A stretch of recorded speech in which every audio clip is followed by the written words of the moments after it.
The cabin was supposed to be a refuge. It wasn't far from the nearest town, but it felt remote enough to be a break from the noise of everyday life. It wasn't the kind of place you went to for a glamorous getaway.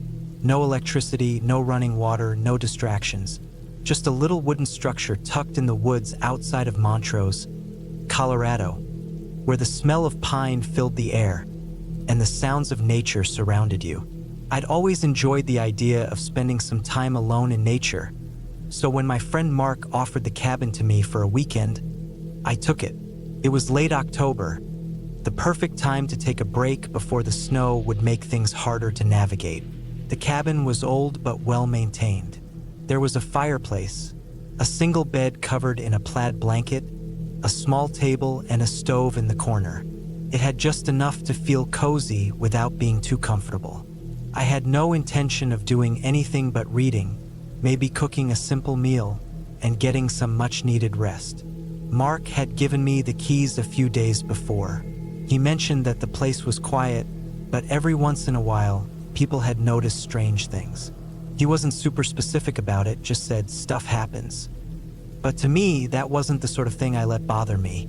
I had my own reasons for wanting to be alone, and the cabin seemed like the right place for it. I wasn't worried about ghosts or anything like that. I'd been in the woods before, and I'd been alone. I was used to it. I got there just as the sun was starting to dip behind the mountains. The cabin sat at the edge of a small clearing, the trees thick with autumn colors, a mix of golds, reds, and browns. I parked my truck just outside the clearing, grabbed my bag, and made my way to the front door. The cabin creaked under my weight as I stepped inside. It smelled of wood and dust. It had been a while since it was used, but it didn't feel completely abandoned. The windows were mostly clear, save for a few smudges where birds had perched. I set my stuff down and got to work starting a fire in the stove. It was chilly, and the evening air had a bite to it. The flames flickered up, casting a warm glow around the cabin. I spent the first few hours settling in, unpacking my things, making a simple dinner, spaghetti and a can of vegetables. It wasn't anything special, but it was enough. By the time the fire had burned down a bit, I felt ready for bed. I pulled the blanket up around me and let the sound of the crackling would soothe me as I drifted off to sleep. But I didn't sleep soundly. Around midnight, I woke up to a sound. At first, it was subtle, like something scratching against the outside of the cabin. I sat up, my heart racing as I listened. The noise continued, soft but persistent, scraping, like something or someone was moving around. I got out of bed, walked to the window, and pulled aside the curtain. The moonlight cast long shadows across the clearing, but I couldn't see anything unusual, just trees and the wind rustling the leaves. The sound stopped when I looked, and after a moment, I convinced myself that it was just an animal, maybe a raccoon or a squirrel. The forest was full of them. I lay back down, trying to shake the uneasy feeling that had crept up on me. But sleep didn't come easy. I kept hearing the sound, soft but there, like something was pacing around the cabin, scratching, shuffling. Every few minutes, I would sit up, heart pounding, straining to listen. Each time, I would check the windows, the door, and the fire, but everything was in order. Still, the feeling of being watched stayed with me. I finally decided to get up and investigate. I grabbed my flashlight from the table and slipped into my boots. The cold air hit me as I stepped outside, the stillness of the night wrapping around me. The moon hung high, casting a pale light over everything. The cabin's rough exterior looked calm, almost peaceful in the glow of the moonlight, but I couldn't shake the tension in the air. The trees seemed to loom closer than they should have. I circled the cabin slowly, scanning the ground for any signs of disturbance. The scratching sound had stopped, but now the silence was even more oppressive. I checked the windows and the door, feeling absurd for doing so, but I couldn't help it. There was something in the back of my mind telling me that I wasn't alone. As I walked around the far side of the cabin, something caught my eye. A small patch of dirt, turned over. It was fresh. My heart skipped a beat. There was no reason for the ground to be disturbed like that. I crouched down to examine it closer. It wasn't a huge area, but the dirt was scattered in a way that looked deliberate. My first thought was that maybe an animal had dug there, but the mess didn't seem to fit any tracks I knew. It wasn't a burrow either. I stood up, scanning the tree line beyond the cabin. The wind picked up a little, rustling the leaves. I swallowed hard. It was likely nothing, I told myself. Just a random occurrence, maybe an animal or some other natural explanation. But then why did I feel so tense? I couldn't shake the feeling of eyes on me. I turned to head back to the cabin when something moved in the shadows at the edge of the clearing. A shape. I froze, heart thudding in my chest. I couldn't make out much, but it looked like a person. A tall figure standing still between the trees, just out of reach of the light. I stared, unblinking. My mind raced. Who would be out here at this hour? There were no nearby neighbors, no roads close by. The figure didn't move, just stood there in the darkness. My breath caught in my throat as I realized I hadn't heard anything. No footsteps, no sounds at all. I felt a surge of fear that I had never experienced before. My hand gripped the flashlight so tightly my fingers hurt, but I couldn't bring myself to shine it in the figure's direction. I knew that I couldn't be sure of what I was seeing. Maybe it was just a trick of the light. Maybe it was a shadow from the trees. But what if it wasn't? The figure shifted, just a little. It didn't walk, it just moved. My blood ran cold. Without thinking, I turned and ran back to the cabin, slamming the door behind me. I locked it with trembling hands, the sound of the bolt sliding into place making a sharp echo in the cabin.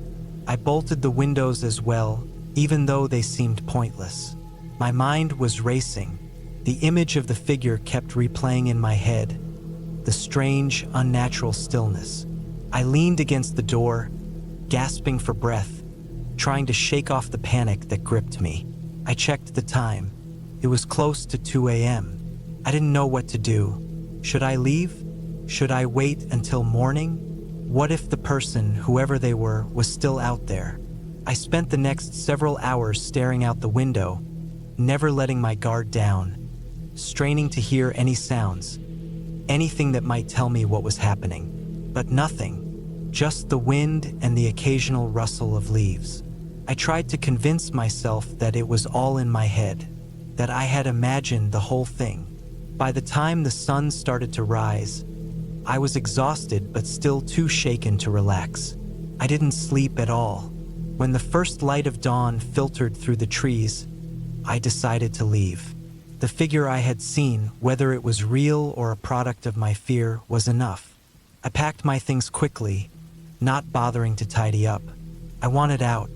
As I walked to my truck, I glanced back at the cabin one last time. The early morning light made the place look almost serene, but the memory of the figure still lingered. I got in my truck and started the engine, pulling away from the cabin, eager to get back to civilization. When I reached the town, I stopped at a gas station to fill up. I was still shaking. I didn't want to think about what had happened. I didn't want to admit to myself that I'd been scared of something I couldn't explain. As I paid for my gas, I overheard a conversation between two local men. One of them mentioned the cabin. "Ever heard about the place out near Montrose?" one of them asked. The other man nodded. "Yeah, no one stays there long. Too many strange things happen. Best just to leave it alone." I felt a cold chill spread through me. The place I just spent the night in wasn't just a cabin. It was a spot known for weird, unsettling occurrences. But I had no idea what I had seen, and I didn't want to know.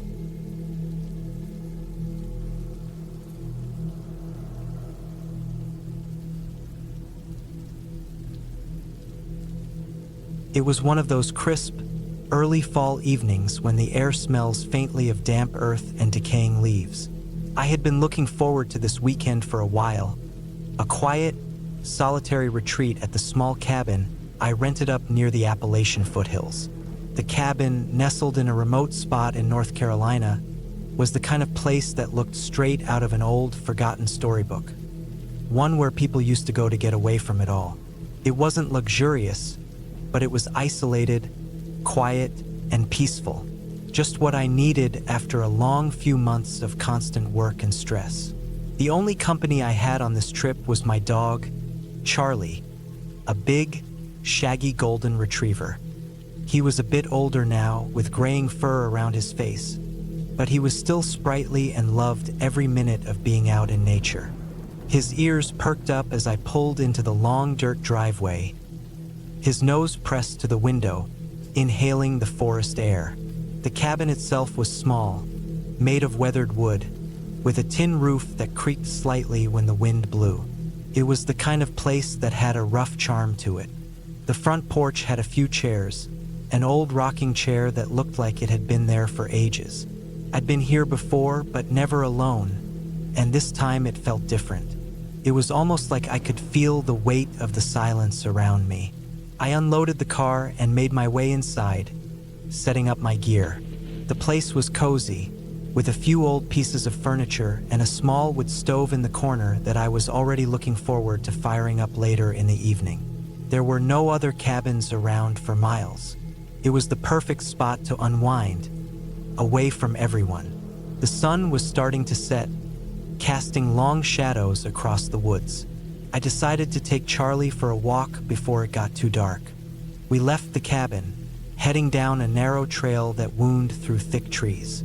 The leaves crunched underfoot, the kind of sound that made you feel like you were the only two living things in the entire world. We walked for about half an hour, the trail growing steeper as we climbed up the hillside. The sky had turned a soft pink, and the temperature was dropping quickly. Charlie's ears perked up now and then, sniffing the air. He was always so alert, so aware of everything around us. I didn't think much of it. I was just enjoying the solitude. We reached a clearing with a small creek running through it. The sound of the water rushing over rocks was calming. I sat down on a fallen log, resting while Charlie went off to sniff around the edge of the creek. The sun had just about disappeared, leaving the sky a deep purple. I should have turned back, but I wasn't in any rush. I figured it would be fine to stay out a bit longer. That's when I heard it. First, I thought it was just the wind rustling the leaves. But then the sound came again. A faint, scraping noise, like something dragging along the forest floor. It was distant, but clear enough to make my stomach tighten. Charlie had stopped sniffing the creek and was now standing still, staring into the trees across the clearing. His body was stiff, his ears flat against his head. Something was wrong. I stood up slowly, feeling a prickle of unease creep over me. My hand instinctively reached for the flashlight in my jacket pocket, though I had no reason to think I'd need it just yet. I called for Charlie, but he didn't budge. His gaze was locked on the shadows. Then I heard it again, closer this time. The scraping noise, like something or someone was moving through the underbrush. My heart started to race. I tried to brush it off as an animal, maybe a deer or a raccoon. But the sound was too deliberate, too calculated, almost like it was following a path toward us. "Charlie, come on," I called out more firmly. Finally, he moved, but not toward me. He was now moving slowly toward the edge of the clearing, growling low in his throat. I took a step forward, the unease turning into a cold knot in my chest. I scanned the darkness beyond the clearing, but I couldn't see anything. The trees were thick, and the shadows made it impossible to get a good look. That's when I heard a snap. It was a small, almost imperceptible sound, but it sent a jolt of panic through me. Something was out there. I started moving quickly, my legs pushing through the brush as I tried to reach Charlie. But he wasn't moving toward me, he was still heading toward the trees. I called out to him again, my voice louder this time. Charlie froze, then slowly turned his head toward me. His eyes were wide, His pupils dilated, and his fur was bristling. I could see the tension in his body, like he was trying to decide whether to run or confront whatever was out there. I didn't wait. My instincts kicked in, and I grabbed his collar, pulling him back toward the trail. The scrape of something behind me made my skin crawl. I didn't look back. I just kept moving, pushing through the trees, my mind racing. The trail back to the cabin seemed longer now, the dark stretching out in every direction. I could hear footsteps behind me now, though they were subtle, muffled. Whoever or whatever was following us knew how to move quietly. I picked up the pace, my heart pounding in my chest. When we finally reached the cabin, I slammed the door shut behind us, locking it quickly. Charlie was panting heavily, his eyes darting around, still unsettled. I tried to calm him, but my mind was reeling. The last thing I wanted to do was go back outside. Whatever it was that had been following us, I wasn't ready to face it. I set Charlie down in front of the wood stove, trying to light a fire with shaking hands. It was like the atmosphere had shifted. The air felt thick, tense, like something was waiting. I grabbed the flashlight from my bag and shone it through the windows, trying to see if there was any sign of movement in the yard. Nothing. The trees were still, the cabin eerily silent. I decided to check the perimeter, even though every part of me screamed to stay inside. I grabbed the rifle from the rack by the door, loading it quickly. Charlie followed me as I stepped out onto the porch, the cold night air biting at my skin. The yard was empty, no sign of anything unusual. But then I noticed something in the dirt near the edge of the porch. Small, indistinct footprints. They were too large to be a deer, but too small to be a bear. They were human. The hair on the back of my neck stood up. I felt a sudden surge of adrenaline. Whoever had been following us had been here. They had gotten close. Too close. I went inside, locked the door behind me, and sat by the fire. Charlie curled up by my feet, still on edge. I don't know what happened that night, but I wasn't staying another minute. The next morning, I packed up everything I had and left before the sun fully rose. As I drove away from the cabin, the woods seemed to swallow it up, and I knew I wouldn't be coming back. The fear had lodged deep in me, the knowledge that someone, something, had been close enough to make its presence felt. I'll never know who or what it was that night, but I don't need to. I'm just glad I made it out in one piece with Charlie by my side.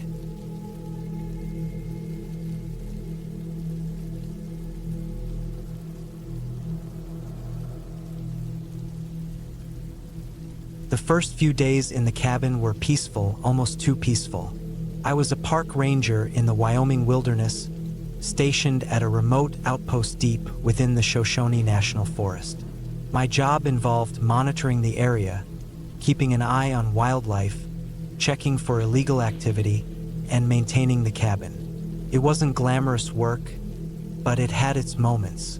It was late autumn when I first arrived for my solo shift. I just turned 32, and I had been stationed here for about a week. The autumn air was crisp, and the days were growing shorter. A deep orange and brown haze covered the forest as the leaves slowly fell, creating a crunchy blanket over the dirt trails. The cabin was small but cozy, with only a wood stove for heat and a few basic amenities. No phone service, no Wi-Fi, just the forest and the job. The solitude didn't bother me. I was used to it. There's a kind of peace in being alone in the wild.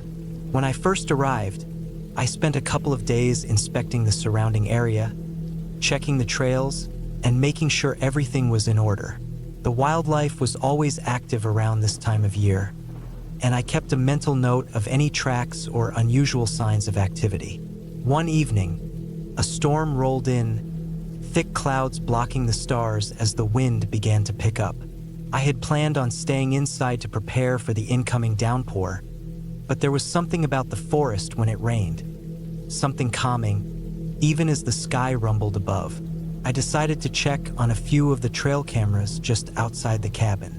It had been raining heavily for several hours by the time I stepped outside. The mud clung to my boots as I made my way to the cameras scattered along the outskirts of the property. The wind howled through the trees, shaking the branches above. The occasional lightning strike illuminated the sky, casting long, jagged shadows across the landscape. I felt the hairs on the back of my neck prickle as the thunder cracked overhead, a deep, rolling sound that seemed to shake the ground beneath me. As I moved toward the first camera, I noticed something odd. The nearby trail was disturbed, more so than usual. The mud was churned up, as if something heavy had passed through recently. I paused, scanning the ground for tracks. I was used to seeing the occasional bear print or elk hoof, but these were different. These were human-like, though not quite right. The toes of the prints seemed elongated, almost unnatural. My heart rate picked up slightly as I crouched down to inspect them more closely. They were too big to belong to any normal person, and the shape was all wrong. The way they dug into the mud suggested a great weight, and there was no sign of any shoes or boots, just bare feet. I stood up, my breath catching in my throat. I told myself it was nothing. Maybe an animal had stepped in the mud and left an odd impression. Or maybe someone had wandered off the trail and left their mark. Either way, it wasn't a big deal.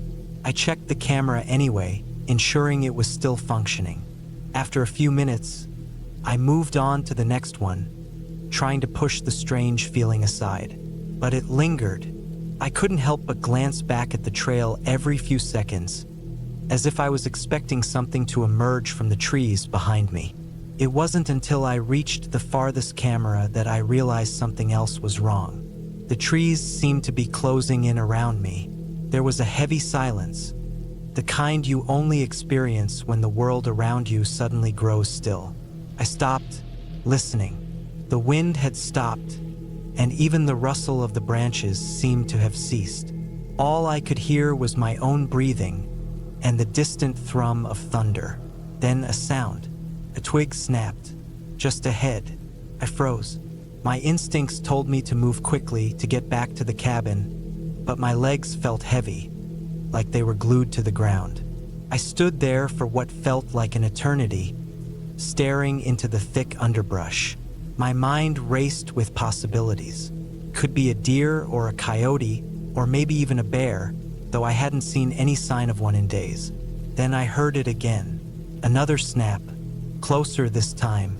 The sound was deliberate, like something or someone was trying to move quietly through the brush, but failing. I turned and began walking back toward the cabin, my pace quickening with each step. I didn't want to look back, but I couldn't help myself. My eyes darted over my shoulder, searching the darkness. The trees were dense, but the shadows were so thick now that I couldn't make out much. I reached the cabin without incident, but that uneasy feeling remained. I locked the door behind me, bolting it shut. The wind had picked up again, and the rain hammered against the windows, but there was a stillness inside the cabin that made my heart race. That night, I couldn't shake the feeling that I was being watched. I stayed awake for hours, listening to the rain and the occasional rumbles of thunder. Each time the wind howled or a branch scraped against the cabin, my pulse would spike. I tried to reassure myself that it was nothing, that the isolation was just getting to me, but deep down I knew something wasn't right. The next morning I went back out to check the trail again. The footprints were still there, and now there were more. Not just one set, but two, maybe three, and they were all heading in the direction of the cabin. I didn't like this. I wasn't used to feeling like this, to being unsettled in a place that was supposed to be my refuge. I considered calling for help, but I knew that would be a waste. There was no way anyone would get to me in time. If there was something out there, I'd have to handle it myself. As the days passed, the feeling of being watched only grew stronger. The wind seemed to carry whispers, and every rustling leaf sounded like footsteps in the distance. It was like the forest itself had turned against me, and I had no choice but to live with it. Then, on the fourth day after the strange encounter, I heard something I could no longer ignore. It was late in the evening, and I was cleaning up in the cabin, preparing for the night. The storm had died down, and the air was thick with moisture. I sat by the stove, listening to the crackle of the fire, when I heard it. A loud bang from outside, followed by the unmistakable sound of something heavy dragging across the ground. I grabbed the rifle from the corner, my fingers trembling as I loaded it. Slowly, I approached the door, listening intently. The sound had stopped, but the quiet that followed felt even worse. It was like everything in the forest had gone still, waiting. I opened the door just a crack, peering into the night. The cabin stood in the middle of a clearing, surrounded by dense trees. The rain had soaked the ground, making the air smell earthy and thick. But there, in the distance, just at the edge of the clearing, I saw a figure. It was tall, and its movements were jerky, unnatural. It was dragging something behind it, the movement erratic, like it was struggling to move. I froze. The figure stopped, as if it knew I was watching. For a long moment, we stood there, locked in a silent standoff. Then, without a word, the figure turned and vanished into the trees. I didn't wait for a second longer. I bolted the door, locked all the windows, and sat in the corner, clutching the rifle. My heart was pounding so hard it hurt. By morning, the figure was gone. There was no sign of it anywhere. No tracks, no marks in the mud, nothing. But I knew it wasn't my imagination. Something had been out there, and it wasn't just the storm or the isolation playing tricks on me. I didn't stay another night. By the time the sun rose, I packed up my things and left the cabin. I reported the incident to the main ranger station, but they couldn't find anything. No one believed me, of course. They thought I was overreacting, but I knew what I saw, and whatever was out there, it knew I was watching. I left the forest behind that day. It was the last time I worked in the Shoshone National Forest. There are some things you just don't forget, and some things you never, ever go back to.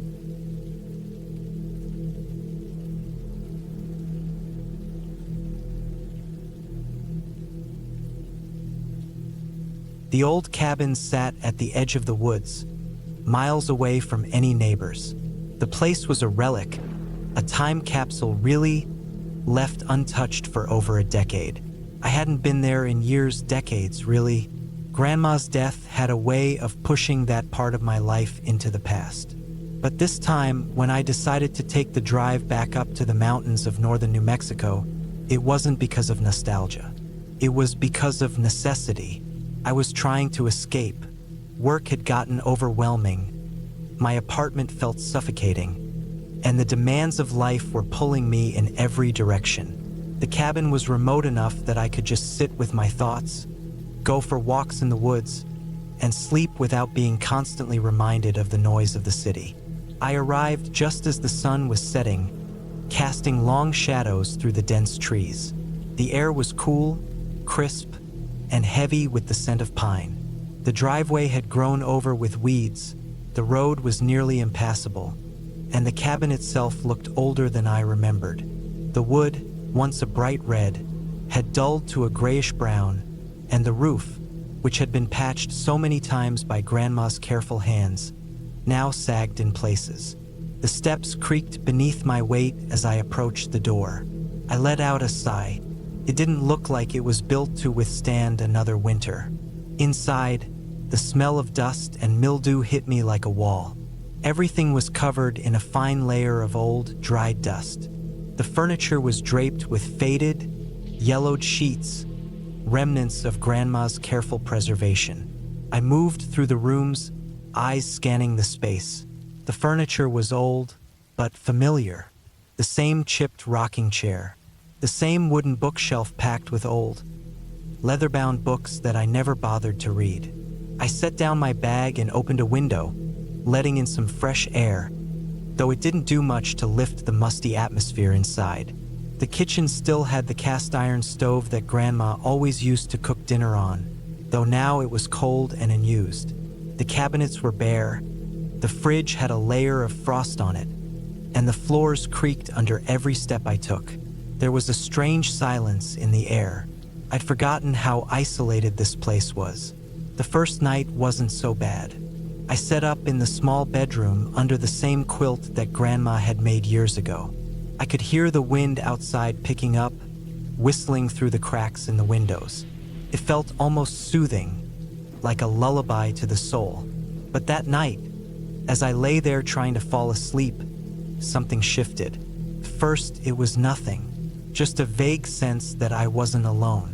The quiet creaks and groans of the house, things I hadn't noticed when I was younger, began to feel unnerving, like the house itself was watching me. I tried to push the thoughts aside, telling myself it was just the isolation getting to me. But every time I thought I'd drift off, the unease grew. It wasn't a sound, not exactly, but a feeling. A feeling that someone was out there, in the woods, just beyond the reach of the cabin's dim light. I convinced myself it was a bear, or maybe a mountain lion. After all, the forest around here was dense and wild. Grandma used to tell me stories about the animals that roamed the area, and I had to admit, my mind wasn't exactly at ease with the idea of being so far from civilization. I spent the next day cleaning up the cabin. It wasn't much, just sweeping the floors, wiping the counters, and airing out the space. It felt like a small accomplishment, like I was giving the place a bit of life again. But when the night came, so did the unease. This time, I was certain I wasn't just imagining it. There were sounds, faint but distinct. I heard the floorboards creak from upstairs. Soft, uneven steps. The kind you make when you're trying to be quiet. I froze, holding my breath.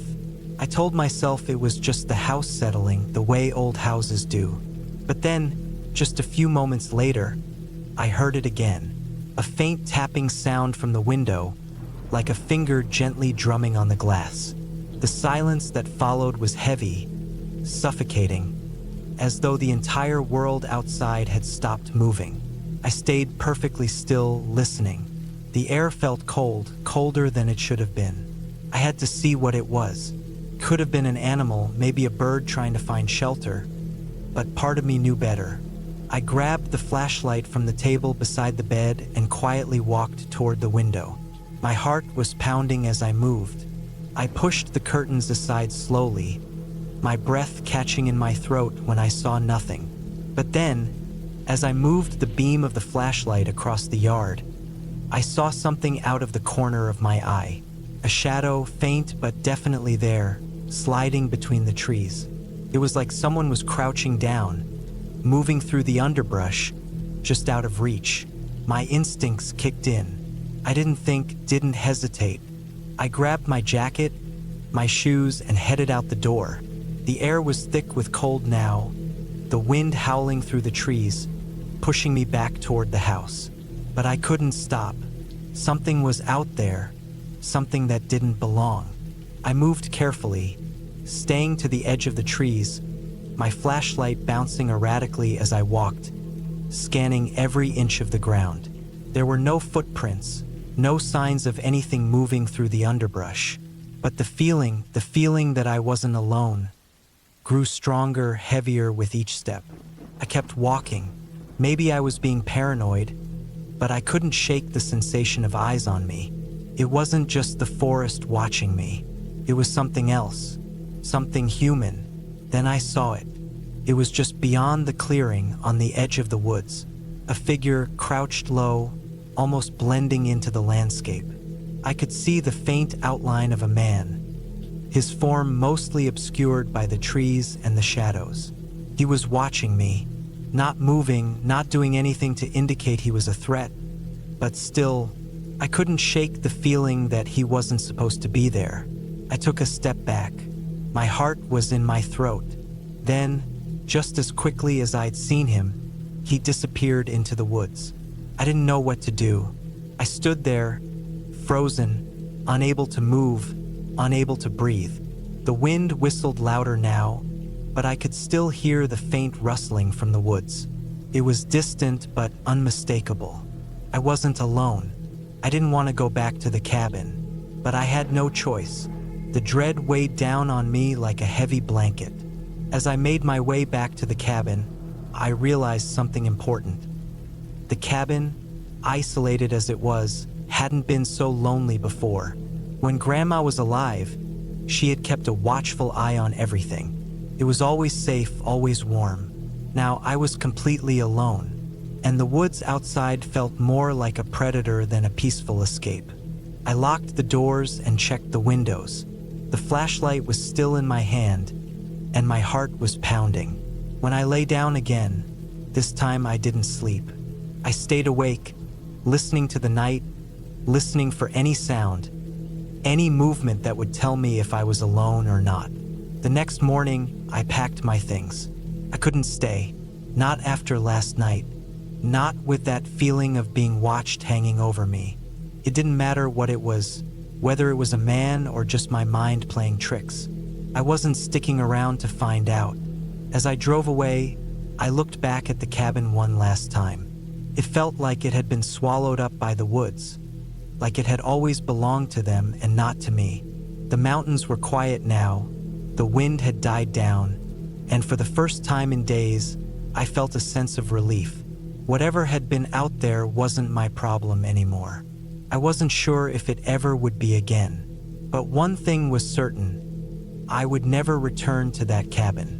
Not for peace, not for memories.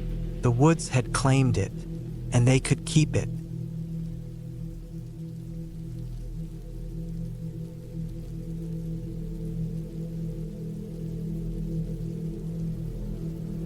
Back in 2018, I had just turned 32 and left my job in Sacramento. I didn't quit out of anger or drama. It was just that after a decade working the same position in city engineering, I'd burned out. I wanted space, real space, not apartments stacked on top of each other, not crowded sidewalks or traffic jams.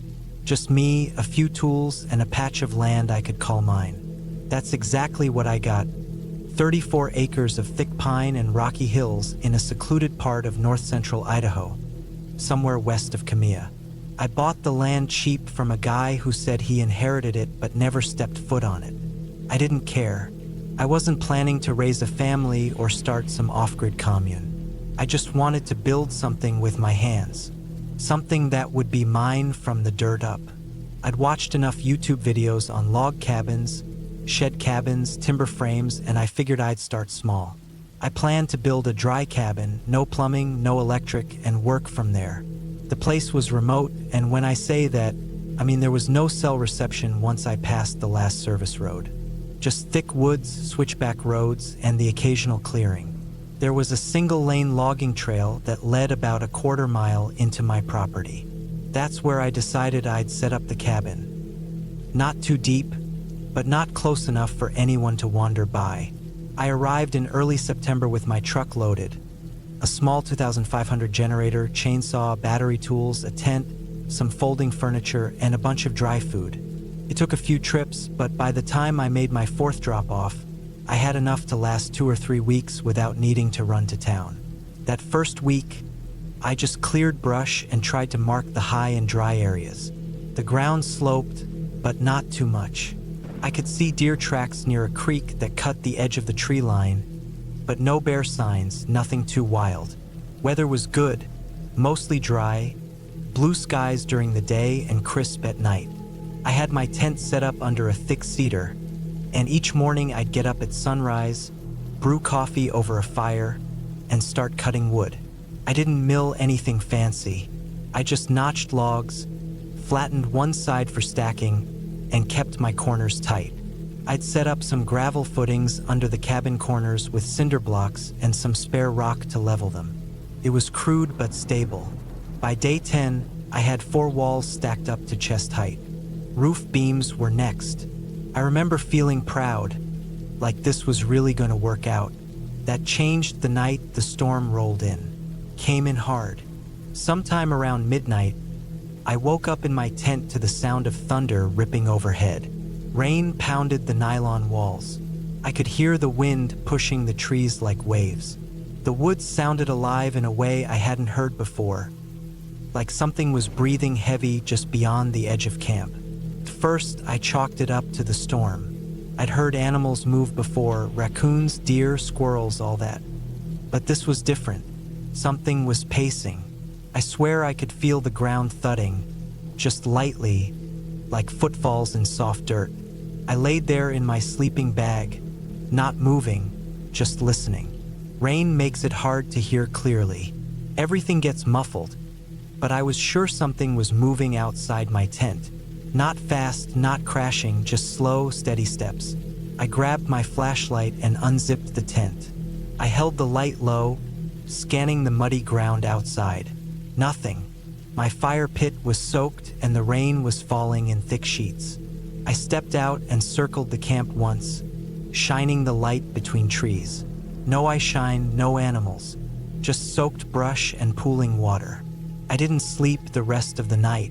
The next morning, the rain lightened up, but the clouds stayed thick and low.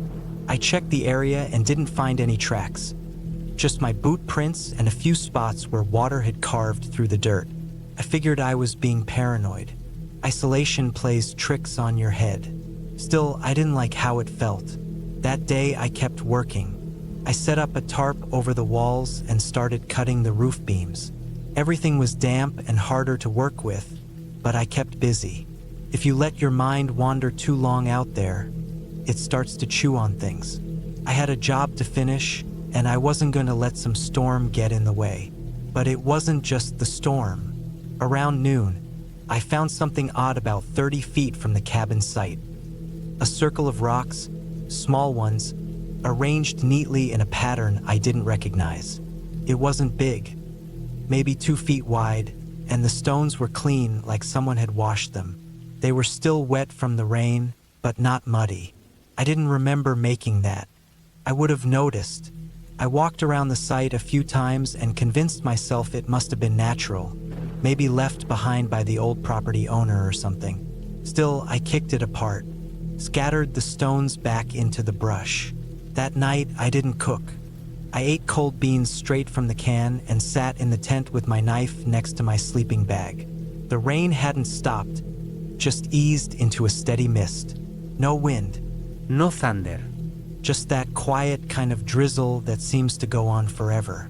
Somewhere around 2 a.m., I heard it again. The sound of footsteps. Same slow pace. I held my breath, listening. They stopped, then started again, this time from a different direction. Like someone walking a wide circle around my camp. I unzipped the tent and stepped out fast, flashlight already on. Nothing. No tracks. No movement. Just tall trees and dripping leaves. But then I saw it. That circle of rocks was back. Not where I kicked it, this time it was closer. Maybe 10 feet from my fire pit. Same size, same pattern. And this time I knew for a fact it hadn't been there earlier. I didn't sleep again that night. The next morning, I packed up the tent and moved it to the partially built cabin. I figured 4 walls, even unfinished, felt safer than fabric. I set up inside, laid out the tarp as a roof, and kept my gear close. I didn't work on the cabin that day. I just sat and watched the woods. No animals. No birds. Just rain and that thick silence that comes when something's not right. By nightfall, I'd made up my mind. I was going to finish the roof beams, close off the cabin, and leave for town. I told myself it wasn't fear. I needed more supplies, maybe a trail cam, maybe company. I worked through the rain the next day, hands raw, boots soaked, but I got the beams up and laid a temporary roof, just boards and tarps to keep it dry inside. That night, I lit a small fire inside the cabin and sat on a folding chair, knife on my knee, listening. Hours passed, nothing, but sometime around 3 a.m., I woke up. The fire had died down and I was freezing, and I saw something. On the wall opposite me, one of the inner logs, there was a mark I hadn't made. A symbol, carved deep into the wood. Not with a saw, not with a tool. Something jagged, a kind of X but with hooks at the ends. I stared at it for a long time, I got up, touched it. Fresh. Get. That was it. I packed my gear right then and there, stuffed everything into my truck, and left before the sun came up. I came back a few weeks later with 2 friends from Boise. I didn't tell them everything, just said I wanted to finish the cabin and needed help. We found more symbols, 4 of them total around the cabin, all carved with that same hooked X shape. No footprints, no other signs, but they weren't there when I left. I would have seen them. We finished the roof, closed it off, locked the door. I never slept in it again. I sold the land a year later, took a loss, didn't care. Now I live in a small rental outside Spokane. I haven't built anything since, but I still think about that night, about those footsteps in the rain, about the rocks and those marks in the wood. There was no ghost, No monster. just something or someone out there, watching, waiting, and whoever they were, they didn't want me there.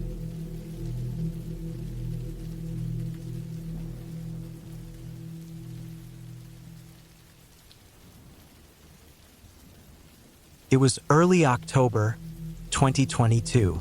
The trees around the Oregon foothills were already turning. I was 36 at the time, living in Salem, working construction part-time, doing what I could to keep up with bills. I didn't take vacations. I didn't do weekend trips. But for some reason, I thought a few days alone in the woods might help clear my head. I'd been in a slump since the summer, after the company I worked for had slowed down on projects, and my hours got cut. The noise of town had started grinding me down.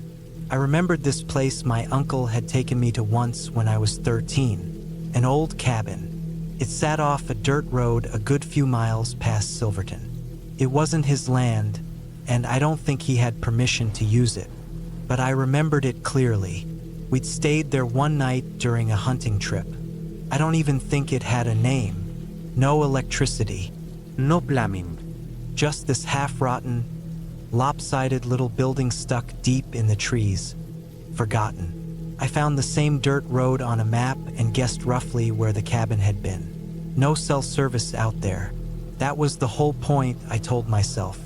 I packed light, just some basic camping gear, a flashlight, a hunting knife, a canteen, and some freeze-dried food.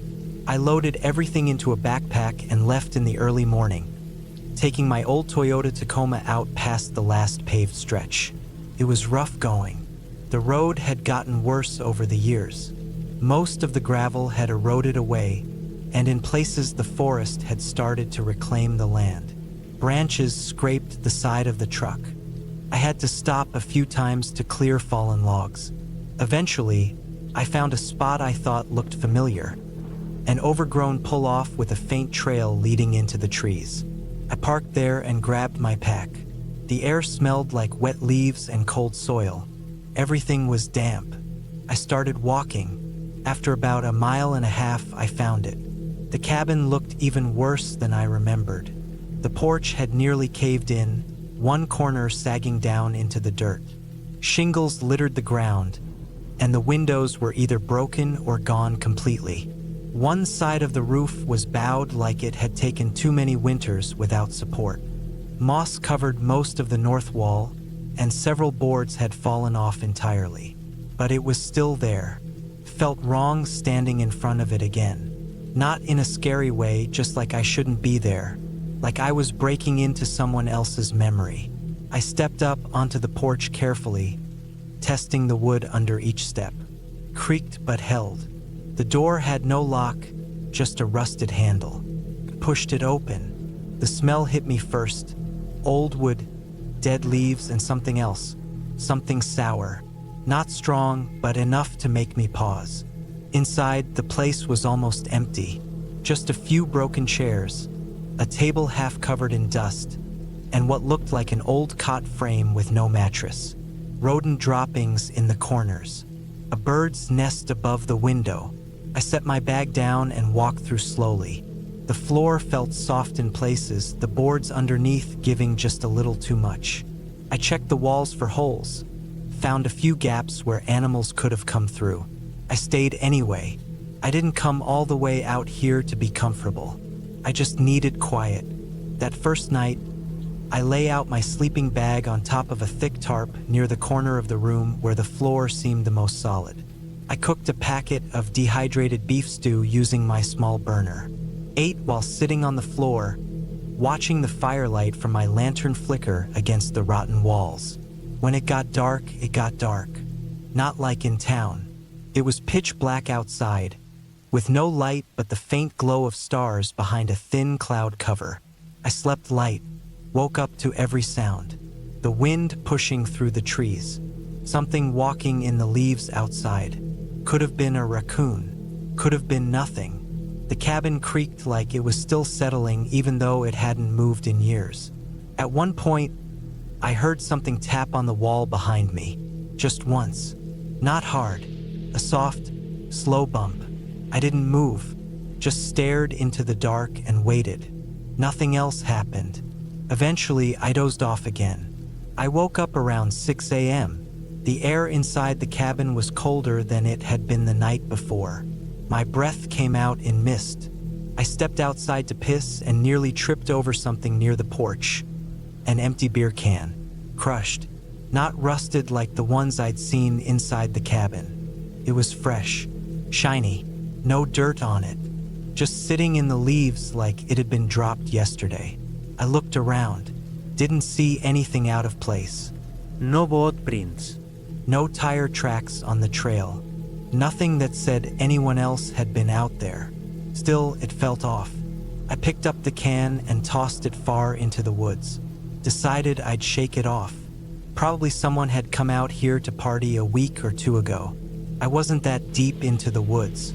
Just far enough to think I was alone. I went for a hike that afternoon. Took my knife and a compass and headed west, away from the road. I didn't want to get turned around. Marked a few trees with shallow cuts so I could trace my way back. I walked for about 2 hours, saw a deer path, a few broken branches, some scat, normal forest stuff. It helped calm my nerves. It reminded me why I was out there. When I came back around I knew something was wrong the second I saw the cabin. The door was closed. I hadn't closed it when I left. I remembered that clearly. I'd left it half open to air the place out. It didn't latch properly anyway, but now it was shut tight. No wind could have done that. I crouched behind a tree for a while, just watching. I waited maybe 20 minutes. Nothing moved. Nothing made a sound. Eventually, I stood up and approached slowly. I pushed the door open with the tip of my boot and stood just outside the frame. Nothing inside looked touched. My bag was still there. My tarp. My empty food packets. Everything exactly as I'd left it. But I didn't feel safe anymore. I stepped in, closed the door behind me, and slid a short board through the broken handle to jam it shut. Sat with my back to the wall, knife in my lap, and listened. Hours passed. Darkness crept in again. I didn't turn on the lantern. That night, I didn't sleep much. Around midnight, I heard movement again. Not in the woods. Inside the cabin. Not walking. Not clear footsteps, but a shifting sound. Wood bending under weight. A soft creak, like pressure being applied slowly. It was coming from above me. The attic. I hadn't even realized the place had an attic. I looked up and saw it, the trapdoor above the far corner, hidden behind a low beam. A small square, just big enough for a person to climb through. There was no ladder, no pull string, just the hatch. I stayed perfectly still. The sound came again. Soft, measured, like someone trying not to be heard. Then silence. 10 minutes. 20. Then a knock. One knock. Sharp. Deliberate. From above. I didn't move. Didn't breathe. My knife was cold in my hand. Another knock. Then silence again. I waited there, frozen, until the sky began to brighten just a little behind the trees. Pale light trickled through the broken window. I didn't hear anything else all night. When the sun rose, I grabbed my bag, threw everything in as fast as I could, and left. I didn't stop to eat, didn't stop to look back. I didn't even check the attic. I just walked fast and didn't slow down until I was back at the truck. When I got there, I saw the footprints, fresh, in the soft mud by the passenger door. Not mine, bigger, deep heel prints. Someone had stood there, looking in the window. I got in and drove. I didn't stop until I hit pavement again. I never went back. That was 3 years ago. I haven't told anyone the full story until now. People don't believe you when nothing happens. When there's no blood, no screaming, no police report. But something was up there. Something waited in that attic. It didn't come down, didn't attack, didn't say a word. But it was real. And that's enough for me. I don't camp alone anymore. I don't hike past marked trails. I don't trust empty places, no matter how quiet or peaceful they look. Somewhere out in those woods, that cabin is still standing, and I'll never set foot near it again.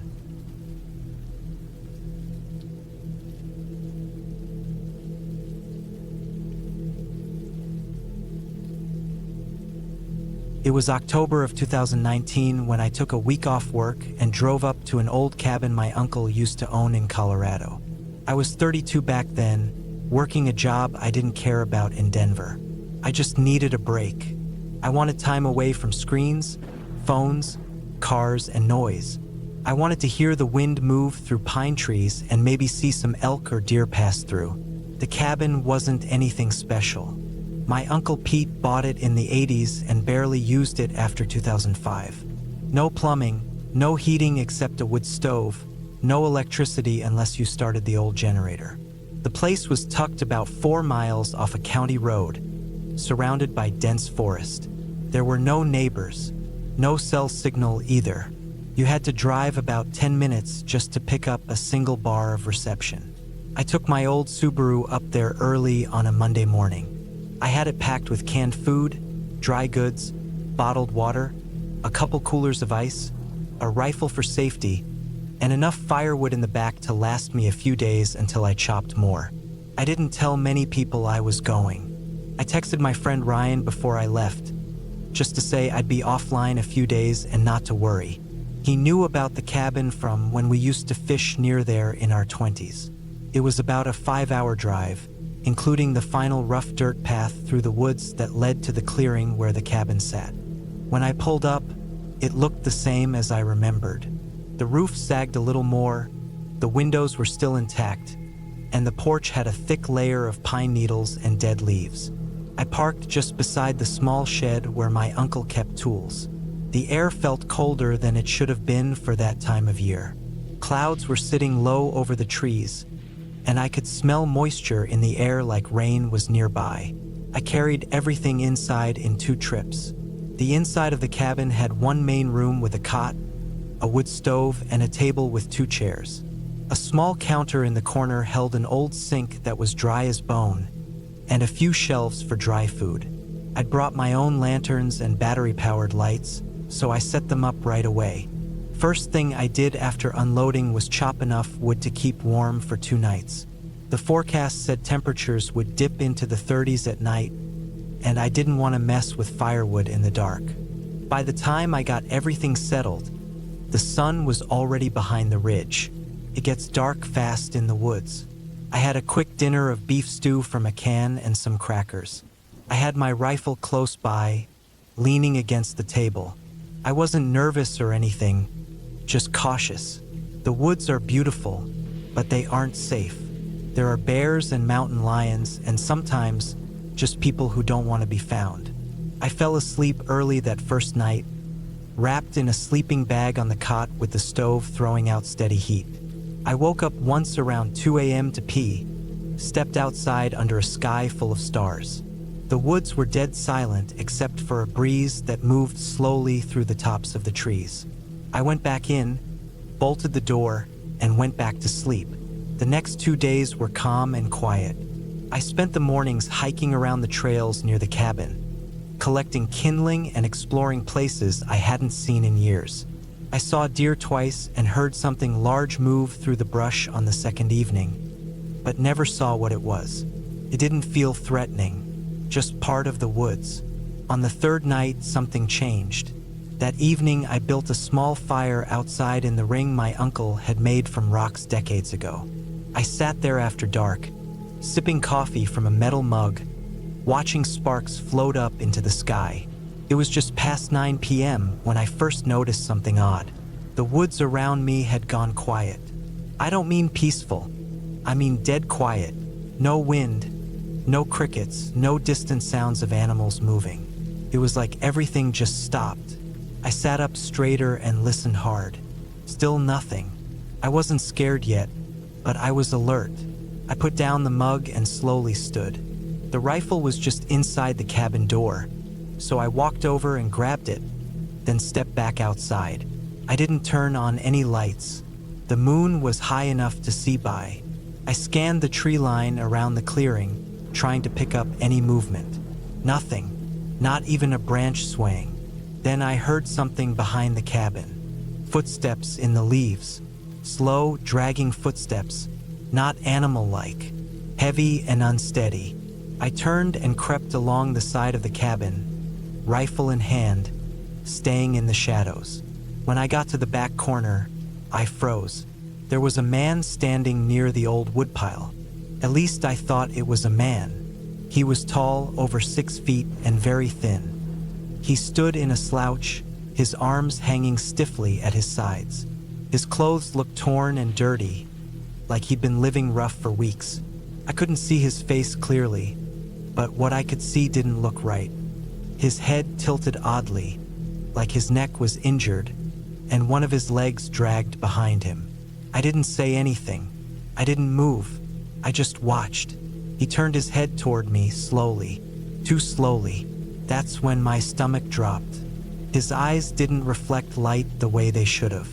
There was no glint or shine, just 2 dark holes in his pale face. He made no sound, no movement, just stared in my direction. I raised the rifle slightly, not aiming yet, just ready. My heart was beating fast now. My breath felt shallow. Then he turned and walked away, disappearing into the woods without a sound. I stood there another minute before backing into the cabin and bolting the door. I kept the rifle beside me the rest of the night, barely sleeping. No more sounds came. Nothing knocked. Nothing called out. Just silence. The next morning, I went out to look for tracks. I found them easily. Bare footprints in the dirt behind the cabin, long and narrow. He wasn't wearing shoes. The prints dragged in some places like one leg didn't work right. They led off into the woods. I followed them about 40 yards before they vanished into a patch of dense underbrush. I didn't go further. I spent the rest of that day near the cabin, chopping more wood, checking over my supplies, trying to distract myself. I told myself maybe it was just some crazy hiker, maybe someone strung out, lost in the woods, but it didn't feel right. Something about the way he moved, the way the forest went dead quiet before he showed up, it just stuck with me. That night, I didn't light a fire. I kept the inside dark and stayed quiet. Around midnight, I heard movement again, this time from the front. I stayed still, rifle in hand, ears straining. Then came scratching at the door. Not knocking, not pounding, scratching. It went on for about 30 seconds, then stopped. I didn't move a muscle. I waited almost 2 hours before I finally let my body relax and closed my eyes for a little sleep. But even then, my mind was racing. The next morning, I stepped out cautiously. There were marks on the door, faint scratches right where the handle was, and something else, a smear of blood or something like it right beside the frame. It looked fresh. I walked a slow loop around the cabin. No tracks this time. No signs of anyone else. I packed that afternoon. I still had 3 more days planned, but I didn't want to be there anymore. Something wasn't right. I didn't feel safe. I loaded the car, locked up the cabin, and started driving back out the trail. It was about halfway down the dirt road when I saw him again. He was standing just off the edge of the path, near a cluster of trees.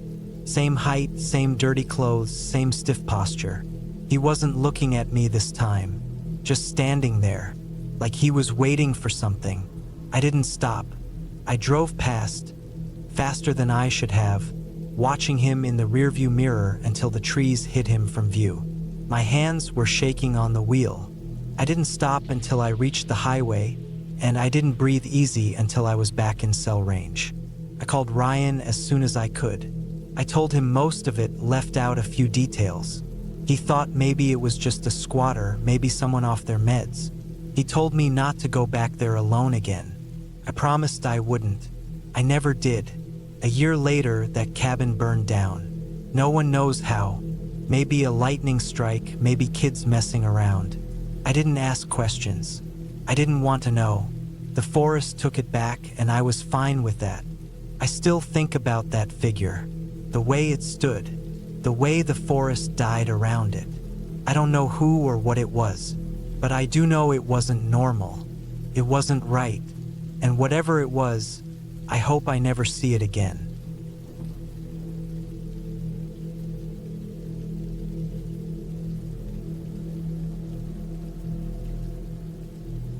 I was 35 that summer, and I needed a break from everything.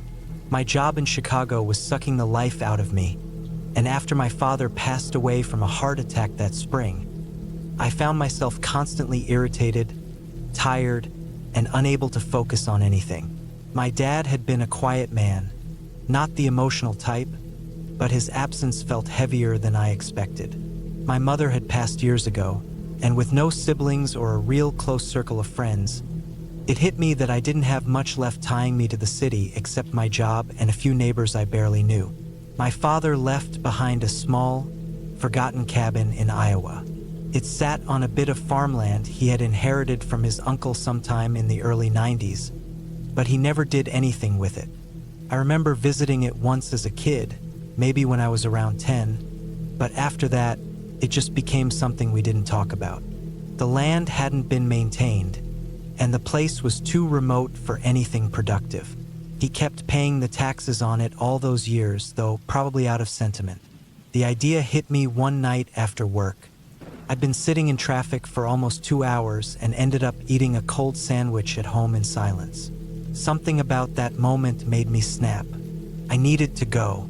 I needed air, space, quiet. I figured I'd spend a week at the cabin, clean it up a little, maybe camp out on the property if the place was too far gone. Just disconnect from the mess for a bit.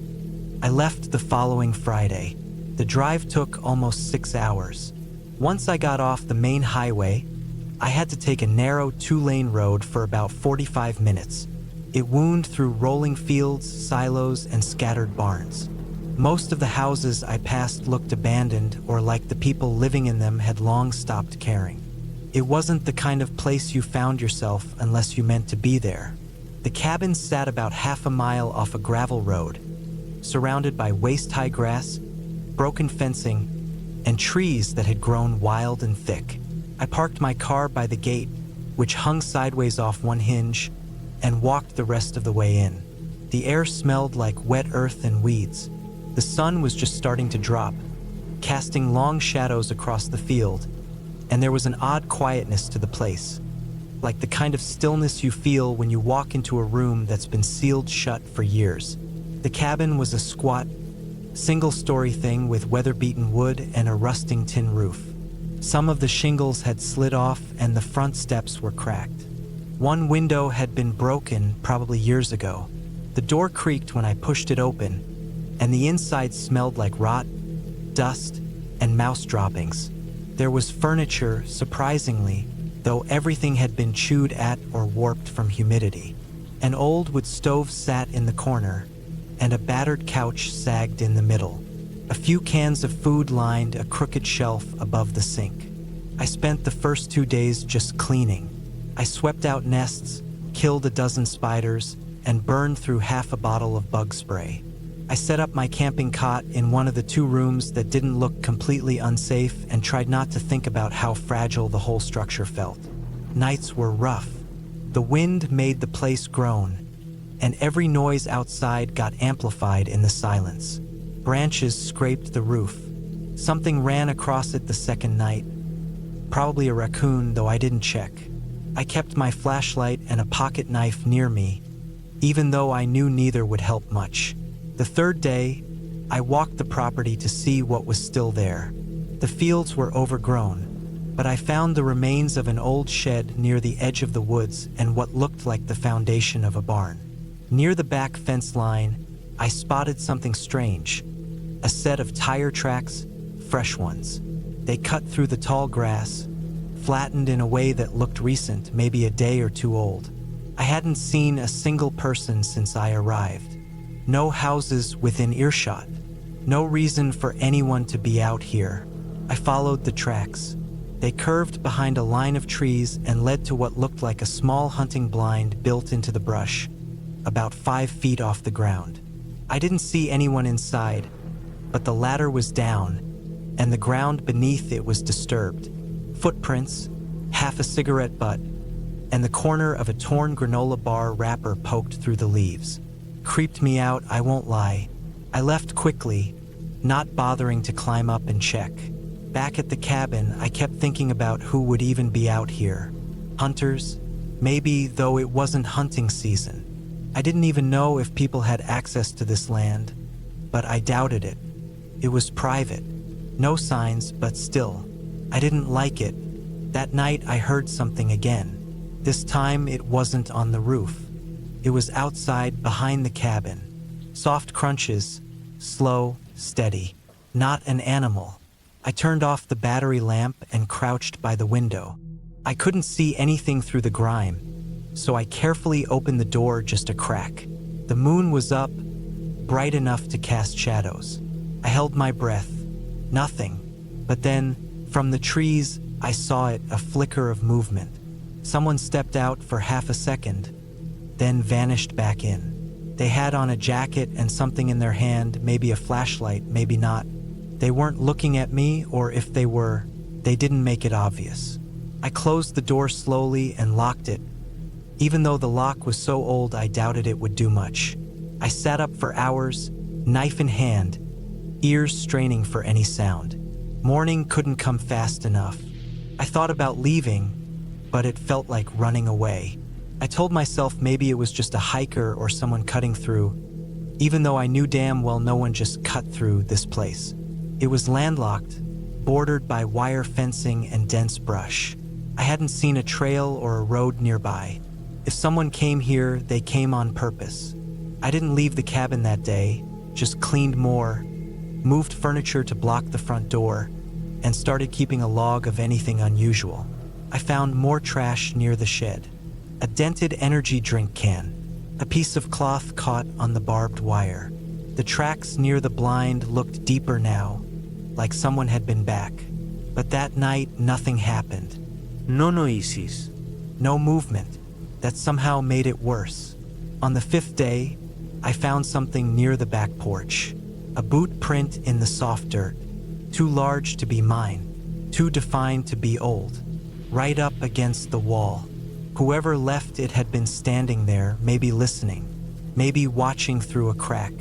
I walked the perimeter, checking for other signs, and that's when I saw it. Near the treeline behind the cabin, something that hadn't been there before. A piece of rope tied between 2 trees, with a single old work glove dangling from it. Felt like a marker, a warning. I didn't touch it.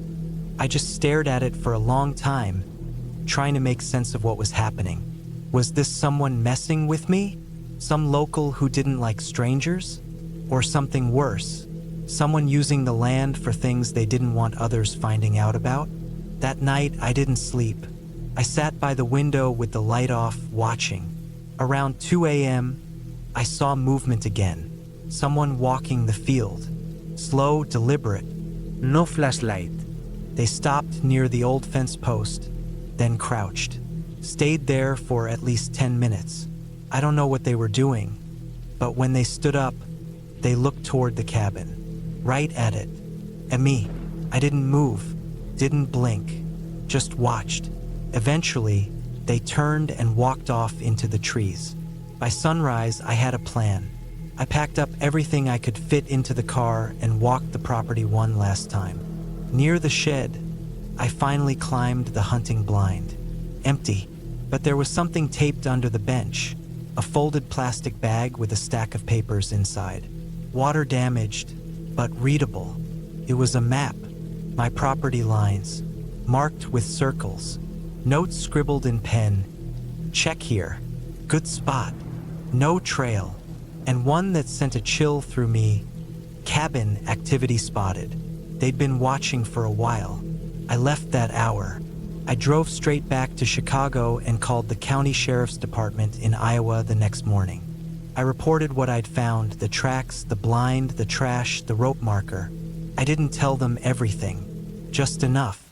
They took it seriously, at least from what I could tell. Promised to send someone out. I never followed up. I didn't want to know. I sold the property 2 months later.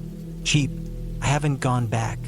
I don't want to, but sometimes when I lie awake at night, I still think about the boot prints, the movement in the field, and how that man, or whoever he was, had marked me as activity spotted, like I was the intruder, or maybe just the next one they were planning to deal with.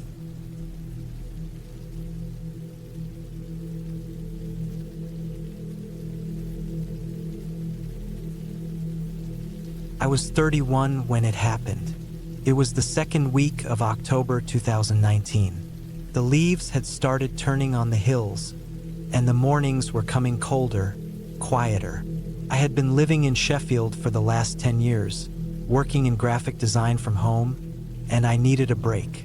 Not the kind of break people take to go sightseeing or drink in bars, but a full disconnect. No internet, no phone, No noise. I hadn't slept well in months. My chest felt tight all the time, and I didn't know if it was the deadlines or the lifestyle or just something I'd done to myself. I booked the cabin on a whim, from a listing site someone had posted in an old online thread about quiet places to write or hike. It wasn't listed on any major rental sites. The pictures were grainy, but it was cheap, private, and deep in the Peak District. The directions weren't even through GPS. The owner had sent a scanned, hand-drawn map of how to reach it from a parking pull-off near an old stone barn south of the Lady Bower Reservoir. He said it was an old shepherd's cabin that had been updated inside. Off-grid, no electricity, no signal, but there was a stream nearby and a wood stove. I drove out on a Monday morning with the car loaded up with enough food and gear for a week. The drive was cold and gray, the sky sitting low. It had rained the night before, and the hills were misted over. I followed the map closely and pulled off the road at a small gravel levee near a rusted gate. The path was nearly invisible under the brush, but opened up once I passed the tree line. I hiked almost 40 minutes, through patches of pine and fields of rock and bramble. Then I saw it, the cabin. It sat tucked against the hill, with trees crowding up behind it and a low stone wall running around its left side. It wasn't large. One room, a small porch. The front window had an old green shutter hanging by one hinge, and the roof looked like it had been patched together a dozen times. Still, it was dry and clean inside. There was a bed against the wall, a bench, a table, and a wood stove in the corner. Stacked next to it was a pile of logs, mostly dry, though the top layer was damp. That first day passed quietly. I unpacked, set up my supplies, and lit the stove. The air inside warmed slowly. I read a bit. I listened to the wind. By sunset, the place had grown colder again, and the dark came quick. No mon. Just the trees shifting in the wind and the occasional rustle outside. I stayed under the thick blanket and fell asleep before 10. The next few days went by the same. I walked a few of the nearby trails. Didn't see another person, not even distant footprints. I thought that would feel peaceful, but it didn't. Not really. There's something strange about not seeing anyone at all, not even far away. Like the land is holding its breath. On Thursday, things changed. That morning, I'd hiked up one of the ridges that ran north of the cabin. Took most of the morning. The rocks were slick, and I had to stop a few times to let fog roll past. From the top, I could see down across the trees, the valley stretching west toward some distant farms. As I turned back, I spotted something strange through the trees. A shape where there shouldn't be one, just past the clearing behind the cabin. At first, I thought it was an animal. Then I realized it was a person, a woman. She was walking along the edge of the tree line near the cabin. I couldn't make out her face or details, just a dark figure, moving slowly, dragging something behind her. At first I thought it might have been a stick or a branch, but it wasn't long like that. More like a bag or sack trailing on the ground. I watched for a while, frozen in place. She stopped near the cabin, stood still, and then walked off into the woods to the east, disappearing behind the trees. I waited another 20 minutes before heading back down. When I reached the clearing, there was no one there. No sign of her. The ground was wet, though, and I found faint indentations in the grass. Not deep, not enough to track fully, but enough to know she'd been there. I didn't see the bag. I told myself it could have been someone hiking, but there's no proper trail out there. Not close enough. No car park. And what was she dragging? That night, I locked the cabin's door with the bolt. There was no proper lock, just a metal latch and an old wooden bar that slid into place. I moved the bench against it too. The fire didn't catch as well. I felt cold even with the stove going. I kept thinking about her. Why hadn't she come to the cabin? Why hadn't she said anything? I didn't sleep much. The next morning, I checked around the cabin again. Nothing. No more tracks. I thought about hiking out, but I told myself I was being paranoid. Maybe she lived on some farm nearby. Maybe she just wandered up the hill. I stayed. Saturday is when it got worse. I woke up to find the porch covered in wet leaves. They hadn't been there the night before. A pile of them pushed against the door, like they'd been swept or dragged up. But there hadn't been wind strong enough for that. It hadn't even rained. It looked placed. I stepped outside. The air was sharp. I looked around the clearing, down the path toward the stream. That's when I saw the marks. Scratches. On the side of the cabin. Long, shallow marks on the wooden siding. About chest height. 3 of them. Not deep, but deliberate. They hadn't been there earlier in the week. I ran my fingers along them, still slightly damp. Not old. My skin crawled. Someone had been right there, touching the wall. I hiked out a ways that day, heading south, thinking I might find a farmhouse or road. But the forest seemed to bend back in on itself. I couldn't tell if I was walking in circles or if the land was just shaped that way. I didn't find anything. No people. No paths. Just hills and trees. By the time I got back, it was already turning dark. I was shaking. I had that feeling you get when you know someone's behind you, even when they're not. I lit the fire, moved the bench back against the door, and sat with my back to the wall. Just before midnight, I heard footsteps outside. Not animal steps, not scurrying, heavy, human. They moved slowly around the side of the cabin, then stopped. I held my breath. The fire had burned low. Shadows moved on the walls. The steps came again, 2, maybe 3, and then silence. I didn't move all night. In the morning, I opened the door. On the porch, in the middle of the leaves, sat a single shoe. It was small, women's size, worn leather. The laces were gone. It was damp, stained, and had a thin strip of moss on the side, like it had been in the woods for years. But it hadn't been there before. I would have noticed. I kicked it off the porch and slammed the door. I knew I had to leave. I packed everything in an hour, shoved food into my bag, rolled up my sleeping gear. But I didn't go down the main path. Something in me said, don't take the way you came. I cut through the woods to the west, moving fast. The trees closed in, and the ground was uneven, wet in places. I slipped twice. On the second time, I fell hard and gashed my leg on a rock. I wrapped it with a scarf and kept going. I walked nearly 5 hours before I came to a fence. Not a stone wall, a modern wire fence. Past it was a sheep field, and beyond that, a single-lane road. I flagged down a tractor half an hour later. The man inside stared at me like I was mad.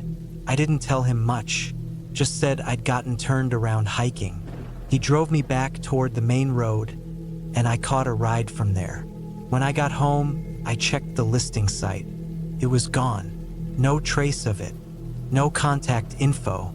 I looked at maps, satellite images, nothing where the cabin had been. I even drove back 2 weeks later with a friend. We parked at the same pull-off and hiked in. We found the trail, but there was no cabin, just trees, bramble, and a few patches of dry leaves, disturbed. I don't know who she was. I don't know what she wanted, but she'd been watching, waiting, and she wanted me to know she was there. I still dream about the shoe sometimes. I dream I open the cabin door, and it's not on the porch. It's inside, right by the bed, wet, mossy, and waiting. I never went back.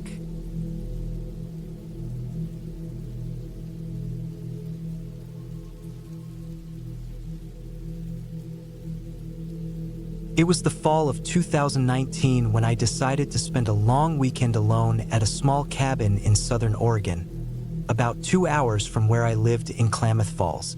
My name's Sean. I was 32 back then, working as a diesel mechanic at a shop that stayed busy year-round. I had a long stretch of back-to-back overtime shifts and just needed to get away from everything for a while. No phone calls, no work texts, no noise, just silence. I'd rented this small place through a local site a coworker recommended. It wasn't listed on the usual rental apps. According to him, the owner was some old man who only rented it out through email and only to locals. It was a small one-bedroom cabin tucked away on a patch of land surrounded by forest, about 4 miles off a county road, and then another mile up a steep gravel path. There were no neighbors close enough to see. The closest gas station was about 20 minutes back in a small town called Sprague River. The cabin had solar panels, a propane tank, and a wood stove. I brought a cooler full of food, some tools, my camping knife, a few extra propane canisters just in case, and 2 gallons of drinking water. The place had no internet or cell signal, which was the whole point. There was an old landline on the wall, but it wasn't working when I tested it. No surprise. The owner told me it cut out sometimes. I didn't think much of it. I'd left the shop emergency number with my sister and told her not to call unless it was something serious. I got there late Thursday afternoon, just as the sun was starting to drop behind the hills. The trees were all red and yellow. It looked like something out of a postcard. The gravel road up to the cabin was narrow and full of potholes. I had to go slow to keep from bottoming out my truck. The cabin was basic but solid. A single-story structure with a small porch, a tin roof, and a little woodshed in the back. Inside was a main room with a wood stove, a small table, a beat-up couch, and a corner kitchenette. There was a bathroom with a compost toilet and a pump sink, and a bedroom with a twin bed and a window facing the woods. First night was calm. I unpacked, built a fire in the stove, ate a sandwich, and sat on the porch with a flashlight until it got too cold. The stars looked like they were right above the trees. I didn't hear a single car, no voices, nothing. I felt that kind of quiet that presses on your ears. I slept pretty well, even though the mattress was thin and creaked every time I rolled over. The next day, Friday, I spent hiking a narrow deer trail that went off the edge of the property. I brought my knife and a pack with a thermos and a sandwich, followed the trail up through some dense pine. After a few hours, I ended up on a ridge with a view of the valley. I sat there for a while, then turned back when the sun started dipping. Got back to the cabin before dark, made some eggs and beans on the propane stove, and read a book I brought until I fell asleep in the chair. But something felt different that night. I woke up around 2:30 a.m., not from a noise, I couldn't say why. I was cold. The fire had burned out in the stove. I stood up to get more wood and glanced out the window. I thought I saw movement at the edge of the tree line, but it was hard to say. Probably a deer. Still, I didn't sleep much the rest of that night. Saturday was when things really shifted. I woke up late, had a lazy morning, and chopped more wood behind the cabin. Around noon, I noticed something strange near the edge of the trail where I'd hiked the day before. A small pile of rocks stacked like a little tower, maybe a foot tall. I didn't remember seeing it yesterday. Could have been there and I just missed it. But it looked too neat, too deliberate. It bothered me for some reason. I walked over and kicked it down. Felt silly doing it, but something about it unsettled me.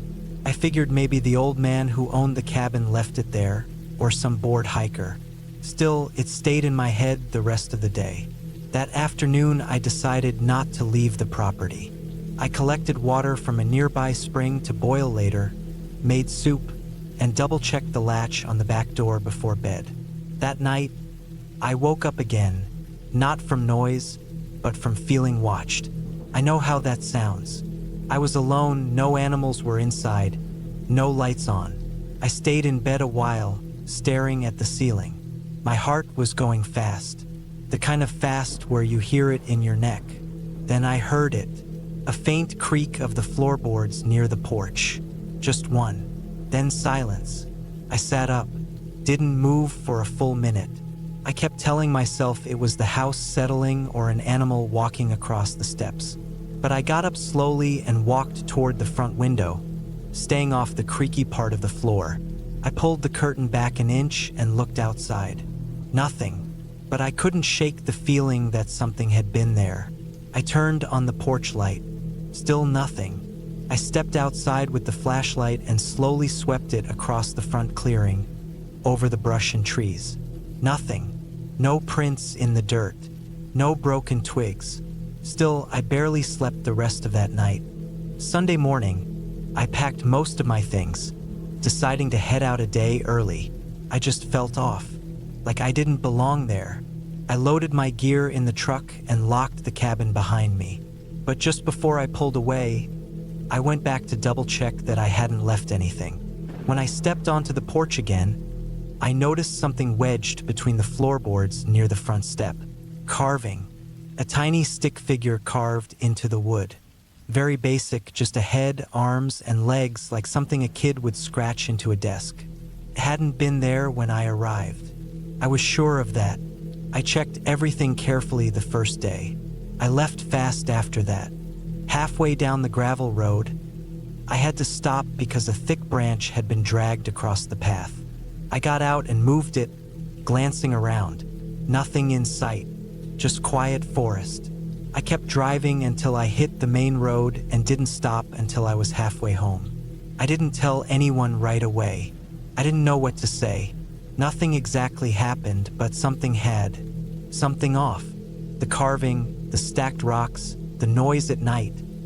It all felt connected, but I couldn't explain how. It felt like someone had been watching me that whole time. Someone who didn't want to be seen. Someone who knew the woods better than I did. A few days after I got back, I emailed the cabin owner and told him I cut the trip short because I wasn't feeling well. I asked if anyone else had stayed there recently.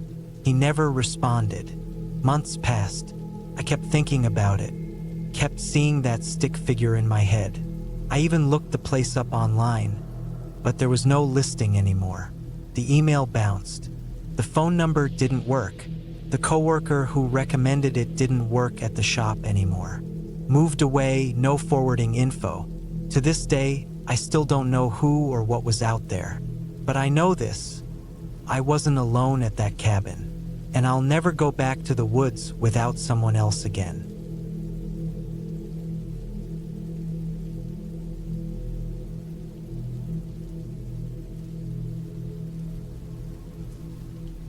I was 37 the winter I decided to go hunting alone in the woods of northern Montana. It was the first week of December 2019, and the first heavy snow had already blanketed the area. I'd spent the last 10 years in Denver working in construction, and with the slowdown over the holidays, I had enough time to finally check out a remote hunting cabin I'd inherited from my uncle a few years back. He'd passed away from a stroke, and I had only been up there once, just briefly, to clean out some of his things. It was old, built sometime in the 70s, and sat maybe 15 miles from the nearest paved road, deep in a stretch of forest along the Canadian border. That week, I told my buddies I'd be out there for 4 nights. Just me, the cabin, and the woods. I loaded up my truck with supplies. Plenty of canned food, jerky, water jugs, propane tanks, batteries, and a few bundles of firewood just in case. I packed my .30-06 rifle, a sidearm, my old orange hunting jacket, and a big black military-style backpack full of extra gear, binoculars, a radio, compass, thermal underwear, that sort of thing. Cell service didn't reach that far out, but I brought a GPS tracker that could send a distress signal if something serious happened. The trail to the cabin was narrow and rough. I made it halfway in my truck before switching to my four-wheeler. The cold was already biting by the time I parked beside the cabin late that afternoon. The sun was low, casting orange streaks across the snow-covered forest floor. The place looked the same as I remembered. A single-story wooden structure with a slanted tin roof and a wraparound porch that sagged near one corner. The door stuck a bit, but eventually gave with a hard shoulder shove.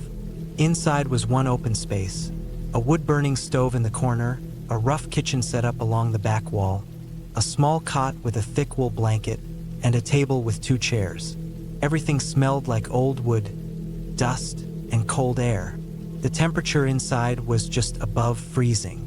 I set down my gear, got a fire going, and heated some canned chili while I unpacked.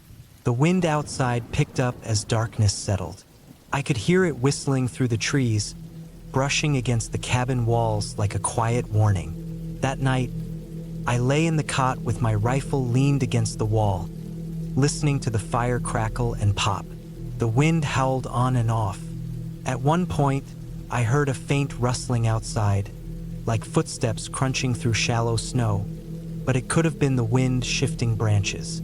Still, I sat up and waited, heart thudding. Nothing followed. I eventually drifted off. The next morning was clear but brutally cold. I boiled water for instant coffee, dressed in layers, and hiked east into a thick stand of pine trees where my uncle said he used to see elk. There were prints in the snow, deer, rabbit, even a fox trail, but no fresh sign of elk. I followed a long ridge line for a few hours and circled back toward the cabin by early afternoon. My hands and toes were numb despite the gear. As I got closer to the cabin, I saw something strange. My boot prints from earlier were partially covered, like snow had been kicked over them. Maybe I had walked slightly off path, but something about it felt off. I stopped, stared, then shook it off. I figured I was overthinking things. I hadn't seen another soul since leaving the highway the day before. Back inside, I warmed up with canned stew and hot tea. The wind had died down a bit, but I still felt uneasy. Something about the woods around the cabin felt too quiet. It wasn't just the snow. It was that hollow silence, the kind that made your ears ring. No birds, no branches cracking, just cold stillness. That night, I was sharpening my knife at the table when I heard it again. Footsteps, slow and steady, crunching through the snow outside. This time, I froze and reached for the rifle.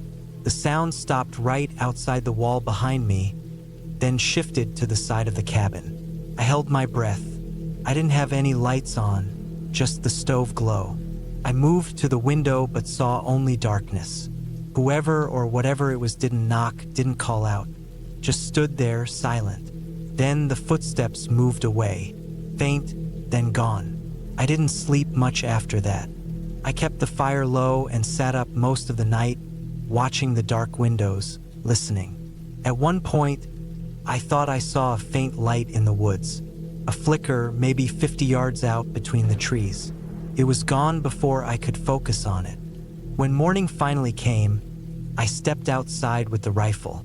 The snow was fresh and undisturbed around the porch. I walked the perimeter scanning for prints. Nothing. Either I'd imagined it or the snow had buried the evidence. I walked further into the trees, looking for anything strange. I found nothing, no tracks, no cigarette butts, no signs of a campsite. But the sense of being watched stuck with me. That day I stayed close to the cabin, chopping extra wood, res-tacking supplies, checking the generator that ran off propane. I double-checked my food stash and moved a few things closer to the door. It wasn't paranoia, not yet. I was just being careful. Around 3 p.m., I spotted movement out near the tree line. A figure, tall, dark clothing, maybe a coat. I raised the rifle and looked through the scope. Nothing, just trees and snow. I waited, scanned again. The hairs on my neck prickled. I stayed inside that night, kept the lights off, sat with my back to the wall, watching the windows and the door, rifle across my lap. I didn't eat. I didn't sleep. Around 2 a.m., I heard movement on the roof. Just a few steps, then silence. The roof was angled and icy. No one should have been up there. I stepped lightly to the back window and tried to get a glimpse but saw nothing. Then a faint thud, something hitting the ground behind the cabin. I moved fast and quietly, slipping out the front door with my flashlight off and the rifle up. I circled around the back in the dark. No one there, but something had been dropped. A cigarette, but still faintly smoldering in the snow. I bent down and picked it up. It was warm, recently put out. Someone was watching the cabin. The next morning, I packed most of my gear and decided I'd leave a day early. I strapped my rifle to my back and loaded the four-wheeler. But something was wrong. The gas cap was missing and the fuel line had been cut. It wasn't clean, it was slashed with a knife or a razor. I swore under my breath. The spare fuel can I'd kept next to the porch was gone too. I ran inside, checked the windows, checked the food, checked the GPS beacon. It was still there, but the battery was gone. I kept extras, but they were missing too. Someone had been inside the cabin. I locked the door and sat down at the table. My heart pounded. I took inventory of what I had. 1 rifle, 1 handgun, about 25 rounds total, 4 cans of food, a dozen bottles of water, and the axe. I could hike out, but it was over 10 miles in knee-deep snow. No way I'd make it before dark. I decided I'd hold tight until morning, then hike out early and follow the old Forest Service road south. That night was the worst.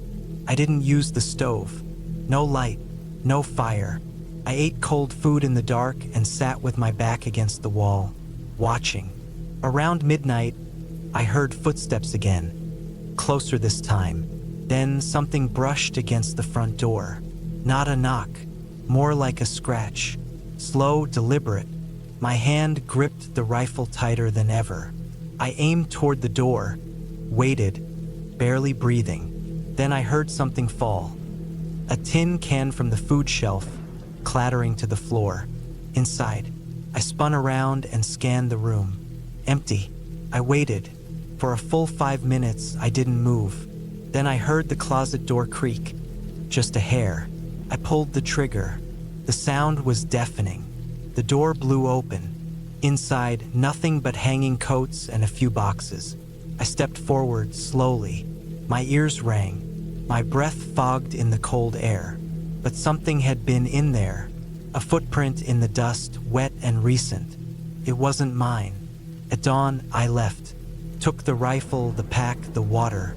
I left the rest behind. I walked 10 miles through the snow, heart pounding the entire way, always turning to look behind me. I made it to the highway around noon. A highway patrol truck happened to pass not long after. I waved him down. He asked if I was all right. I nodded, said I'd been hunting. That was all. I never went back to that cabin. A few weeks later, a local trapper found a makeshift shelter maybe a mile from the cabin, built from branches and a tarp, half buried under snow. Inside were wrappers, a camp stove, and some of my missing supplies. There were also a few photos, taken from the woods, pointed at the cabin. Someone had been watching me the whole time. I sold the land 6 months later. I haven't gone hunting since. Every time I close my eyes in the dark, I still see the footprint in the closet, the cigarette in the snow, and the photo taken through the trees. And I still wonder, how long had they been watching me before I noticed?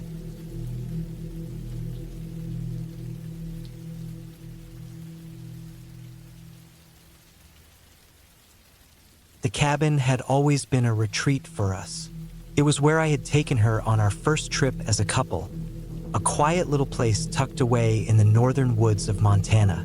The trees stretched far and wide, their towering presence forming a canopy of green that shielded the cabin from the rest of the world.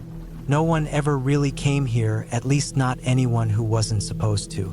It was my place. Now, years later, it had become something of a burden, a haunting memory of things that were, for better or worse, gone.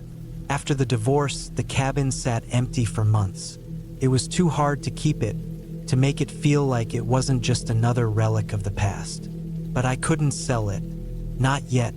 The years of memories felt too fresh. So, after too much thinking, I packed a bag and drove up there to clear my head, to put the past behind me once and for all. A week was all I'd give myself, but by the end of the first night, I began to wonder if I'd made a mistake. The journey up was long. I had spent hours on back roads, only to be greeted by the familiar stretch of gravel that led to the cabin. The old Ford truck I had driven seemed to sputter a little more than usual, its engine a reminder of the years since I had last taken it out. The place wasn't far off from the main highway, but once you were on that gravel path, it felt like you were deep in the woods, the kind of place where you wouldn't hear anything. No neighbors, no noise, just the whispers of the wind through the trees. I arrived just before dusk. The sky was already darkening, and a chill had started to creep in. I unloaded the truck and made my way inside, the wooden door creaking open like it always had. The smell of pine and dust filled my nose as I stepped in, setting my bags down by the old couch. The firewood was dry, so I set to work getting a fire going, feeling the familiar warmth spread throughout the space. The cabin had always been simple. A few rooms, a stone fireplace, and large windows that offered a panoramic view of the wilderness outside. I didn't think much about the solitude. I'd spent enough time here, both with her and without her, to grow accustomed to it. But that night, as the fire crackled and the wind howled outside, I couldn't shake the feeling that something wasn't right. It wasn't the place itself, it was me. The cabin felt different. Or maybe I was different. It was hard to tell. After I ate, I sat by the fire, staring at the flames. The place was as it had always been, but the memories felt like they had a weight to them now. Every corner of the cabin seemed to carry a piece of the past. Our first time here, our arguments, the quiet moments spent in front of the fire. I wanted to push all of that away, to leave it behind, but the more I sat there, the more the silence grew deafening. I was about to head to bed when I heard something outside. It was faint, barely audible, but there was a rustling in the trees. I paused, straining my ears, but then dismissed it as nothing more than the wind. Still, something about it nagged at me. I'd spent so many nights here, never feeling uneasy, but now, I couldn't shake the feeling of being watched. The wind picked up again, whistling through the trees, but the rustling I had heard before was different. It wasn't the wind. It was something more deliberate, something moving through the woods like a person or an animal, but it was moving in a way that wasn't natural. I grabbed the flashlight from the shelf, the beam of light cutting through the dark. The rustling outside stopped just as I flicked it on, and for a moment, I stood there, unsure whether to check it out or stay inside where it was safe. But curiosity got the better of me, and I stepped out onto the porch, the wooden boards creaking beneath my boots. I looked around, but saw nothing, just the endless stretch of trees and the rising moon. I stood there for a few moments, letting the quiet settle in again. But then the sound returned, this time closer. My heart skipped a beat. Something was out there. I wasn't sure what, but the feeling of unease was becoming overwhelming. I stepped back inside, locking the door behind me. The fire in the hearth seemed to burn a little brighter now, the shadows in the corners of the room stretching long across the floor. I stayed up late that night, tossing and turning on the couch, unable to find any comfort. The sound of the wind and rustling branches outside kept me awake, and I couldn't shake the feeling that something, or someone, was nearby. Around 2 a.m., I finally drifted into a fitful sleep. The dreams I had were twisted, fragments of memories and half-formed thoughts that didn't make sense. But then, something woke me. A noise, different from the wind, was coming from outside. It was the unmistakable sound of footsteps. I froze, heart hammering in my chest. This was no animal.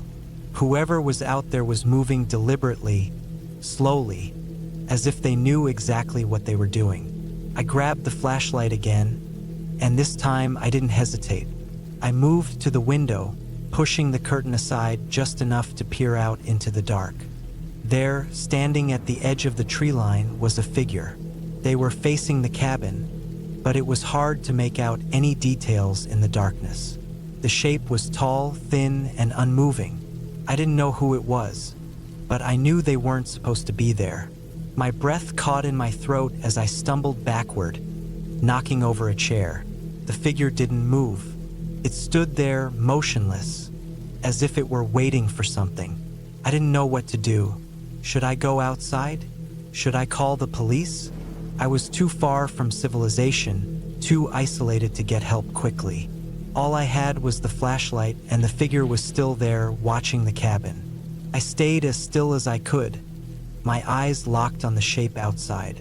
I don't know how long I watched, but eventually, the figure turned and disappeared into the woods. I waited for what felt like hours before I dared move again. But when I finally stepped outside to check, there was nothing there.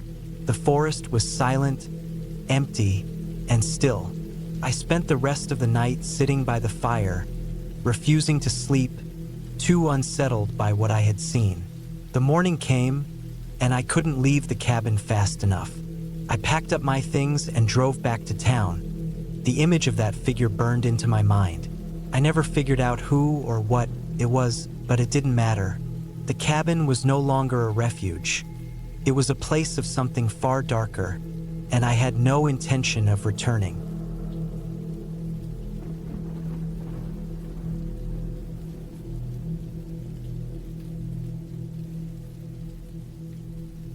It was the fall of 2018, and I had just turned 32. I'd been living in Southern Oregon for about a year, working remotely in IT after getting out of a rough breakup. I rented a small apartment in Klamath Falls and spent most weekends hiking or driving around the woods just to clear my head. I was tired of seeing people. I didn't want to be around anyone. I just wanted to breathe again without all the noise. There was a spot I used to drive past sometimes on the back roads out near Beatty, not far from the Fremont-Winema National Forest. A narrow, cracked road cut off from the main highway, winding up into the trees. At the entrance, half hidden in the brush, there was this old wooden sign that looked like it hadn't been touched in decades. I could only make out a few faded letters, but I figured it was once some kind of church property or private homestead. I never saw any cars go that way, no lights at night, no signs of life, and that made it more tempting. One weekend in early October, I packed my gear and decided to explore that road. It wasn't meant to be anything big, just a weekend out, no cell service, no emails. I brought a small tent, a portable stove, and some canned food. I figured I'd find a clearing and maybe do some light bushcraft stuff. Get dirty, sleep early, listen to the wind and the animals. I left my apartment just after sunrise on a Saturday morning and started the drive. The road was worse than I thought. My old Subaru shook the whole way up. Branches scraped the sides, and at one point I had to stop and clear a fallen log that was blocking the path. I should have taken that as a sign to turn around, but I didn't. I kept driving. I don't know why. Maybe I was hoping to find something hidden or forgotten, something no one else knew about. About 6 miles in, the road leveled off. The trees thinned a bit and I came to a clearing. That's when I saw it. The cabin. It sat maybe 30 yards off the road, partially hidden behind a small hill. The roof sagged in the middle and the chimney was crumbling, but the walls looked solid.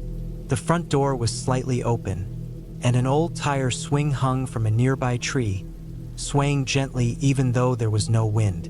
What struck me more than the cabin itself was what lay behind it. A small graveyard. It was fenced in with rusted iron bars, maybe 20 feet by 20. The headstones were worn, chipped, and crooked. I counted 7 in total, none of them newer than the 1940s, from what I could make out. It didn't feel like a public cemetery, more like a family burial plot. I stood there for a long time just looking at it. I should have left. Instead, I parked the car and decided to stay the night. There was something about that place, something I couldn't explain. It didn't feel haunted or cursed, felt forgotten, like it had been left behind and no one had bothered to remember it. I unloaded my gear and checked out the cabin. The door creaked loudly when I pushed it open. Inside, it smelled like dry rot and dust. There was a single room with a collapsed bed frame, a wood stove, and a small table with 1 chair. Rodent droppings covered the corners. A few old cans and broken glass littered the floor. Still, it felt sturdier than my tent. I swept the spot clean and set up my sleeping bag. I figured I'd light a small fire outside and eat before it got dark. Around 4 p.m., I walked the edge of the graveyard. The names on the stones were almost unreadable. A few first names were legible: Walter, Edith, Clara. One stone had no name at all, just a year, 1936. There were no flowers, no signs of recent visits. The grass had grown tall and wild, but something about the placement of the stones looked intentional, like someone had cared enough to arrange them in a pattern. I spent the evening by the fire, reading an old paperback I brought and sipping coffee from my thermos. The woods were quiet, too quiet.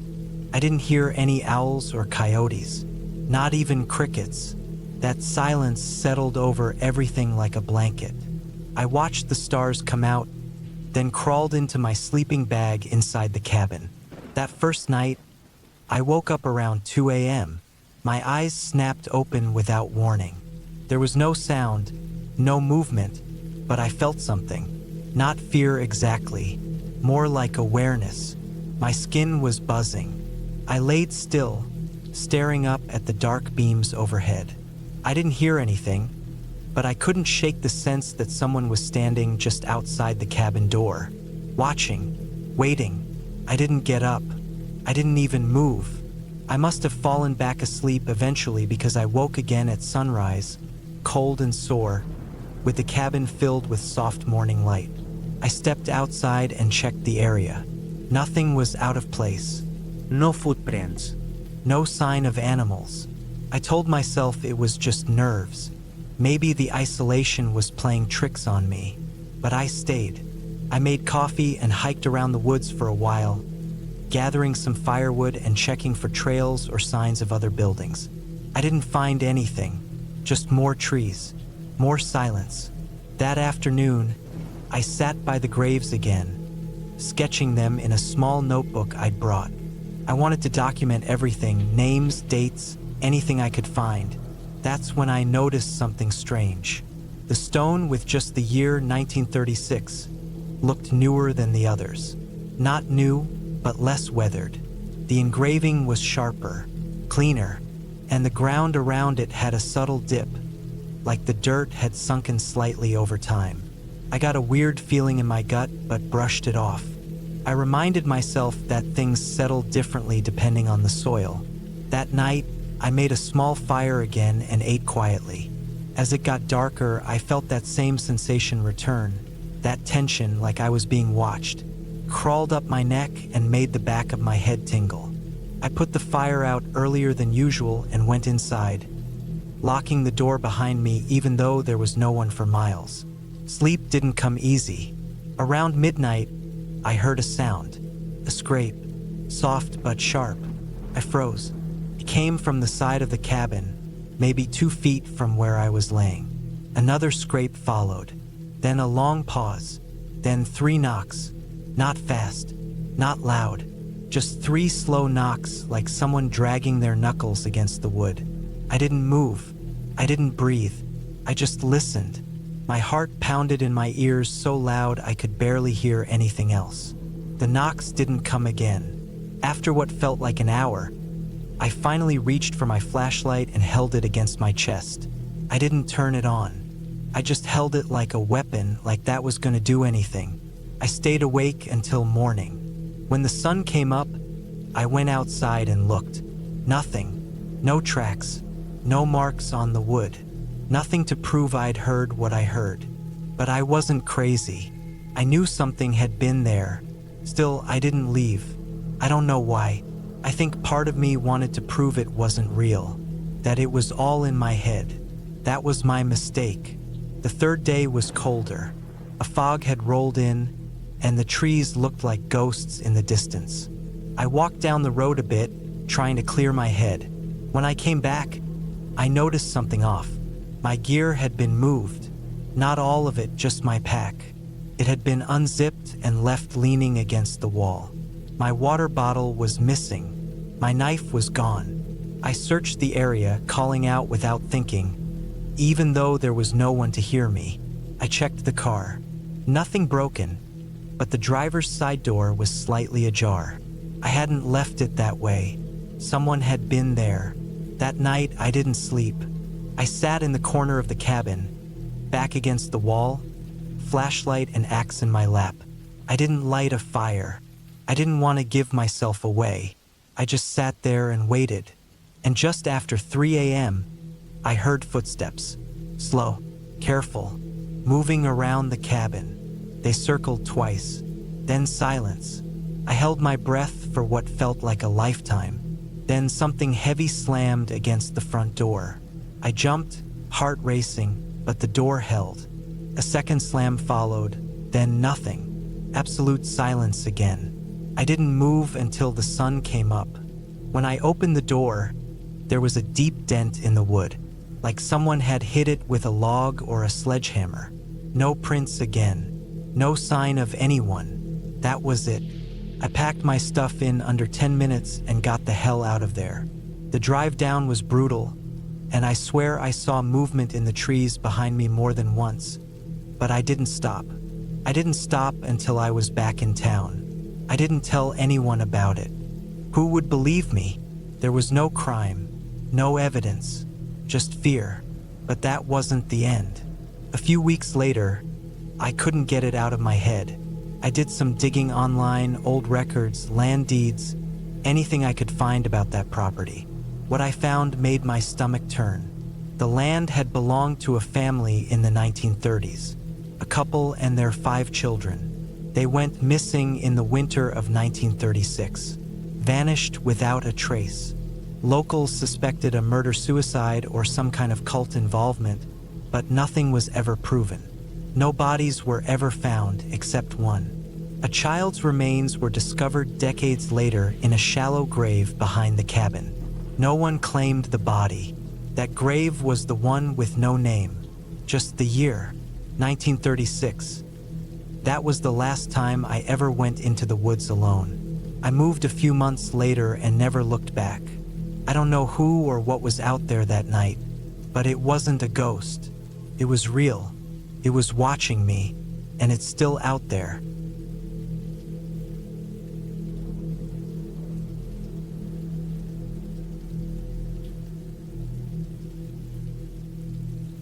It was supposed to be a peaceful weekend getaway, a chance to disconnect from everything. I had rented a small cabin deep in the forests of North Carolina, far from the chaos of daily life. It was late October, the air crisp with the chill of autumn. The leaves were in their prime, a blend of golds, reds, and oranges against the dark green pines. It seemed like the perfect place to unwind. Just me, nature, and the silence.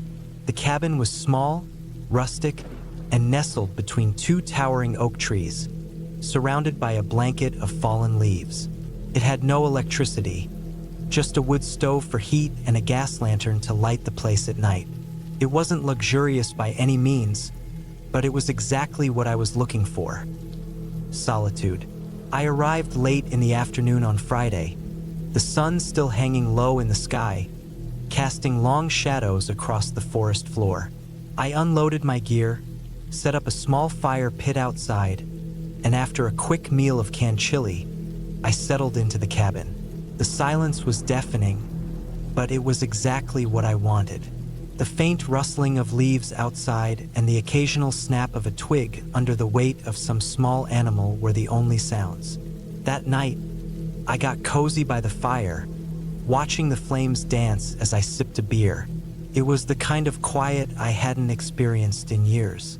The crackling of the fire was almost soothing, but it didn't take long before my mind began to wander. I had come out here to escape from the pressures of life, but being alone in a cabin in the middle of nowhere started to feel unnerving. I tried to shake off the feeling, reminding myself that there was nothing to be afraid of. I had grown up in the country, spent countless nights camping, and hiked through places far more isolated than this. Still, as the darkness thickened outside, the silence pressed in. The lantern flickered, casting strange shadows on the walls, and I found myself glancing toward the door every so often, half expecting to hear someone knocking. I shook my head, telling myself I was being foolish. It was just the isolation playing tricks on my mind.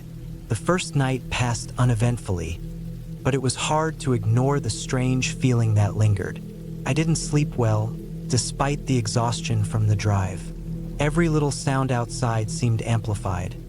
An owl hooting in the distance, the wind rustling the trees, and once, what sounded like footsteps, but I dismissed it as my imagination running wild. The next morning, I woke up early. The cold air of dawn had crept into the cabin, and I stoked the fire. It was then that I noticed something odd. There were footprints outside the cabin, large, deep prints in the soft mud near the front door. They were too big to be from any animal I could think of, but too small to be from a person. They led off into the woods, disappearing into the underbrush. I stood there for a while, staring at the prints. They were fresh, only a few hours old, maybe. My stomach twisted with unease. Who could have been out there in the middle of the night? I knew I hadn't heard anyone, but there was no denying the evidence in front of me. I decided to investigate. I grabbed a flashlight, slipped on my boots, and stepped outside. The air was thick with fog, clinging to the ground in a way that made the trees look like silhouettes against a pale background. The footprints were still there, clear as day. I followed them, the crunch of leaves under my boots the only sound breaking the eerie quiet. The tracks led me further into the woods, toward a small creek that ran through the area. I stopped there, unsure of what to do next. The footprints simply vanished by the water's edge, as though the person had stepped into the creek and disappeared. Confused and a little shaken, I turned back. I couldn't shake the feeling that I was being watched. Every time I glanced over my shoulder, the trees seemed to close in, the fog making everything look distant and unfamiliar. When I got back to the cabin, I bolted the door and made sure the windows were secure. I tried to tell myself it was nothing, just some hiker, or maybe a local who wandered through. But something about the way those prints had ended so abruptly left me unsettled. The rest of the day passed in an odd sort of limbo. I went for a hike, trying to put the weird encounter out of my mind, but the forest was unnervingly silent. There were no birds, no animals moving through the brush, just the distant sound of the creek and the occasional snap of a twig underfoot. I kept glancing over my shoulder, half expecting to see someone following me, but I never did. By evening, I was tired. I built a fire outside and roasted some marshmallows. hoping the flames would keep my mind from wandering. The night sky was clear, and the stars seemed brighter than ever. Still, I couldn't shake the feeling of unease that had settled over me. I decided to turn in early, locking the door and drawing the curtains before I crawled into bed. It wasn't long before I was awoken by a noise outside.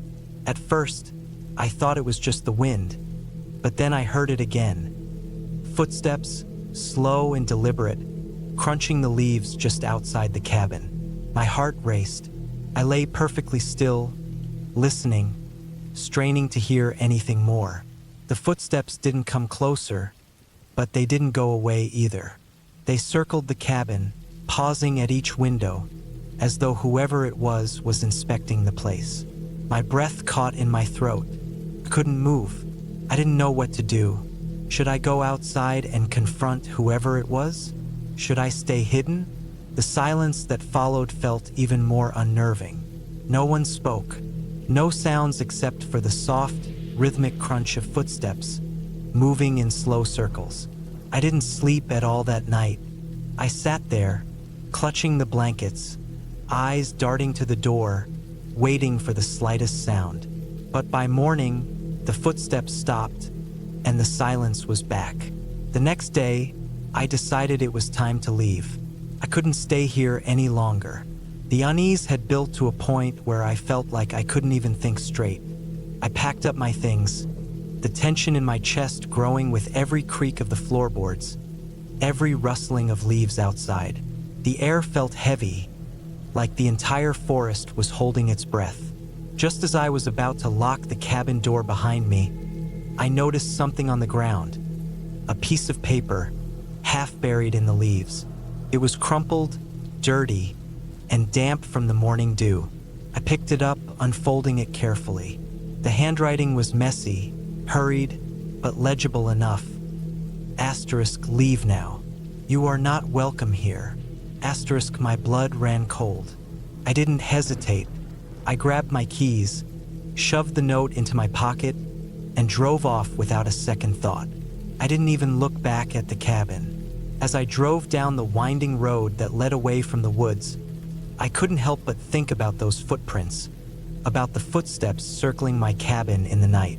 The note, it all added up to something I couldn't explain, but I knew one thing for sure. I wasn't meant to be there. By the time I hit the main highway and saw the first sign of civilization, the tension in my chest began to ease. The fear that had gripped me for the past 48 hours started to dissolve. I don't know who had been in those woods or why they'd left the note, but I had no intention of ever going back to that cabin. Something was off, something I couldn't quite put into words. And as I drove further away, I felt like I was finally escaping whatever it was that had been watching me from the shadows. I don't think I'll ever understand what happened out there. I'm just glad to be back in the world of people and noise.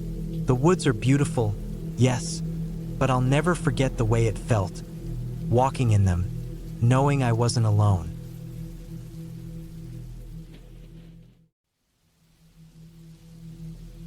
It was a cold October morning when I drove up the narrow dirt road leading to the cabin. The trees were a mixture of fading green and burnt orange, the last vestiges of autumn before winter came in full force. The sun was just peeking over the hills, and the air had that sharp crispness that made every breath feel like it cleaned your lungs.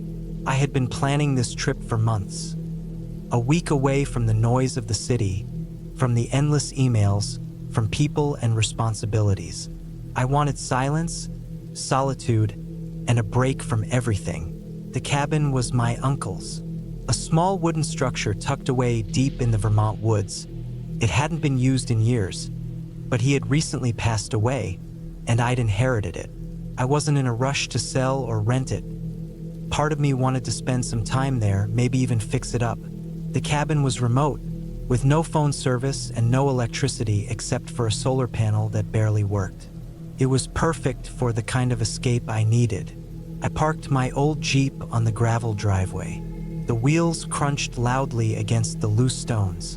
The place looked exactly like I remembered from the few times I had visited as a kid, weathered with siding, a stone chimney, a small porch with a rocking chair that swayed gently in the breeze. The windows were dusty, the glass a bit foggy with age, but the place had a solid feel. It wasn't fancy, but it was homey.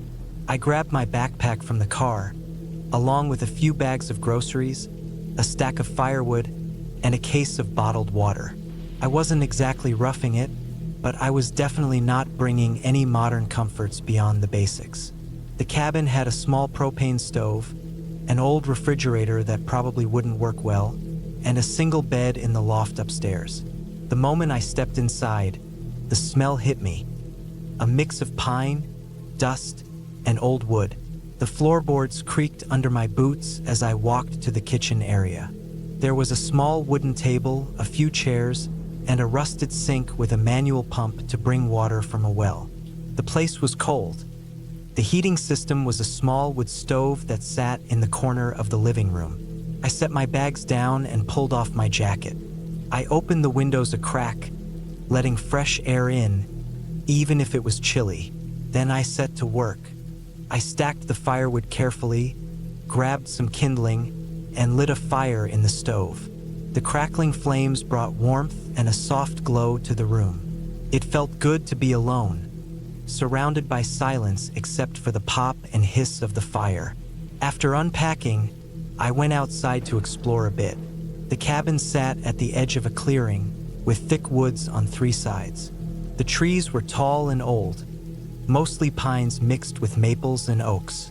The ground was carpeted with fallen leaves and pine needles, muffling footsteps. I walked a little way down a faint trail that disappeared into the forest. I could hear birds somewhere, maybe a squirrel chattering. There was no one around for miles. I liked that feeling, no roads, no traffic, no other houses nearby. Just me and the woods. Back inside, I cooked a simple meal on the stove.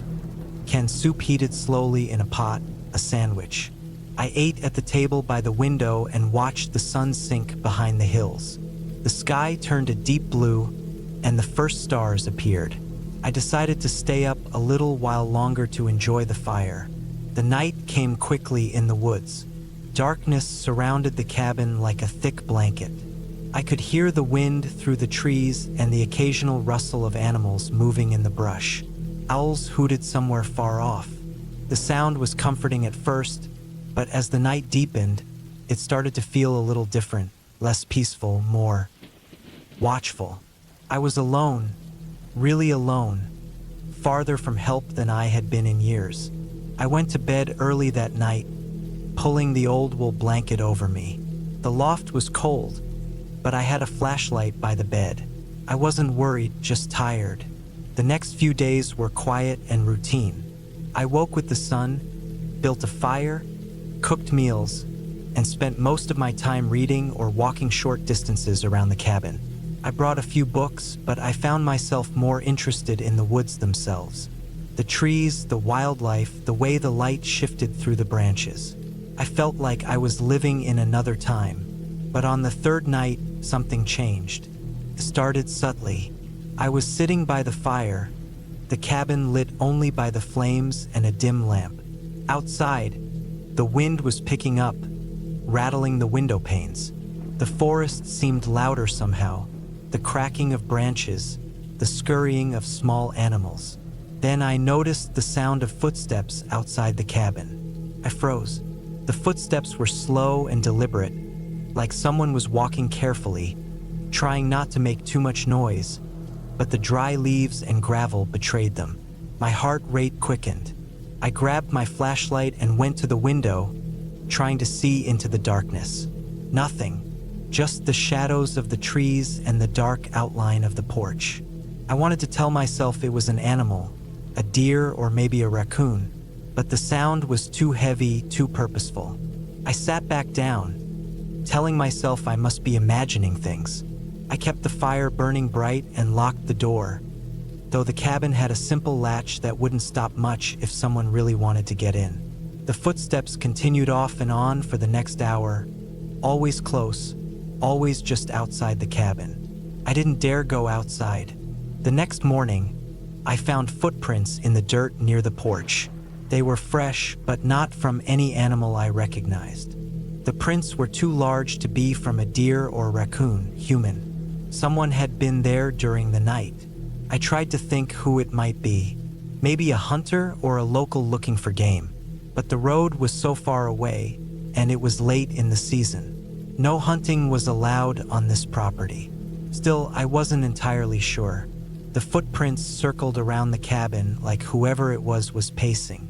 I felt uneasy for the first time. The woods didn't feel welcoming anymore.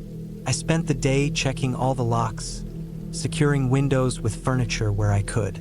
I even fashioned a makeshift spear from a sturdy branch. That night was worse. I heard voices outside, whispering, low and hard to understand. I stayed completely still, listening. The voices didn't come close but drifted around the edge of the clearing. Then the footsteps came again, this time faster, like running.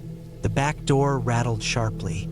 I grabbed the spear and stood near the door, ready to defend myself.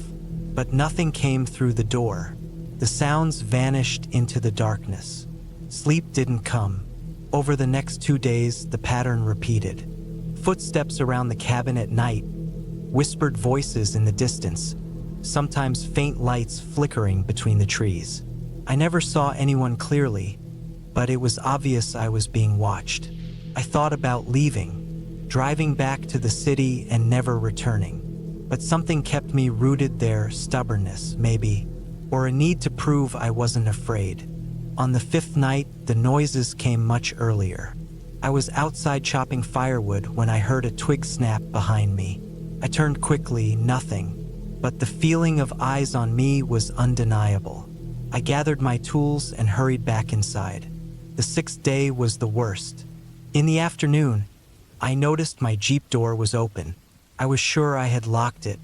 I checked inside, nothing stolen, but my backpack was moved from the back seat to the front. Someone had been there. Panic hit me hard. I called the local sheriff's office from a payphone in town. The nearest place with phone service was 10 miles away. They told me they would send someone by in a day or two, but the roads were rough and the weather was turning. That night, the footsteps were louder, closer. I kept the fire roaring and sat near the door with my spear. Couldn't sleep. At dawn, the footsteps stopped. On the 7th day, I packed my things slowly. I wasn't going to stay another night. I felt the tension in my chest like a weight, the fear that someone was out there, watching, waiting for the right moment. Before I left, I went to check the perimeter one last time. The forest was quiet, too quiet. No birds, no rustling. My footsteps sounded loud and empty on the leaf-strewn path. Then, about 50 yards from the cabin, I saw it. A small campsite hidden in the trees. Someone had been living there with a makeshift lean-to and a fire pit still warm. There were footprints all around, leading toward the cabin. I understood then that the noises, the footsteps, the feeling of being watched had all been from someone living in the woods nearby, unseen but always there. The woods weren't haunted by ghosts or legends. They were haunted by a person, a real human being. Someone who didn't want me there, who had been watching me the whole time. I left that morning without looking back. Driving down the dirt road, I kept glancing in the rearview mirror, half expecting to see someone standing at the edge of the trees. The cabin remained behind me, quiet and empty once more. But I knew it was no longer safe, at least not for me. When I got home, I sold the Jeep and found a small apartment in the city. I never told anyone the full story. It felt too real, too scary to admit out loud. The cabin in the pines was supposed to be a refuge, a place of peace and solitude. Instead, it was a place that reminded me how vulnerable we are when we're truly alone. Sometimes, when the wind howls at night, I think about the footsteps in the dirt and the hidden campsite, and I wonder who was watching me and what might have happened if I had stayed one night longer.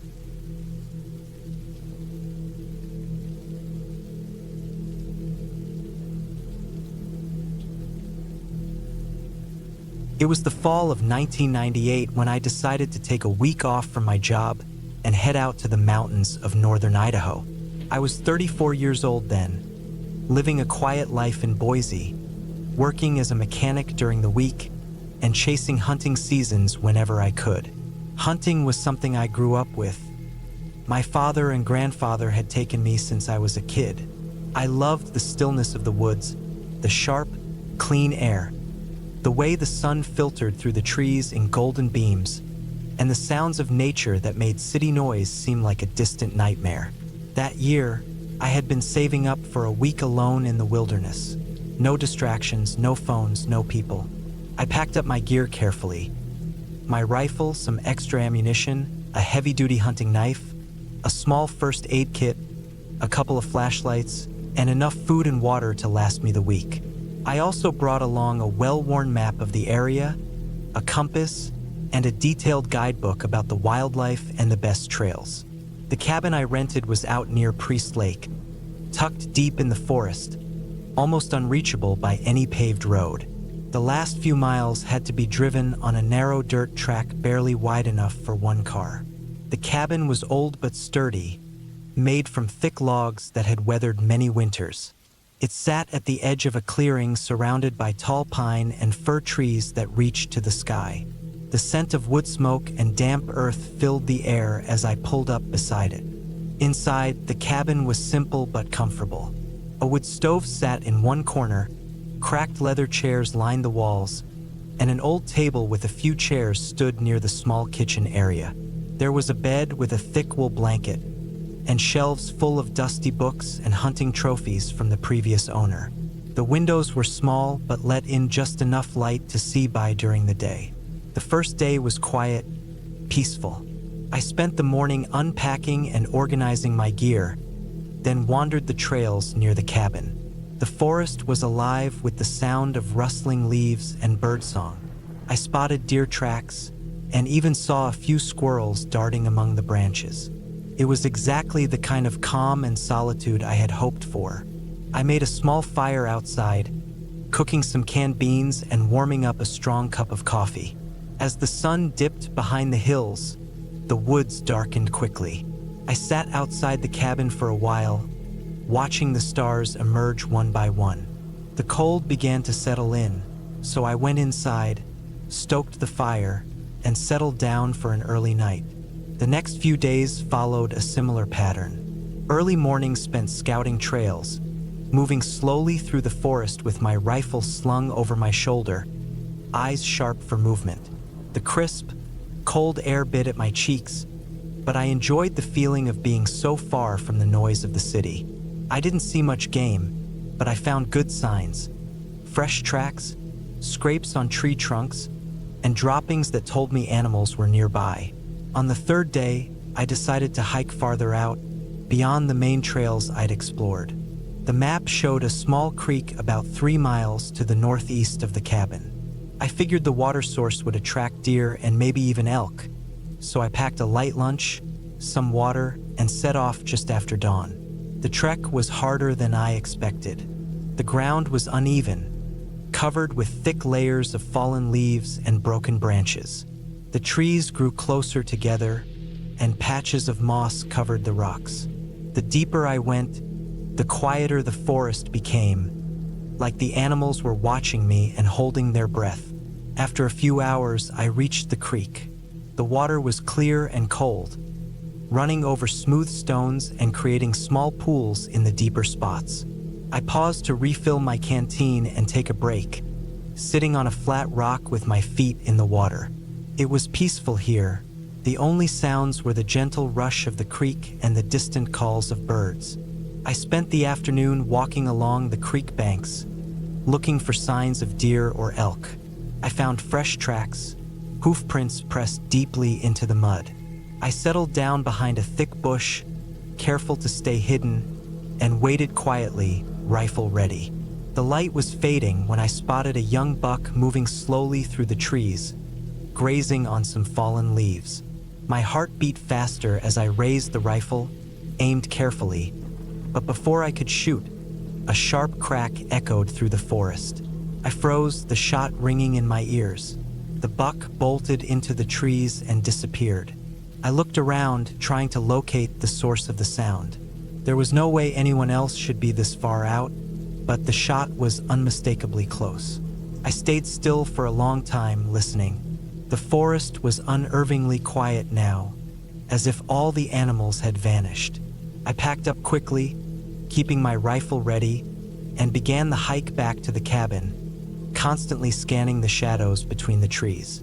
When I finally reached the clearing, the cabin looked dark and still. No smoke from the chimney, no movement. I unlocked the door, careful, and stepped inside. Everything seemed untouched, but the silence inside was heavy. That night, I kept the fire burning and the rifle close. Every sound outside made me jump. A branch snapping, the wind rustling the leaves, the distant howl of a coyote. I told myself it was just the forest doing what it always did, but I couldn't shake the feeling that I was being watched. The next morning, I found something strange near the cabin. In the dirt path leading up to the front door, there were fresh footprints, large, heavy, and uneven, like someone had been dragging their feet. They led from the edge of the forest to the cabin and stopped right at the threshold. The prints weren't human, or at least not any kind I recognized. My heart sank. I didn't know what to make of it. I checked the perimeter of the cabin and found more tracks circling around the back, going toward the woods again. They were huge, and the impression was deep in the mud. I felt a chill run down my spine. I spent the day inspecting the cabin, checking the locks and windows, making sure everything was secure. I decided I would pack up and leave first thing the next morning. Something about the place didn't feel right anymore. That afternoon, I tried to shake the unease by going out for a short walk, staying close to the cabin this time. I carried my rifle and kept my eyes open. The woods were quiet, maybe too quiet. There was no birdsong, no rustling, just the wind moving through the branches. Suddenly, I heard a low growl, deep and guttural, coming from the trees nearby. It wasn't a coyote or a wolf. It was something heavier, slower, more deliberate. My heart pounded as I scanned the forest, but I saw nothing. The growl came again, closer this time. I moved back toward the cabin as fast as I could without running. The growling followed, fading and then rising again, like something stalking me just out of sight.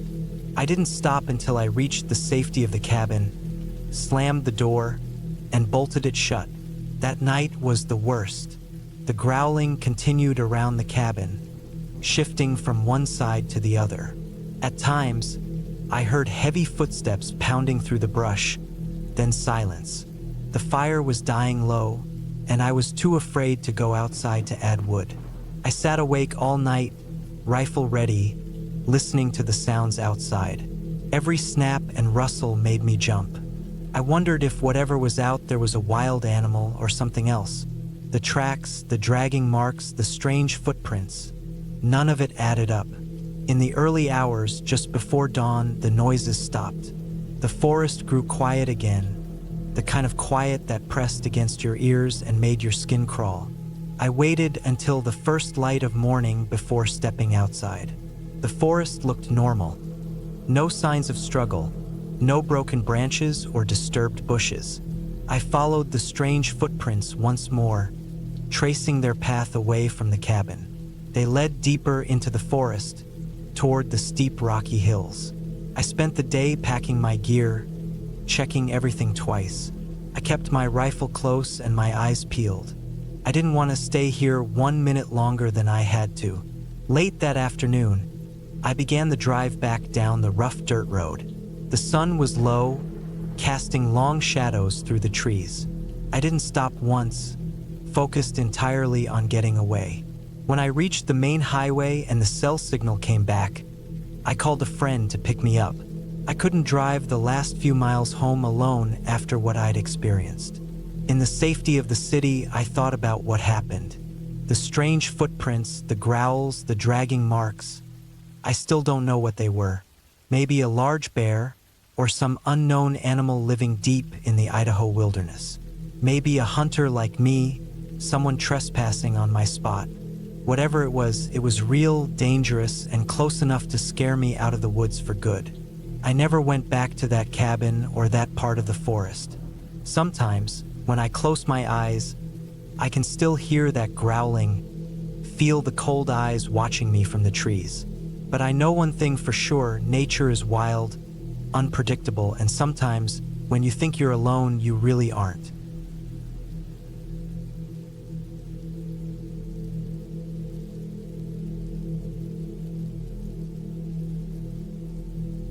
My name's Thomas. I'm 32 now, and this happened back in 2019. I haven't talked about it with many people. It wasn't supernatural or anything like that. No ghosts, no monsters, no weird lights in the sky. Just something real, something human, and something I still think about when I can't sleep. I grew up in Oregon but moved to Montana in my late 20s for work. I was a wildlife surveyor for a private research group that was contracted to monitor populations of elk and wolves near the Canadian border.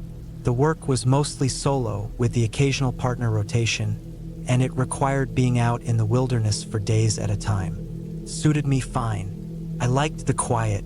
I liked moving through the woods with just my gear and a map. This job came in mid-September. My assignment was to survey a corridor north of Eureka, just a few miles from the border, up near Lake Koocanusa. The place was dense forest, rough country, very few trails. Most of it was ATV access only. I was supposed to spend 4 days out there, tracking, photographing, and logging animal movement signs for a report due at the end of the month. I packed heavy like I always did. A good tent, sleeping bag, food for a week, water, filter pump, maps, a compass, a satellite phone, and a GPS tracker that updated my position for the office back in Missoula. I brought a sidearm, too. Not for people, really. More for bears or cougars, though I'd never had to use it. I started the hike mid-morning, parked the truck near a gate that marked the limit of where vehicles could go, and hoofed it the rest of the way with my gear. The area was beautiful, no doubt. Tall pines, the smell of fall just starting in the air, crisp wind brushing through the branches. I set up camp near a small clearing by a dry creek bed, maybe 7 miles from the truck. The first night was normal. I logged a couple sets of elk tracks, some scat, heard some coyotes off in the distance, ate a couple granola bars and some jerky, then turned in. I remember lying in my tent that night, listening to the wind pick up. It had a way of moving through the trees that made you feel like the woods were breathing around you. It was peaceful.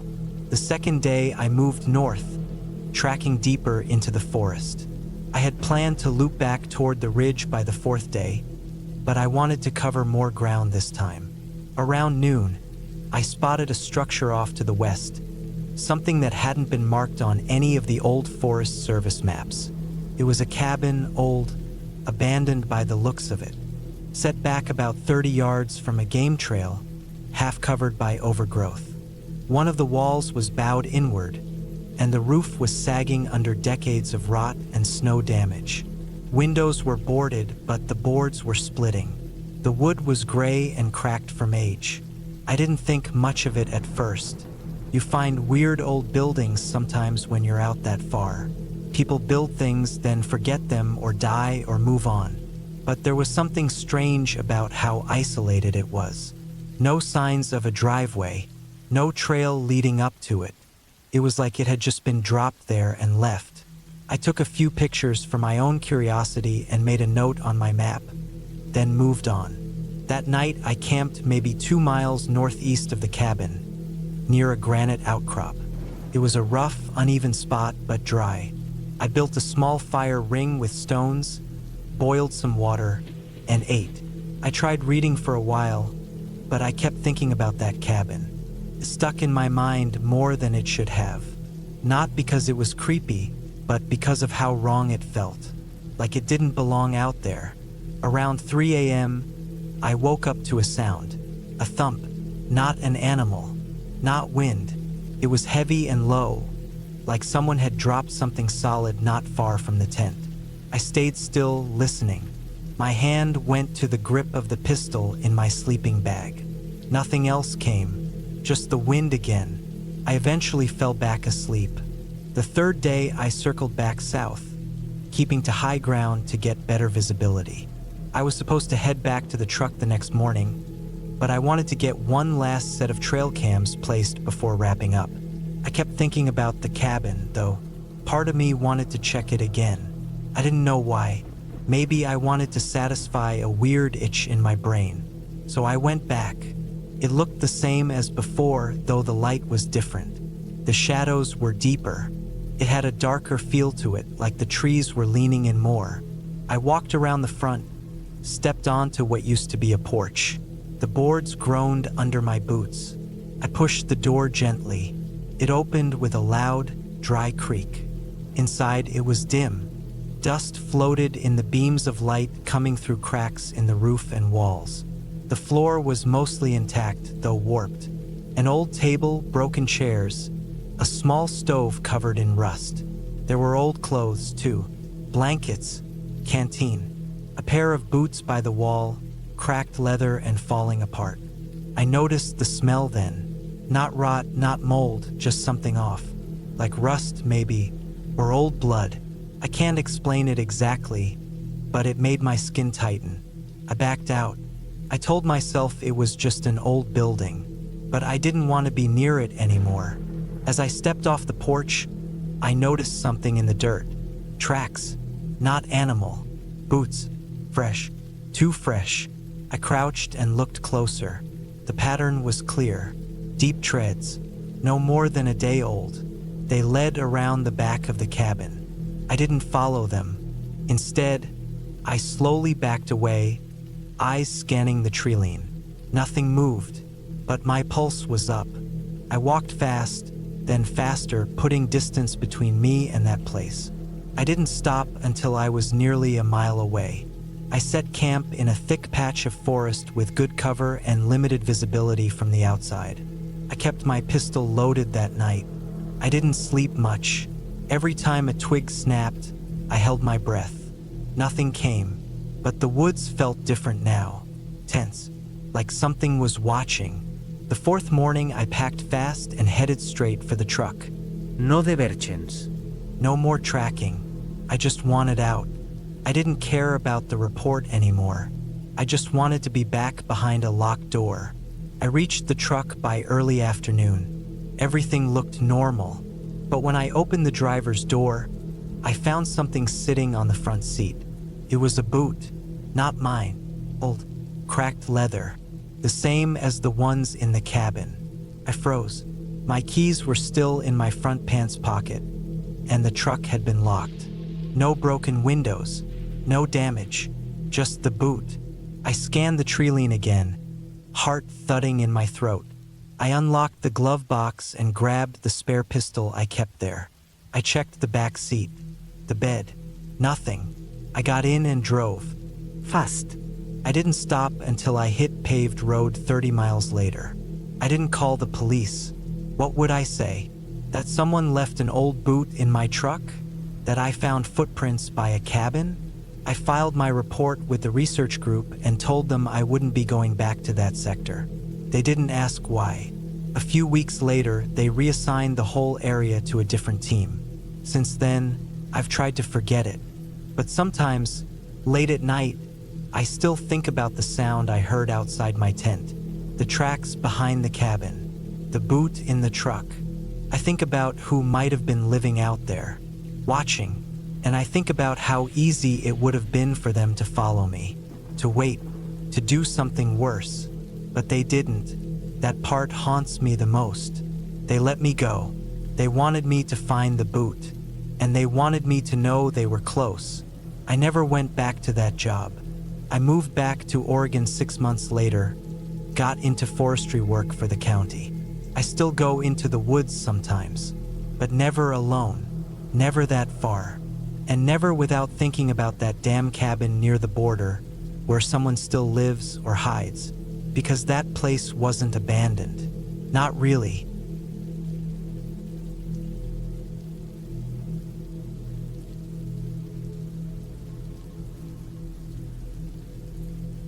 I never thought I'd go back to that cabin. Not after everything that happened with Emily, my ex-wife. But there I was, driving through the rough country roads of northern Vermont in the early autumn of 2015, a few years after our divorce. I was 38 then, freshly divorced for 2 years, trying to make sense of life again.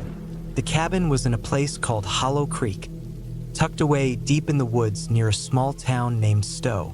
It was a place Emily and I had visited once when we were married, before things started to fall apart. The memories were heavy, but I told myself I needed a break from the city, from work, and from everything. The drive alone was long and tiring.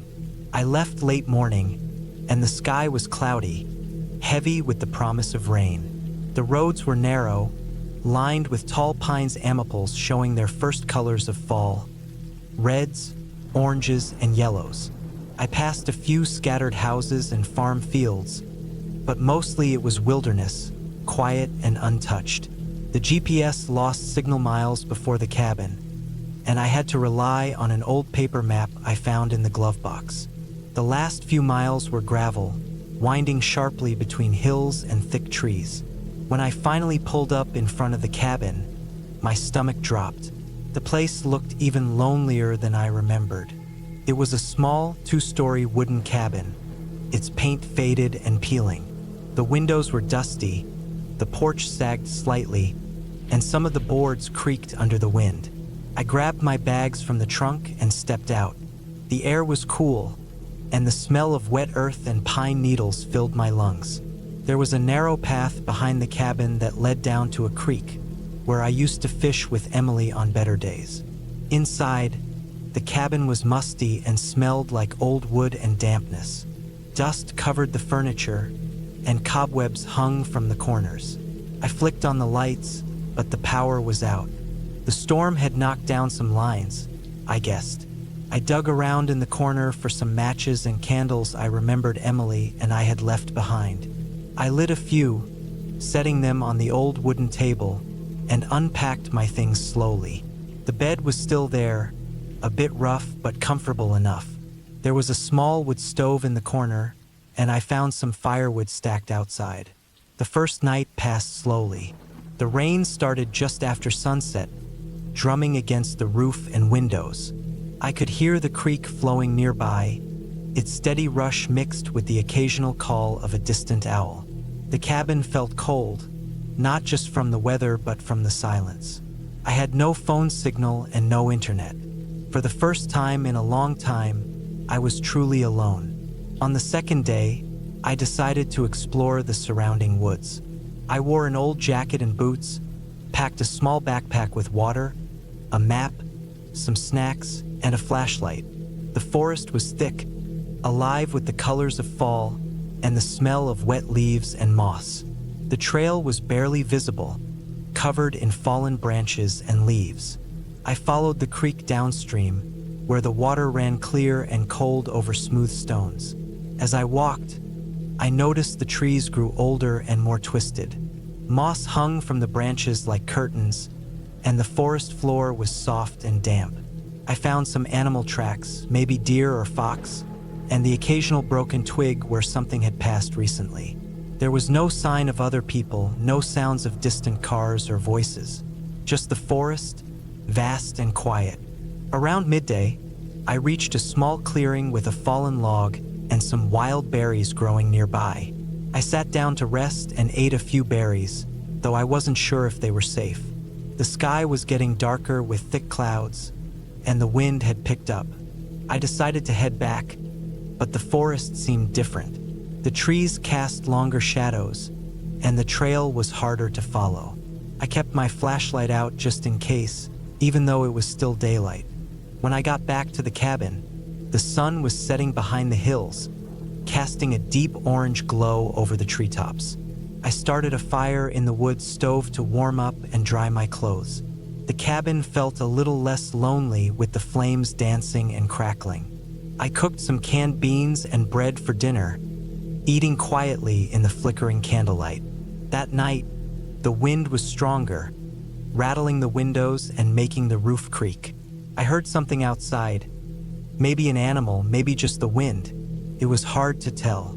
I lay awake for hours, staring at the ceiling, my mind drifting back to Emily and the fights we had, the silence between us, the empty bed I was sharing now with nothing but memories.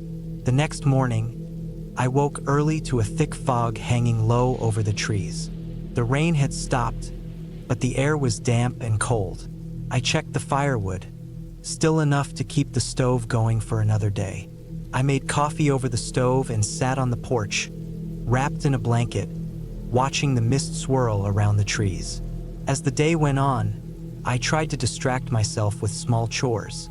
I fixed a loose board on the porch, cleaned some of the dust inside, and chopped more firewood. But something about the cabin felt off. I couldn't shake the feeling that I was being watched. Late that afternoon, I went to the creek to refill my water bottle. The path was slippery from the rain, and the ground was soft. I knelt down by the water and looked up and down the creek. The silence was thick. I thought I saw something move just beyond the trees. A figure maybe, but when I blinked, it was gone. I told myself it was just my imagination. Maybe a deer or a hunter passing by. I decided not to go far that evening. I stayed close to the cabin and kept the fire burning strong. But as the sun set and the shadows grew long, the feeling of unease grew with it.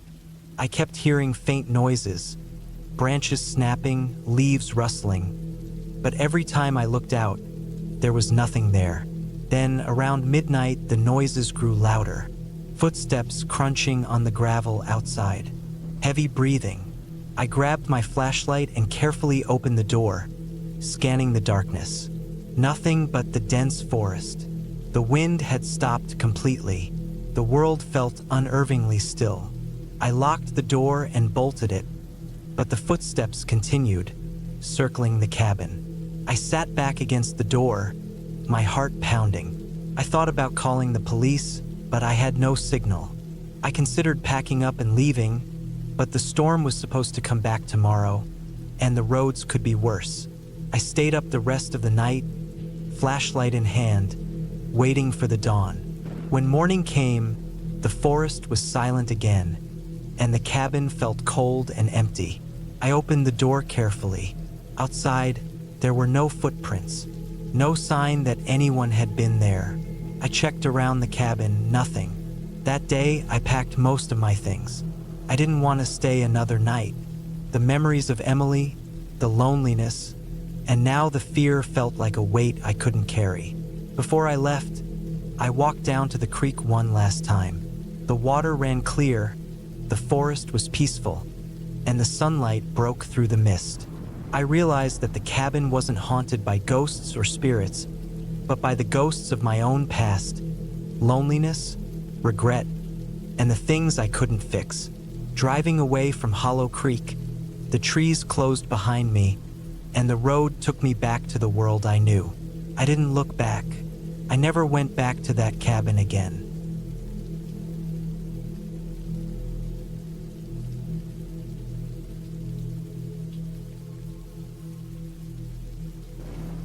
It was October of 2019 when I decided to head up to northern Idaho to build a small cabin for myself.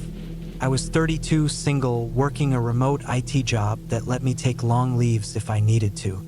After living in the city for years, I had gotten tired of everything. The traffic, the noise, the concrete. I wanted something different, something slower, quieter, more grounded. So I bought 5 acres of forested land about an hour and a half from Sandpoint, not far from the Canadian border. The property was remote. No cell service, no neighbors nearby. Just pine trees, brush, and a small creek running along the back of the land. It felt peaceful when I first walked it, like a place no one else had touched in years. My plan was simple. Spend a few weeks up there building a small off-grid cabin. Nothing fancy, just a dry structure with a wood stove, a bed, and enough shelter to get me through the winter if I wanted to stay longer. I brought my old truck, a trailer filled with tools, a generator, propane tanks, and a bunch of supplies. I had pre-cut some lumber and loaded it on the trailer too, enough to at least frame the shell of the place. The first couple of days went smoothly. I cleared a small section with a chainsaw, leveled the ground by hand using a shovel and some gravel, and laid out concrete pier blocks to support the floor frame. I had to haul water from the creek in big blue barrels just to mix concrete for some of the anchors. It was hard work, and by the end of each day I was beat. I slept in a tent under a rain tarp about 30 feet from the build site. I kept a cooler nearby and cooked simple meals on a camp stove. Every night I fell asleep with the sound of owls and the occasional crack of tree limbs falling somewhere out in the dark woods. By the fourth day, clouds started to gather. The air felt heavier, and you could smell the shift in the weather. I was ahead of schedule, so I pushed hard to get the floor finished before the rain came. I was working until dusk, hammering in the joists and laying the subfloor in sections. I wore gloves, but my hands were still blistered and sore. That evening, after I finished for the day, I made some ramen and sat under the tarp. That's when the wind picked up, sharp gusts whipping through the trees. It was followed by a light drizzle, then a steady rain. I didn't think much of it. It was October in northern Idaho. Rain was normal, but it didn't stop. It kept falling through the night, tapping hard against the rain fly above my tent. By morning, everything was soaked. The tarp had sagged in the middle, and the tent's floor had puddles in it. I wore my rain gear, but it was still miserable. The ground had turned soft, muddy. I spent the morning under the tarp, fixing my tools, trying to keep things dry. The rain didn't let up. Around mid-afternoon, I decided to keep building. I couldn't afford to wait forever, and I was stubborn. I framed the first 2 walls in the rain, slipping on the wet boards, wiping water off everything I touched. The plywood was swelling a bit, but it was usable. I'd nail something, then cover it with a plastic sheet and weigh it down with whatever I could find. Rocks, extra lumber, even my cooler. I worked like that for hours, my boots caked with mud, water dripping down the back of my neck. As it got darker, I packed things up and headed back to the tent. Everything was damp. My sleeping bag was cold. I barely slept. I just laid there, listening to the steady sound of rain and the trees swaying. Sometime around 3 a.m., I heard something that wasn't the rain. It was a deep cracking sound, like wood splitting, followed by a loud crash. It echoed across the forest. A tree had fallen. That much I knew. I didn't know how far or what it hit, but I stayed in the tent, unmoving. The idea of going out there in the middle of the night, soaked and alone, didn't sit right with me. By sunrise, the rain had slowed to a mist. I crawled out and walked toward the cabin site. I could see it right away. A large pine, easily 30 feet tall, had collapsed just 10 yards from the build site. It missed the cabin completely but smashed the corner of my lumber pile. A few of the 2x6s had snapped under the weight. If I'd been working late into the night, it could have hit me. The thought made my stomach twist. I spent the next 2 days cutting the tree up with my chainsaw, stacking the logs to dry.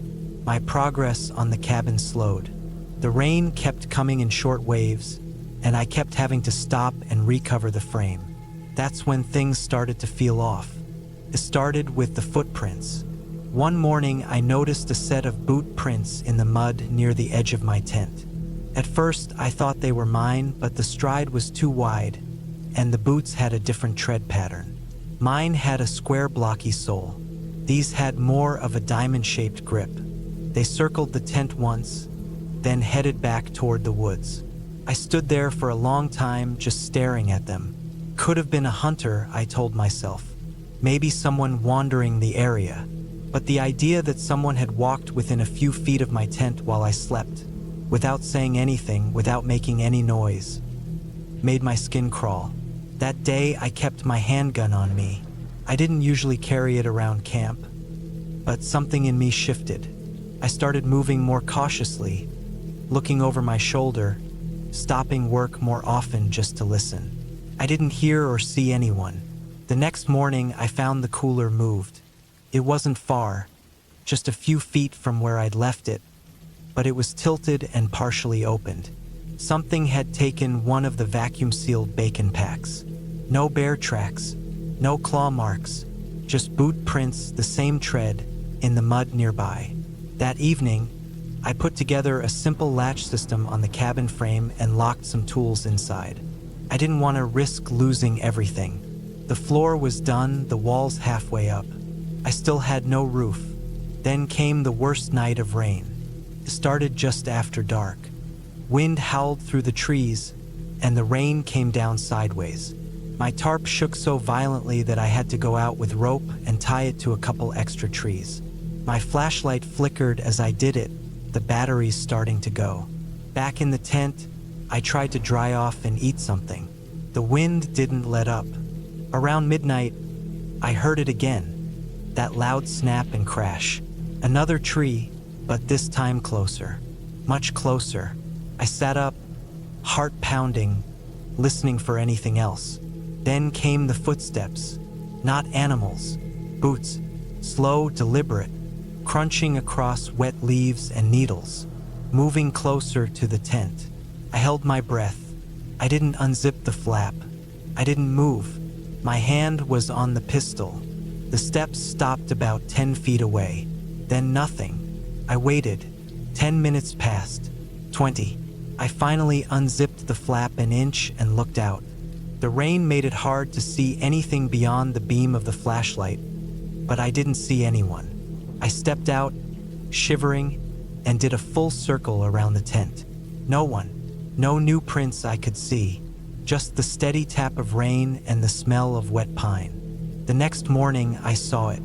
The cabin door was open. I hadn't left it like that. Inside, the tools were untouched, but my backup food stash was gone. I'd kept some dry goods, rice, canned beans, jerky, in a sealed tub. The tub was still there, but the lid was off and half the contents were missing. I packed everything that day, threw it in the truck and drove into town. Muddy roads be damned. I found a hardware store and bought a cheap trail camera. A couple, actually. I also got better locks, a heavier tarp, and new batteries. I came back the next day, reset everything, and mounted the cameras high up on trees facing the tent and the cabin. I stayed one more night. No rain, no noise, just silence. 2 days later, I checked the footage. One camera had caught him.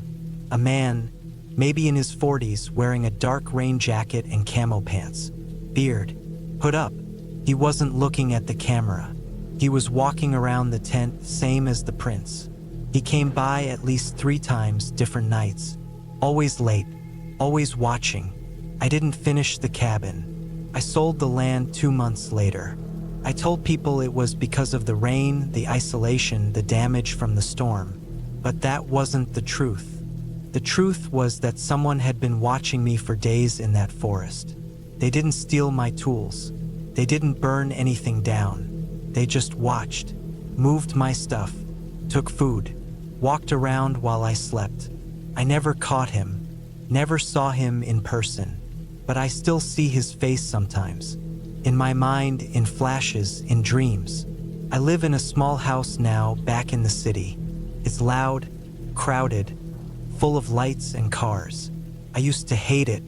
Now I'm grateful for every sound, every single one.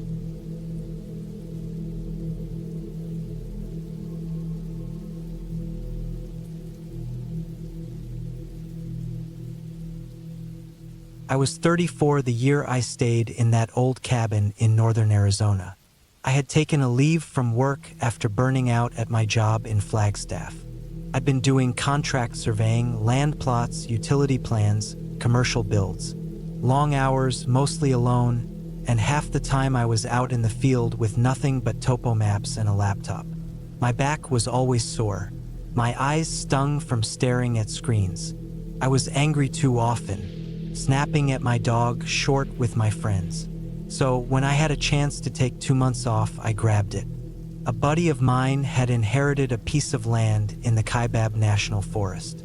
came with a rough old cabin on it. No power, no plumbing, not even a well. Just a wood stove for walls and a tin roof that clanged when the wind hit right. It was about 20 miles from the nearest paved road. His dad had used it for hunting decades ago, but it had mostly just sat there collecting dust. My buddy offered it to me if I wanted somewhere quiet. I said yes without thinking twice. I packed up what I needed for a few weeks. I brought cans of soup, dry goods, bottled water, a solar charger, and my dog, Bishop, a 6-year-old black lab mix who'd been with me since he was a puppy.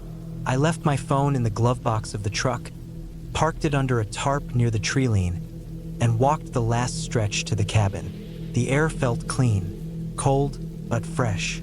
It was mid-October. The aspens had turned gold, and the days were already getting short. The cabin sat at the edge of a long meadow surrounded by thick pine and fir. Behind it, the land rose into rocky hills dotted with juniper and scrub. You could see for miles in one direction, and in the other you felt like you were swallowed up by the forest. I liked it. It was quiet. The first few days were uneventful. I woke with the sun, made oatmeal on a little propane burner, chopped wood, took long walks, sometimes with Bishop and sometimes alone. I read old paperback novels and scribbled in a notebook. The cabin creaked at night, but that was expected. Rodents in the walls, wind in the trees. I slept well, wrapped in a wool blanket on the old cot. But sometime around the 4th or 5th night, things started to feel off. It was subtle at first. One morning I found Bishop standing stiff at the door, his ears up, eyes locked on the tree lean. Nothing was moving out there. I stood beside him, staring too, but saw nothing. Maybe a coyote had passed through. Maybe he caught the scent of a deer, but his tail wasn't wagging. He looked tense. I opened the door and he didn't bolt outside like he usually did. Just stood there, watching. That day I stayed closer to the cabin. I kept my axe nearby. I thought maybe a mountain lion had come down from higher ground. I'd seen signs of elk and wild pigs, but nothing dangerous. Still, I paid more attention to the silence between the trees. I started looking over my shoulder more when I walked through the woods. That night, Bishop growled low in his throat as we lay in bed. It was after midnight.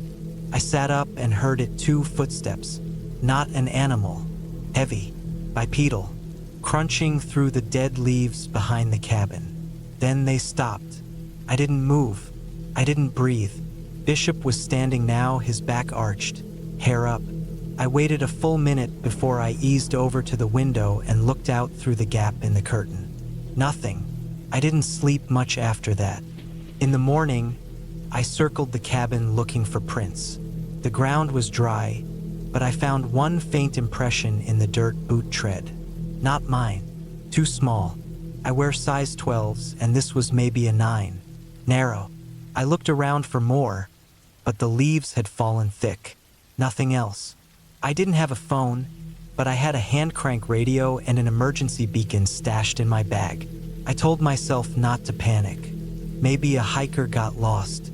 Maybe they saw the cabin and walked by during the night. But if that were true, why didn't they knock? Why sneak around out back? Why stop moving the moment they were near the window? That night, I barricaded the door with the table. I kept my axe beside the bed and stoked the fire high. Bishop wouldn't lie down. He sat beside me, eyes wide open, head twitching at every sound.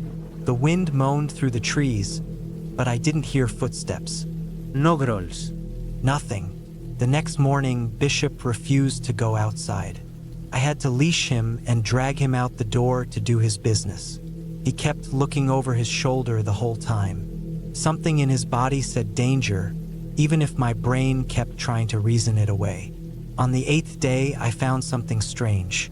I had hiked a few miles down the trail that led toward an old hunting blind I'd found earlier in the week.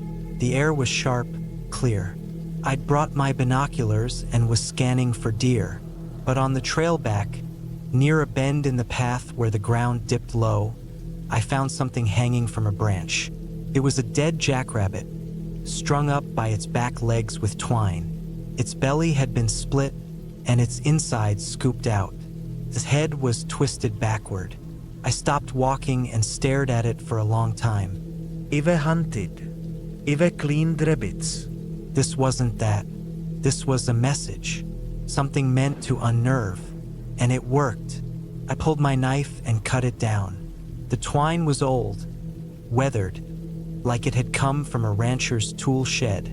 I threw the rabbit into the brush and backed away, looking all around. The forest was silent. That night, I lit the lantern and kept it burning until morning. Every time I started to doze off, I'd wake to some imagined sound. A crunch of leaves, a footstep, a breath. But I told myself it was just nerves, just wind, just the fire settling in the stove. On the 10th day, Bishop disappeared.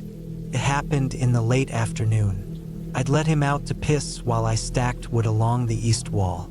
Usually he stayed nearby, chasing squirrels or sniffing at chipmunk holes. But after a while, I realized I hadn't seen him. I called for him, soft at first, then louder. Nothing. I searched until dark. I circled the cabin with a flashlight, calling into the trees. No sound, no movement, no sign of him at all. I barely slept. I sat on the porch with the light on and the axe across my lap. I watched the trees, waiting, listening. In the morning, I packed a bag with water and jerky and went looking again. I made wide circles around the cabin. I followed game trails and ridgelines. I called until my throat was raw. By noon, I found tracks. Dog prints, definitely his, but not alone. There were boot prints too, the same ones I'd seen before, smaller than mine. The two sets moved together for a while, then split.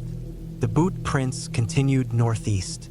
Bishop's tracks doubled back, looped, stopped, then nothing. I walked for 2 more hours before I came upon a clearing near a rock outcrop. I froze. There was a small fire pit, smoldering, still warm. A few bones beside it, charred.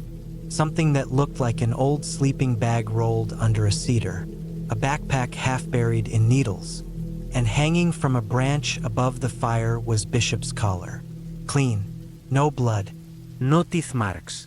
Just the tag glinting in the sun. I stood there for a long time, afraid to move, afraid to think. Then I turned and walked back to the cabin. Fast. Not running, just fast. That night I didn't light a fire. I kept the windows covered, sat in the dark, listening. I didn't cry, couldn't. I was too full of fear. Around midnight I heard it again. Footsteps, but closer this time, right outside the wall. Slow, deliberate, a scrape of something against the wood, then silence, then a sound that made my skin go cold. It was Bishop's bark, but it wasn't right. It was too slow, stretched out, like someone trying to mimic a dog and failing. A human throat trying to make a dog sound. Low, croaky, then nothing. I didn't sleep. I waited with my axe in my hands until the sun came up. By morning, I made a decision. I packed everything. I filled my pack, strapped on my gear, and left the cabin behind. I didn't care about the food or the extra clothes. I left the rest. I walked fast, back toward the truck. The air felt still, thick, like it was watching. 3 times on that walk, I thought I heard something behind me. Branches snapping, dry leaves crushed underfoot. But when I turned, the woods were empty. I kept moving. I didn't stop to rest. When I finally reached the tarp where my truck was hidden, I felt a wave of relief. I climbed in, turned the key, and it started. I peeled the tarp off the windshield, drove onto the dirt path, and didn't stop until I hit the highway. I never went back for the rest of my stuff. Later, when I told my buddy about it, he just nodded, said the land up there was strange, said there were stories, old ones. I didn't ask. I didn't want to know. It's been almost 4 years now. I still think about it at night. I still wonder what was out there. Not a ghost, not a monster, just something human, something wrong. Someone who'd been living out in that forest too long. Watching, listening, waiting. I never found Bishop. And I know deep down that whatever was out there, it wanted me to stay just a little longer. But I didn't. I got out, and I won't ever go back.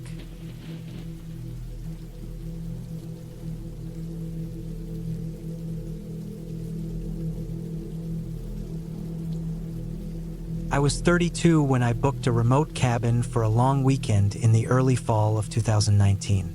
My job in software development had me sitting behind a screen too many hours a day, and after a long project had wrapped up, I needed something quiet and disconnected. I didn't want to be near cities or even small towns. I just wanted trees, wind, and maybe a few beers at night by a fire. I found this place online, listed on an old site that wasn't even one of the big rental companies. It looked run down in the photos, weathered with siding, a sagging front porch, and a rusted metal chimney pipe, but it had a fireplace, solar power, and a wood stove, and it said there was a creek nearby and good hiking. The price was absurdly low for 3 nights. There was one odd thing. It was listed as being located next to a disused cemetery. The listing mentioned it like it was a charming novelty, something steeped in local history. I didn't care. I wasn't superstitious. Dead people don't scare me.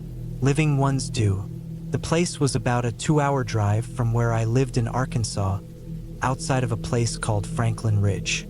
Not much there but some farms, a few gas stations, and an old bait shop by the edge of town. From there, it was another 30-minute drive along a dirt road that climbed into the hills. It was mid-September when I went up. The leaves were just beginning to turn. The last mile of the drive was rough, deep ruts, washed-out sections, and branches scratching the sides of my truck. But I finally reached the cabin late that Friday afternoon. It was exactly like the photos, gray, weathered boards, a porch with 2 busted-up chairs, and a narrow chimney pipe sticking out the side like a bent finger. There was a gravel turnout where I parked. The cabin sat on a slope above the road, and behind it, through the thinning trees, I saw an old, uneven fence made of iron rods barely standing up straight. That was the graveyard. From where I stood, I could already see several crooked headstones, some of them barely higher than the grass. I walked around the cabin first.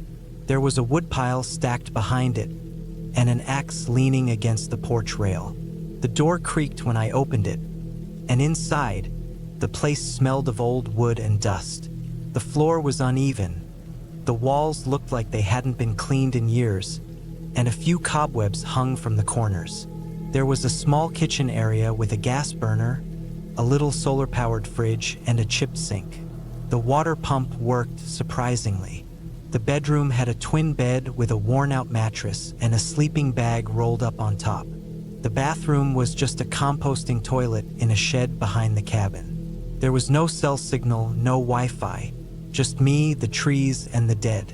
I dropped my pack and opened a beer, then walked out to the fence behind the cabin to check out the cemetery.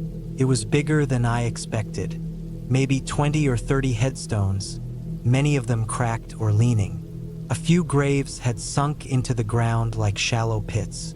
I noticed a handful of names repeated: Baker, Ellis, Porter. A family plot, most likely.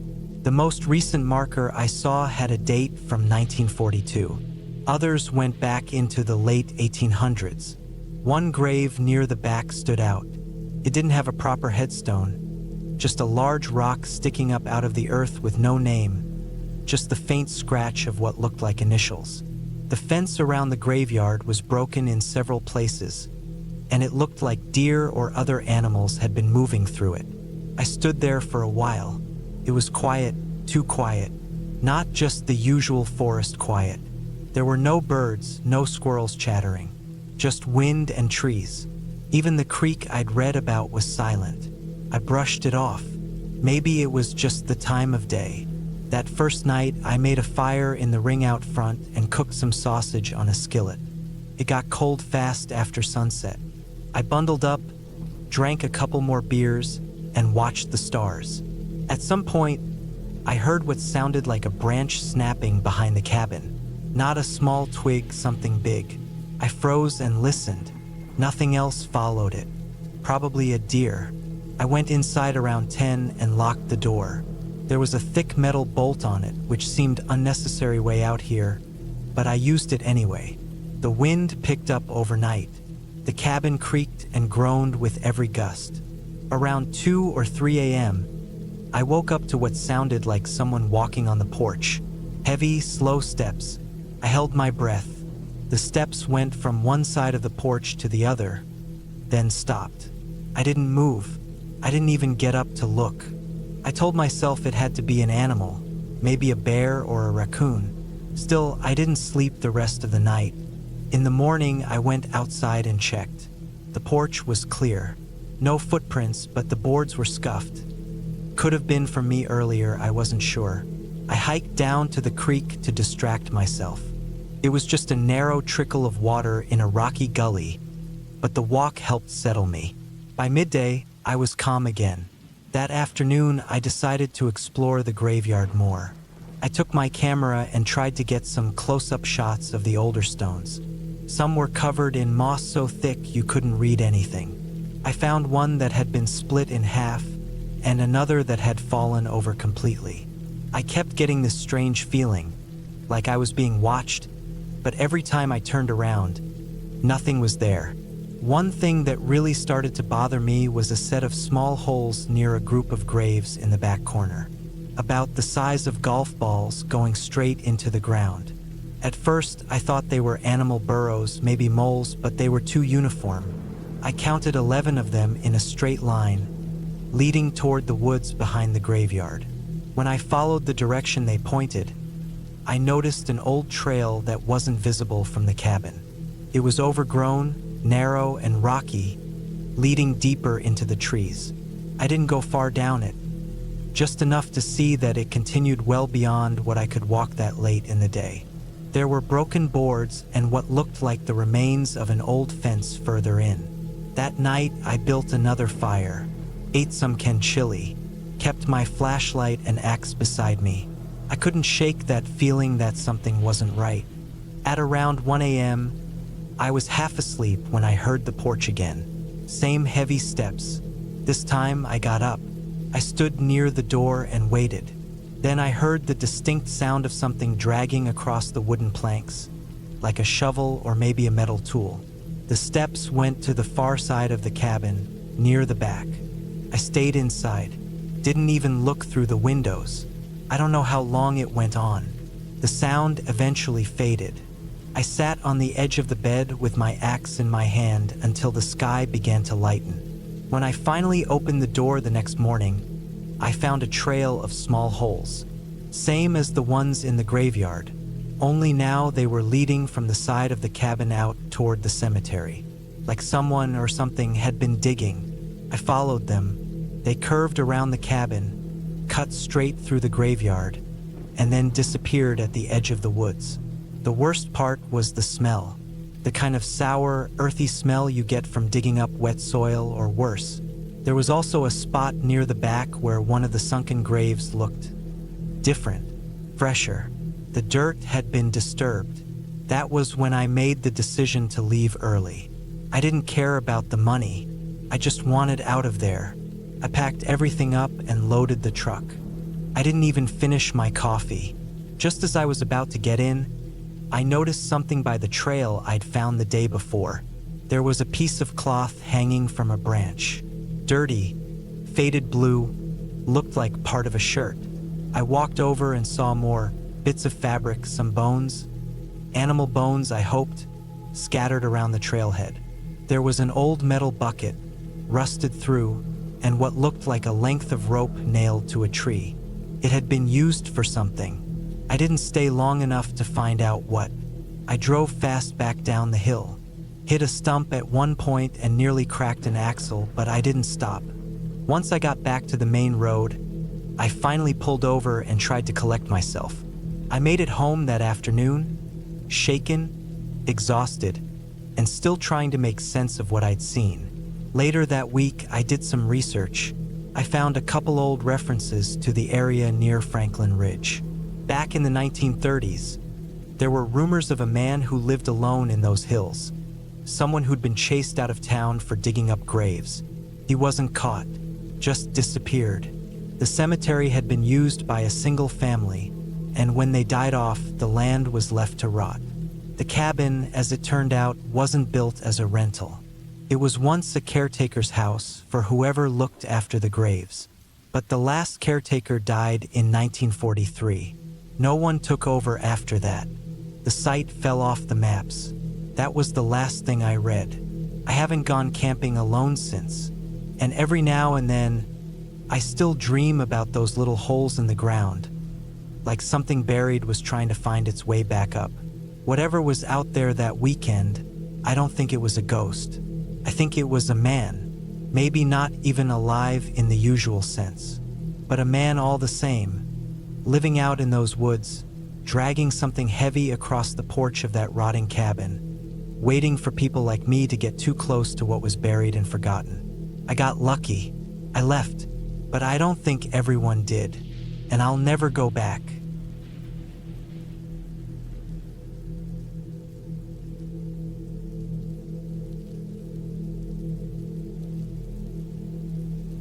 I had just turned 31 the month before I went out to the farm. It was September 2019. I was living in Boise, Idaho at the time, but a cousin of mine, Trevor, had moved back to our grandfather's old property near Pinedale, Wyoming. He and his wife had a newborn, and they were trying to fix up the land and make it livable again. The house was still standing but rough. A few old sheds were collapsing, and there was a small hunting cabin about a quarter-mile off from the main house, tucked back in some trees, closer to the western fence line. I was between jobs. I'd been laid off from a logistics company, and the severance wasn't bad, but I didn't have anything lined up yet. I figured a couple of weeks in the quiet would help. Plus, I owed Trevor a few favors. He said I could stay in the little cabin out back as long as I helped him with some fencing and kept an eye on things while they drove down to Salt Lake for a few days. They had doctor appointments for the baby and wanted to spend a couple nights away. The drive from Boise to the farm was about 5 hours. I got there around 3 in the afternoon. The sky was cloudless, a deep high blue with that early fall crispness. The land was flat for the most part, but there were small dips and curves where water used to run. The cabin looked pretty much like I remembered it from childhood, though back then it always gave me the creeps. It was just a one-room structure, barely big enough for a bed, a table, and a chair. No plumbing. A propane heater sat crooked on the far wall. There was an outhouse about 50 yards away and an old water pump that might still work if the ground wasn't too hard. Trevor met me in the main yard, and we talked for a bit while he showed me what he'd been working on. Fixing gates, cutting brush, clearing out old barbed wire. After a while, he helped me bring a cot, sleeping bag, and a few supplies into the cabin. The place was full of spider webs and mouse droppings. I swept it out the best I could and dumped 2 bug bombs before walking back to the house. We ate dinner with his wife, then they packed up and left just before dark. I went back to the cabin with a flashlight, my pack, and a small cooler. The cot was still airing out, and the place smelled like pesticides, but I was too tired to care. I laid down and listened to the wind in the grass and the slight creak of the walls. That first night was uneventful.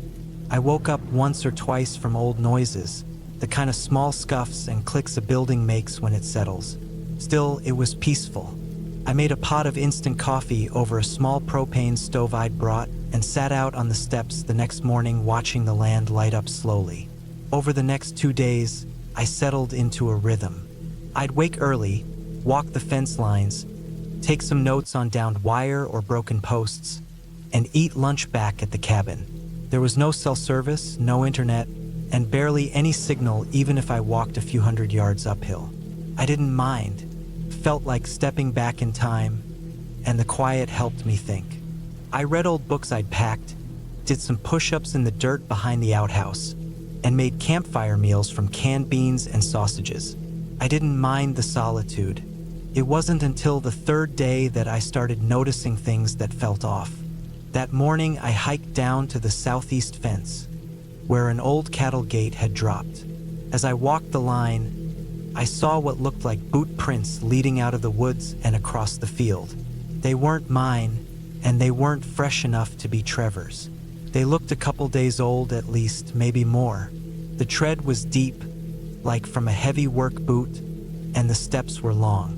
Whoever it was had walked along the inside of the property for a bit, then crossed over the fence heading east. I followed them for a few minutes, but they disappeared in a patch of taller grass. That night, I couldn't sleep well. I kept thinking about those prints. The farm had no neighbors for miles. The closest property was an abandoned sawmill about 4 miles away. The boots didn't look like they belonged to anyone passing through. They looked deliberate, like someone walking the fence and checking it. That thought stuck with me. The next day, I woke up and found the door to the outhouse wide open. I always latched it shut. Always. The wind could have blown it, sure, but it hadn't been windy the night before. Still, I closed it and latched it again. Later that afternoon, I was walking the west fence line near the tree line when I saw something shiny on the ground. I bent down and found a used cigarette butt. Still smelled fresh. I don't smoke, and Trevor doesn't either. There was no trash around it, no other signs of someone staying there. But that single cigarette on dirt that hadn't seen people in days told me someone was watching. That evening, I brought my gear into the cabin early and bolted the door from the inside using an old metal latch. There was no window glass, just wooden shutters. So I shut them tight and pulled a blanket over the bottom half of the door where moonlight leaked through the gap. I stayed up most of the night listening. Every crackle in the brush outside made me sit up. I could swear I heard footsteps once or twice, but nothing definite. Eventually, I dozed off around 4 a.m. In the morning, I went to the outhouse and noticed something carved into the back wall. It hadn't been there before, I was certain. It was a simple X, long, rough cuts made with something sharp. Not new, but fresh enough to flake. I stood there looking at it for a long time. I tried to tell myself it had been there before, that I'd missed it, but I knew I hadn't. That day, I walked the entire property, every fence, every trail, even the creek bed behind the barn. I didn't find anything else out of place, but I had that feeling the whole time. That feeling like someone's watching you from behind, standing too far back for you to hear, but just close enough to know you're not alone. That night, I brought a crowbar and kept it next to the cot. I stayed inside with the lantern low. I didn't hear anything for hours. It was a still night, warmer than the last few. Around 2:30 in the morning, I heard a branch crack behind the cabin. A single snap, loud, close. I sat up and held my breath. Another crack, then nothing. I waited, frozen, listening. After what felt like forever, I crept to the shutter and cracked it just enough to see through. There was nothing out there. No movement. Nos chaps. I stayed like that for 20 minutes. Then I saw it. Someone standing in the trees, just on the edge of where the moonlight hit the grass. A tall figure, still almost blending into the trunk behind them. No light, no sound, just watching. I didn't move. I didn't breathe. My heart was pounding so loud I thought it might give me away. After about 10 minutes, they turned and walked back into the trees. I didn't sleep the rest of the night. The next morning, I packed my gear before the sun came up. I walked the 1/4 mile to the main house and waited there until Trevor got back that evening. I didn't say much. I told him I wasn't feeling great, that I might head out early. He didn't ask questions. I helped him unload groceries, said goodbye to his wife and kid, and left before dark. On the drive home, I kept checking the rearview mirror. I kept thinking about the boots, the cigarette, the carving, and that figure in the trees. Whoever it was hadn't done anything yet, but they'd been close, too close. I never told Trevor the full story. I didn't want to spook them, but I haven't gone back since. Not to that cabin. Sometimes when I'm in bed late at night and I think about those days, I remember how quiet everything was, how still the land felt. But I also remember how that quiet could hide things. The way a person could stand 20 yards away in the dark and not make a sound. The way a simple X on a wall could be a message. That cabin is still out there. So is whoever was watching it. And maybe that's all they ever wanted, to watch. But maybe not. Either way, I don't need to find out.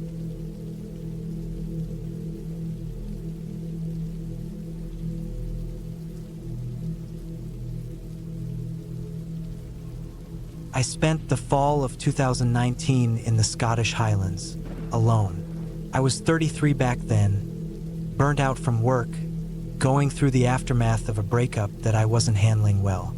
I didn't tell many people where I was going, just that I needed time away. I had rented a small wooden cabin about 20 miles outside of Fort William. It was tucked into a dense forest, set back from a gravel track that twisted and dipped through the trees. No neighbors nearby, just quiet, cold air and isolation. The place had been listed on some obscure travel blog as a perfect off-grid getaway. It was basic, just a single room with a bed, a little table, a propane stove, and a wood-burning heater. There was a compost toilet out back in a small shed and a solar panel for minimal electricity. No internet, no phone service. That was part of the draw. I brought a few paperbacks, a notebook, and enough food to last a couple of weeks. The first few days were peaceful. I went for long walks through the mossy forest, sometimes venturing down towards the loch, where the water was cold and still. I'd make tea, read until the light faded, and sleep early. Nights were longer than I was used to, complete darkness after sunset. Sometimes I'd sit by the little stove and stare into the flames for hours, thinking about nothing and everything. But things started to feel strange around the fourth or fifth night. It began with small noises outside the cabin, twigs snapping, footsteps crunching leaves. I assumed it was deer, maybe a fox. I told myself the woods had their own rhythm, and I wasn't used to it. But I noticed the way the sounds would stop as soon as I moved, like something was watching me through the cracks between the wooden planks. That thought made me feel colder than the night air.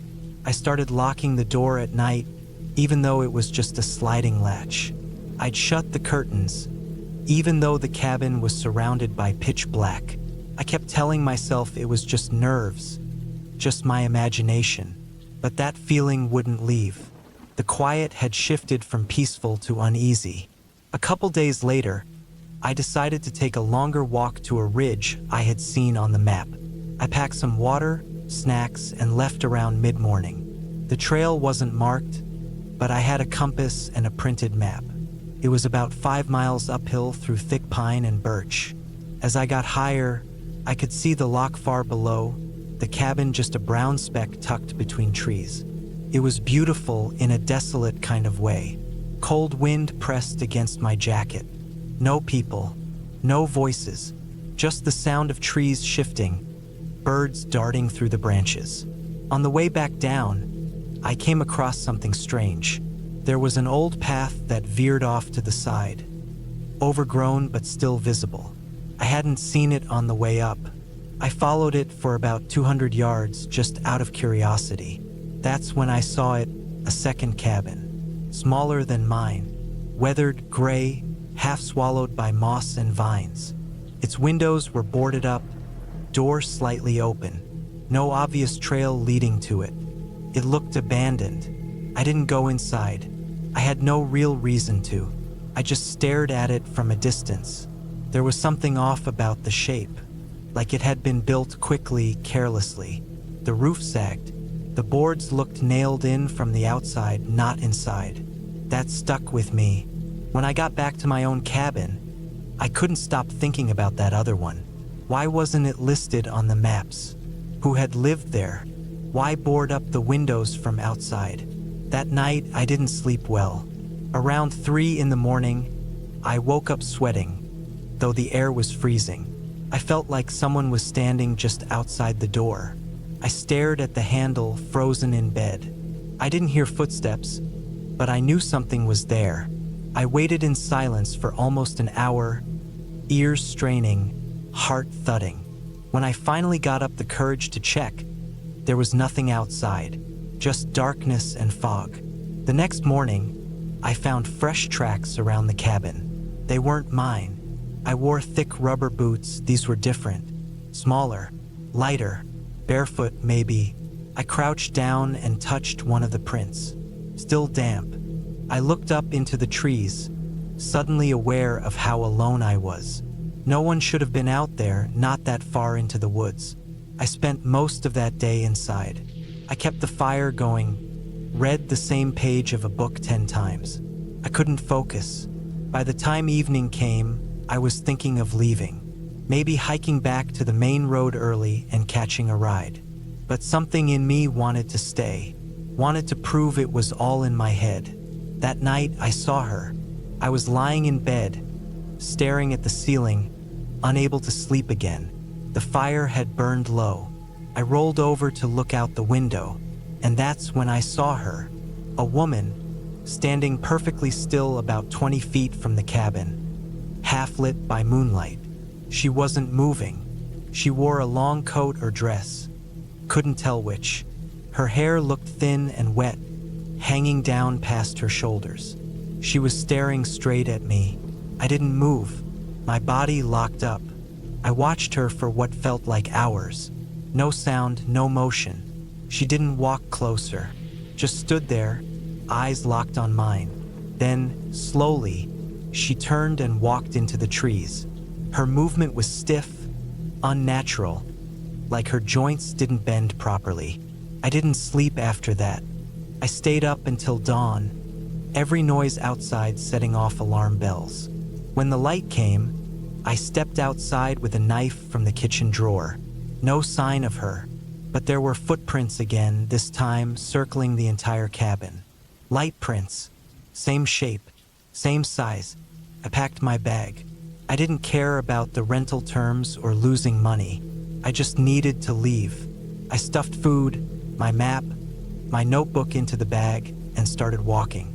I planned to hike all the way back to Fort William. I didn't want to be near that place another night, but something made me stop by the other cabin again. I don't know why. Curiosity, maybe, or a need to understand. I approached slowly, keeping an eye on the door, still slightly open. The boards on the windows looked older now, more fragile. I stepped up onto the warped porch. The wood creaked under my boots. I pushed the door fully open. The air inside was thick and musty. It smelled like damp rot and old clothes. The cabin was even smaller than mine. Just one room with a broken table and a mattress on the floor. There were newspapers on the wall like wallpaper, old clippings, 1990s, maybe earlier. Headlines about missing people. A child gone from Inverness. A hiker who disappeared near Ben Nevis. In the far corner, there was a pile of clothes. Women's clothes. Moldy, torn. Next to them, a mirror leaned against the wall. It was cracked, smeared with something dark. A single photo was wedged into the broken frame. It was of a woman. Her face was pale, almost expressionless. Thin lips, wide eyes, wet hair hanging over her shoulders. The same woman I had seen outside the night before. Same dead stare. I backed out of the cabin slowly. Didn't touch anything else. I hiked for hours that day, never looking back. I made it to a small road and waited until a local farmer passed in a muddy Land Rover. He gave me a confused look when I flagged him down, but didn't ask questions. Drove me all the way to the train station. I never went back. I didn't tell the rental company anything. I didn't report the other cabin. I didn't call the police. I didn't know what to say that wouldn't make me sound insane. A woman standing outside in the woods isn't a crime. Neither is an abandoned shack. But I kept thinking about the photo, the newspaper clippings, the way the cabin looked lived in, not abandoned. A few weeks later, I did some digging online. I searched for missing people in that part of Scotland.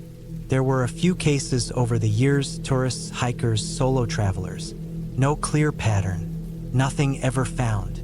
But one stood out, a woman named Elsie Monroe.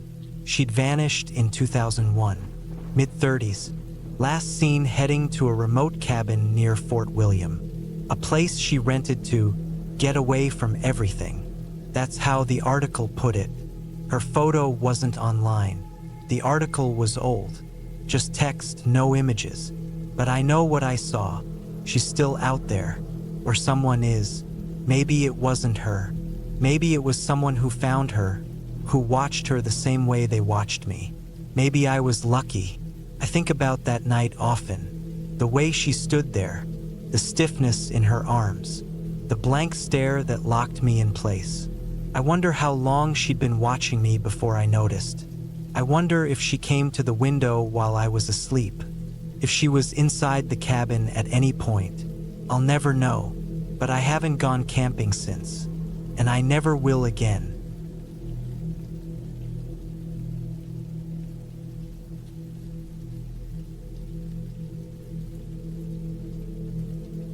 I was 33 the year I decided to spend a week alone in a cabin I rented up in northwestern Montana. It was the summer of 2017. I had recently gone through a rough patch, burned out from work, a relationship that didn't end well, and I was starting to feel like I'd lost track of myself. I didn't tell many people where I was going, just my brother and one friend from work. I needed the isolation. The cabin was deep in Flathead County, about an hour and a half drive northwest of Kalispell. You had to take a long gravel road up past a dried-out logging trail and then hike another mile from where the road ended. It sat near the edge of a broad clearing, facing a wall of dense pine forest. The tree line started maybe 40 yards from the porch. Beyond that, miles and miles of wilderness. I found it on a website that advertised off-grid vacation spots. It was a small, one-room wooden structure with a loft, a cast iron stove, an old table with mismatched chairs, and a cot. No electricity. No plumbing. Just a water pump a few feet from the cabin and a composting toilet built into a little outhouse down a short trail behind the cabin. There was no cell service at all, which I wanted. I brought everything I needed: canned food, water filters, a solar lantern, books, my old journal, and a .357 revolver I kept locked away unless I was sleeping or hiking. I didn't like guns, but I was alone, and there were black bears in that part of the country. Maybe even a grizzly or two, though I knew they didn't usually come this far west unless food was scarce. The first 2 days were perfect. I hiked, chopped some wood, made fires, and cooked over the stove. I'd wake up with the sun, sit on the porch with a cup of coffee, and listen to the wind moving through the trees. That was what I came for, the quiet. I hadn't heard a car, a voice, or even a plane since I'd parked and hiked in. Felt like I'd gone back 100 years. On the third night, I noticed something strange. It wasn't anything dramatic, just a sound. A soft, cracking branch from somewhere near the tree line while I was sitting out on the porch finishing the last of my canned chili. I didn't think much of it, probably a deer or a raccoon, but I stopped eating for a second and listened. There was nothing else, just that one branch. No footsteps, no more movement. I waited a few more minutes, looking out toward the trees. It was darker than usual that night. Cloud cover. No moon. Eventually, I went inside and locked the door like I always did. The next morning, I found boot prints near the edge of the clearing. They weren't mine. I knew that for sure. My boots left a distinct tread with a worn heel. These were different. Wider set, more square, heavier. They looked fresh too, not like something from days ago. I stood there for a while looking down at them. They came out of the trees, stopped about 20 feet into the clearing, then turned around and went back the way they came. That was the first time I felt uneasy. There shouldn't have been anyone out here. The closest house was probably 15 or 20 miles away, and the trail to the cabin wasn't marked. You had to really be looking to find this place. I hadn't heard a car or ATV either. I walked along the trail to see if maybe someone had parked farther down and hiked up, but there was no sign of anyone. No new tire tracks. Nothing. I went back to the cabin, trying not to let it bother me, but it did. That day, I kept the revolver on my hip while I moved around. I didn't go far from the cabin. I kept my ears open and didn't use my headphones when I chopped more wood. I wanted to hear everything. Nothing happened for the rest of the day. That night, I locked the door and closed the shutters, which I hadn't done before.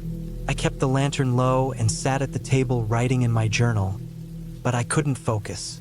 Every few minutes, I would glance at the window or pause to listen. It was around 1 a.m. when I heard the second noise. A long, slow creak, like someone stepping on the porch outside. I froze. My hand went to the revolver immediately. I didn't move. I didn't even breathe for a few seconds. I sat completely still, listening with every part of me. The creak didn't come again. There was no knock, no shadow under the door, no voice, just silence. I waited for what felt like an hour, gun in my hand, heart pounding, but it stayed quiet. Eventually, I moved to the cot and sat there with the lantern off. I didn't sleep. I just sat there until morning came. The next day, I checked the porch. Nothing. No boot prints. No scoof marks. But I know what I heard. I started to consider hiking out. The food I had would last me longer, and I hadn't planned to leave for a few more days, but something was wrong. I just didn't know what. I didn't want to seem paranoid, and I hated the idea of running from nothing, but being out there with no cell service and nobody nearby started to feel stupid. I decided to stay one more night. If anything else happened, I'd leave in the morning. That afternoon, I cleaned the revolver, packed a small bag with essentials in case I needed to leave fast, and kept the rest of my gear organized near the door. I left the axe by the porch and brought the lantern inside early. I ate a cold dinner. I didn't want to light the stove or fire that night. Just before sunset, I stepped out to the porch and looked at the tree line. There was a man standing there. He was far enough away that I couldn't see his face, but he wasn't moving, just standing at the edge of the trees, not in the open, but where the shadows started. He wasn't wearing any bright colors, just dark clothes, maybe a hat. It was hard to tell in the fading light, but I saw him. I stared for a few seconds, then slowly stepped back inside and closed the door. I didn't panic. I just moved. I locked the door, turned off the lantern, pulled the revolver from the bag and sat in the corner behind the table, where I could see the door and hear the porch if anyone came up. I sat there until it was completely dark. I didn't hear anything. No creak this time, no steps, just the usual sounds of the forest at night. But I knew he was still out there. Eventually, I fell asleep from sheer exhaustion. When I woke up, the sun was already up. I opened the door slowly, looked around. Nothing. I stepped outside. There was something on the porch, a little pile of stones, 4 of them stacked neatly right next to the door. I hadn't put them there. No way. That was it for me. I grabbed my pack, left most of my gear behind, and started down the trail. I didn't run, but I moved fast. I had the revolver in my waistband and kept glancing behind me every couple minutes. I didn't stop until I reached my car. It was untouched. I got in and drove. I didn't go home right away. I stopped at a small gas station closer to Kalispell and told the clerk there was someone hanging around a cabin I'd rented. He just nodded and said people had been reporting squatters and off-grid weirdos out in that direction for a while now. Some guys living in the woods permanently. He didn't seem surprised. I reported the incident to the sheriff's department that afternoon. They took a statement but didn't seem interested. Just said they'd check it out. I never heard back from them. I never went back for my gear. A few weeks later, I looked up the listing for the cabin. It had been taken down. When I contacted the website, They told me the owner had removed it after several incidents were reported, but they wouldn't give details. It's been years now, but I still think about that man. I don't know who he was. I don't know why he was there or what he wanted. But I know this: he wasn't lost.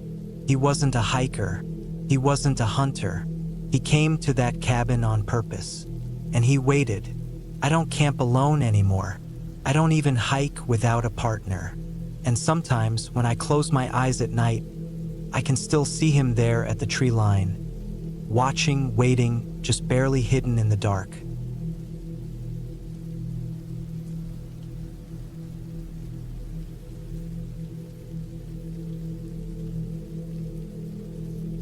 I was 31 when I took that trip. It was October 2022.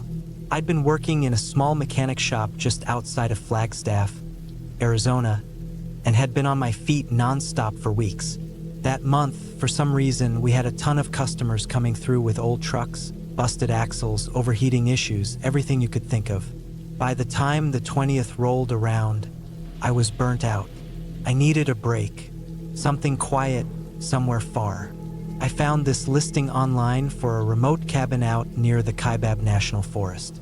It was about a 2-hour drive from where I lived, nestled off a service road that looked like it hadn't been maintained in a while. No cell service, no Wi-Fi, just an off-grid wood cabin with a wood stove, a rain barrel, and solar power for lights. The pictures showed a little deck, a fire pit, and dense woods all around. It was perfect. I booked 3 nights, Thursday to Sunday. I decided to take my dog, Birch, with me. He was a mutt, some mix of lab and shepherd, but loyal as hell. He was 6 then, mellow but alert. He loved the outdoors more than I did, and the idea of being out there alone didn't worry me as much with him next to me. I knew he'd hear or smell anything before I would. I packed the truck that Thursday morning. A cooler full of food, extra water jugs, sleeping bag, propane for the portable stove, and my old hunting knife. I also brought a .38 revolver I kept locked away in a case, mostly for bears or mountain lions, though I doubted I'd need it. Still, something about going that far off-grid makes you double-check things. We hit the road at 9 a.m. Birch stuck his head out the window most of the ride, tongue out, nose twitching. It was mostly highway until I hit the smaller roads that led into the forest. From there, the roads narrowed and got rougher, until I was crawling down a rutted trail in 4-wheel drive, tires popping over rocks and fallen pine branches. By the time I saw the cabin, it was just past 1:30 p.m. It looked exactly like the pictures. A single-story log structure, a steep green tin roof, and a small porch facing a slope that dropped down into thick woods. There were no other cabins in sight, nothing but tall pines and silence. I parked off to the side and let Birch out. He bounded around, sniffing everything, tail wagging. Inside was one room. A bed, a table, a couple chairs, a small shelf with books and flashlights, and a cast iron wood stove in the corner. There was a manual pump at the sink, fed by the rain barrel outside. It was basic but clean. It smelled like cedar and dust. I spent the afternoon unloading, stacking the firewood, checking the outhouse, and stretching my legs with Birch. Around 5, I started a fire in the pit, heated up some chili, and sat outside with my dog by my side. We listened to the wind pushing through the trees, the crackling of fire, and nothing else. That first night, I slept hard, but I didn't stay asleep. Something woke me just after 3 a.m. It wasn't loud, just different. A creak, or maybe a soft thud from outside. Birch lifted his head too. His ears perked and his body stiffened. He didn't bark, but he stared at the window in the dark, eyes alert, breathing steady. I didn't move at first. I just listened. Another creak, like a footstep on the porch. Not the wind, not an animal. Too heavy. Birch stayed locked in position. I slid the revolver from the case next to the bed and stayed still. I didn't turn on a light. If someone was out there, I didn't want to let them see me first. Minutes passed. Nothing else happened. Birch eventually lay back down, but I didn't sleep much after that. The next morning, I checked around the cabin. There were no boot prints on the porch, just leaves and dirt. I chalked it up to the cabin settling or maybe a raccoon. Still, it left me with this uneasy feeling. I spent the day hiking with Birch. There was a trail that wound down behind the cabin and looped through the woods, eventually circling back near a stream. The forest was deep and quiet, beautiful but isolating. We didn't see anyone all day. No cars, no other campers, not even signs of people. Just trees, moss, and fallen logs. That afternoon, back at the cabin, I noticed something strange. A piece of firewood had been moved. Just one log, lying beside the stack, almost as if someone had picked it up and put it down again. Birch was sniffing it hard, nose darting around the area, tail stiff. I hadn't touched the pile since stacking it the day before. I picked it up, set it back. Didn't think much of it after that. Maybe it fell. But that night, I couldn't shake the feeling that we weren't alone. The second night, I stayed up late, reading by lantern while Birch dozed beside the door. Around midnight, I heard it again. A soft noise outside, a footstep, then another. Birch jumped up and growled low, his hackles raised. He was staring at the back window now, the one that faced the woods. This time, I crept over and looked out. I didn't see anything at first, but as my eyes adjusted, I noticed movement. A quick flicker between the trees. A shape maybe 50 feet from the cabin. I couldn't tell what it was. It moved like a person, but I couldn't make out details. I grabbed the revolver and stepped to the door, heart pounding. I didn't open it, just waited. Birch growled again. The shape moved again, this time farther away. After a few more minutes, it was gone. I didn't sleep much that night either. In the morning, I found tracks in the soft dirt behind the cabin. Boot prints. Human. They circled the back of the cabin and led off into the trees. I knew I wasn't imagining it. I packed up everything from outside and brought it in. I kept the revolver closer. I even considered driving out, but part of me didn't want to give whoever that was the satisfaction. I decided I'd stay one more night, but I wouldn't sleep. I'd wait, see if they came back. I stayed inside that whole day, only stepping out to let Birch relieve himself. I kept the windows uncovered and sat where I could see both doors. I loaded the revolver. Birch paced a lot, sniffed the door constantly, his tail low, his ears twitching. When night fell, I sat in the dark. No lights, no fire, just Birch and me listening. Hours passed. Then, just after 2:30 a.m., we heard it. Crunch. Footsteps. Slow. Deliberate. On the porch this time. Birch was frozen, body trembling, eyes locked on the door. I raised the revolver and stayed still. The footsteps stopped. Then something touched the doorknob. A soft rattle. I didn't move.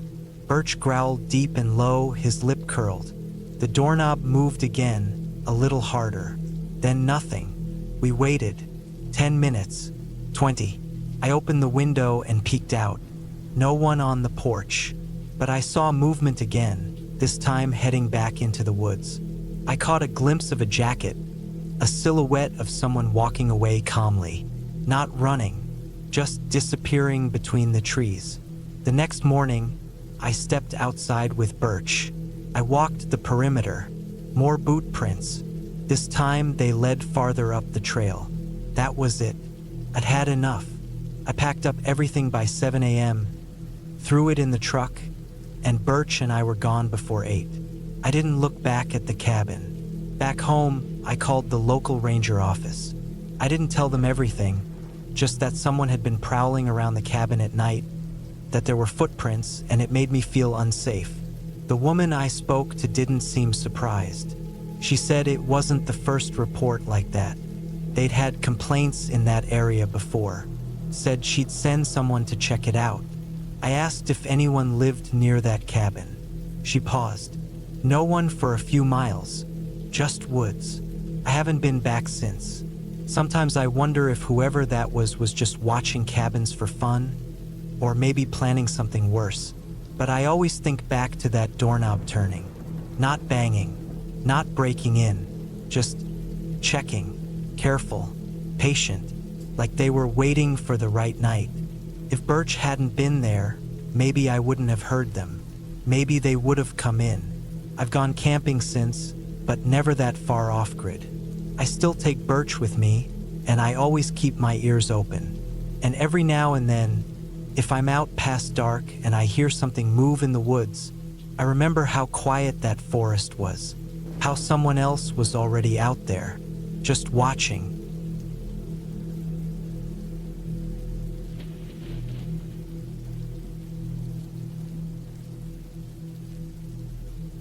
I remember the moment I decided to spend a weekend at the cabin like it was yesterday, even though it was already 5 years ago. It was the fall of 2019, and I was 28 years old then. I lived in northern Minnesota, where the woods stretch for miles, full of pine trees and thick brush, the kind of place where you can disappear if you want. I wasn't exactly an outdoorsman, but I liked being alone sometimes, away from the noise and stress of the city and my dead-end job. My uncle had a small, old cabin up north, near a lake called Clearwater. The place wasn't fancy. It had no electricity or running water, just a small wood stove and a propane lantern. The floor creaked in places, and the walls were covered in old wallpaper, faded and peeling. But it was mine to use whenever I wanted, and that weekend, I thought it would be the perfect escape. I packed a small backpack with essentials, some canned food, a bottle of water, a first aid kit, a flashlight, and a hunting knife my grandfather had given me years ago. No phone service there, which was the point. I wanted to get lost in the silence. The drive up was long, winding through narrow dirt roads surrounded by trees so dense you could barely see the sky. By the time I arrived, the sun was low, and the forest had that golden glow that only fall brings. The air smelled like pine and damp earth. I felt a calm I hadn't felt in a long time. I parked near the little dock that stuck out into the lake and unloaded my things. The cabin looked small and lonely, sitting just a few yards back from the water's edge. I spent the first evening chopping some wood, lighting the stove, and setting up my sleeping area on the worn-out cot. The temperature dropped fast once the sun disappeared. The sounds of the forest came alive. Crickets, rustling leaves, the distant call of an owl. I had never been scared of the woods, but I respected it. It was wild, unpredictable, and very much alive. As the night deepened, I sat near the window watching the lake, the water smooth and black, reflecting the stars. That's when I first noticed the footprints outside. Muddy, large, leading from the forest toward the cabin and stopping near the back door. I froze, my heart beating fast. I hadn't heard anything, but something was out there. I grabbed my flashlight and stepped outside. The night air was cold and sharp. I followed the prints into the trees, but they disappeared in the thick brush. My skin prickled. I told myself it was probably some animal, maybe a bear or a large dog that had wandered near.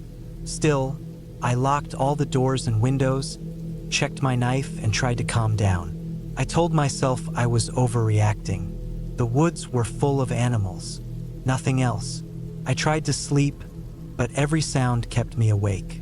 Twigs snapping, leaves crunching. The wind through the trees sounded like whispers. I stayed alert, listening for anything unusual.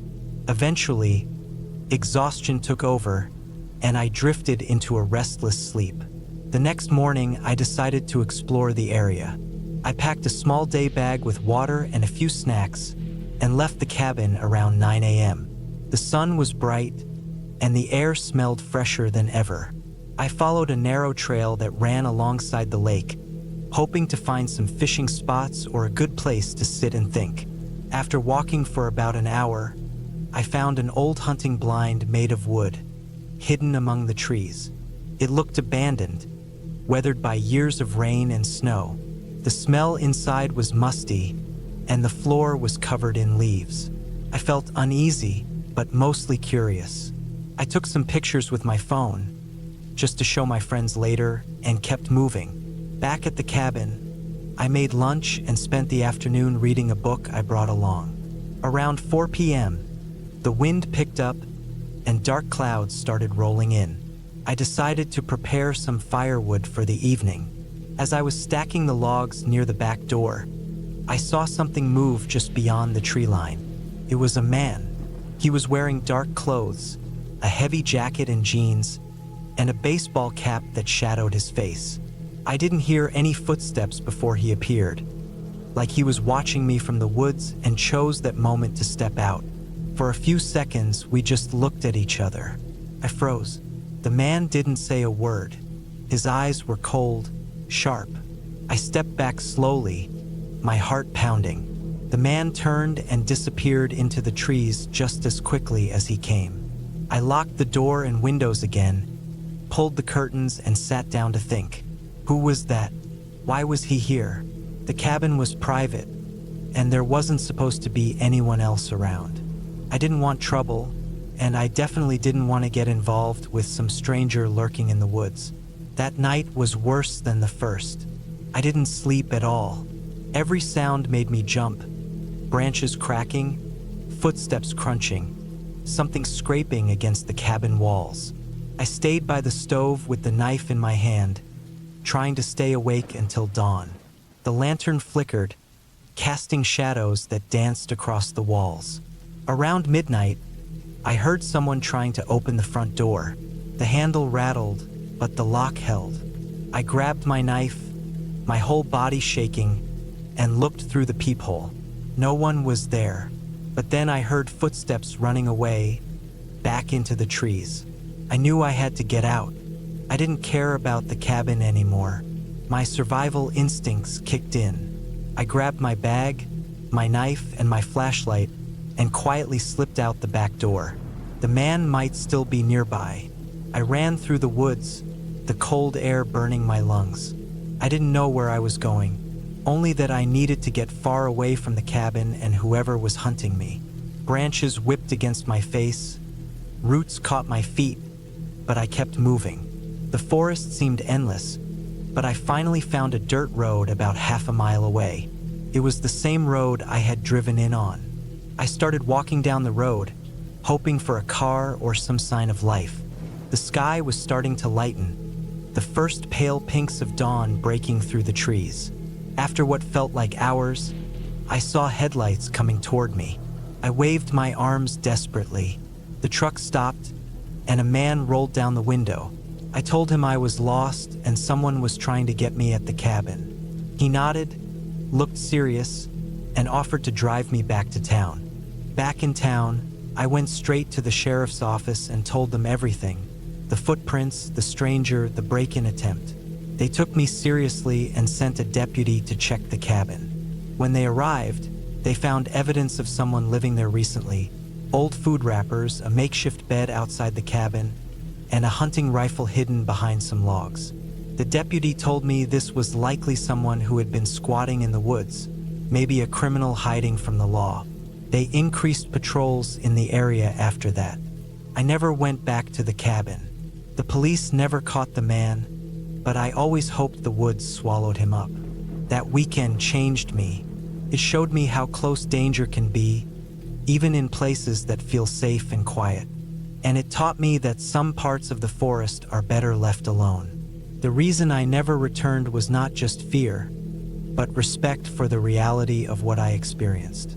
The cabin, once a peaceful retreat, had become a trap. The forest, with its towering pines and endless shadows, hid more than just wildlife. It hid people with bad intentions. And when you find yourself alone in those woods, every sound and shadow becomes a reminder that not all dangers come from the supernatural. Sometimes the real terror is human, cold and calculated, waiting for the perfect moment to strike. I eventually sold the cabin, wanting to erase that dark chapter from my life. But sometimes, Late at night, when the wind howls through the city streets, I still remember that cold night in the woods, the man's silent eyes, and the feeling of being hunted. It's a memory I carry with me, a warning about the wild places and the people who live hidden within them.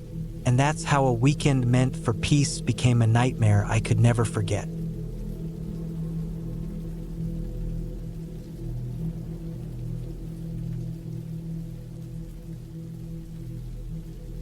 I had been looking forward to this trip for months.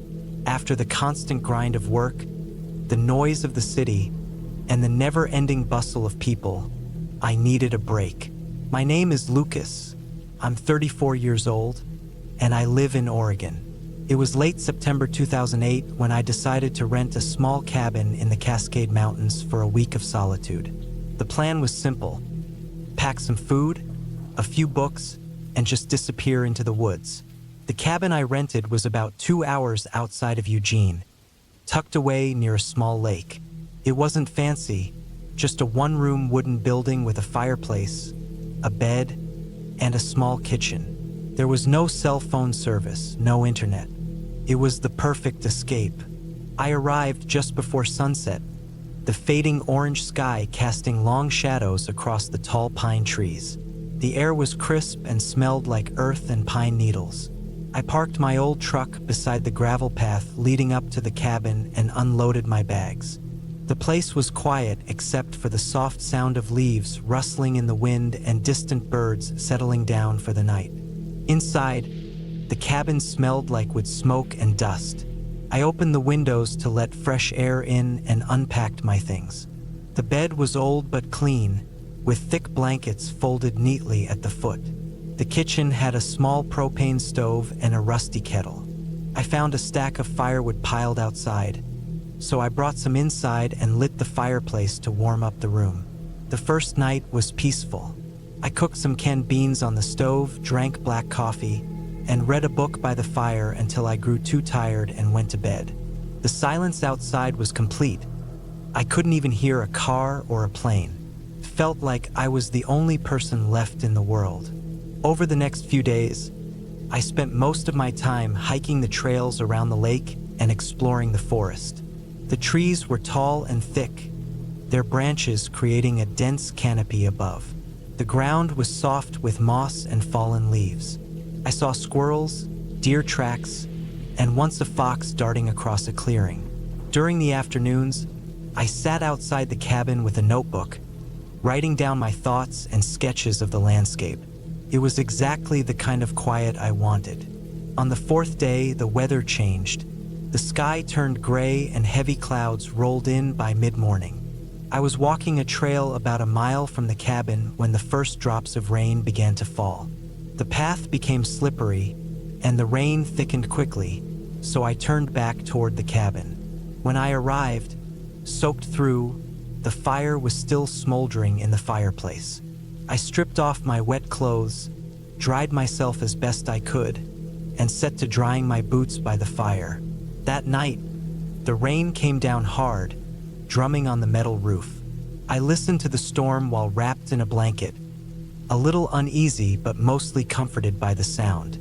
The forest seemed alive with noise, water flowing, trees creaking, and occasional distant thunder. The next morning, the rain stopped, but everything was damp and chilly. I planned to hike down to the lake to take some pictures. It was early when I grabbed my camera and stepped outside. The forest was wet and smelled like fresh earth. The lake was calm, glassy, with mist rising from its surface. I took several photos of the water and trees, feeling peaceful despite the cold. As I was about to head back, I noticed something unusual near the water's edge. A small path, partly hidden by bushes, led down a slope to a narrow strip of beach. I hadn't seen it before. Curiosity got the better of me, and I decided to check it out. I followed the path carefully. The ground was soft and muddy, the bushes thickened, and the air smelled damp and a little sour. When I reached the beach, I stopped. There, lying half covered in wet leaves and mud, was a human body.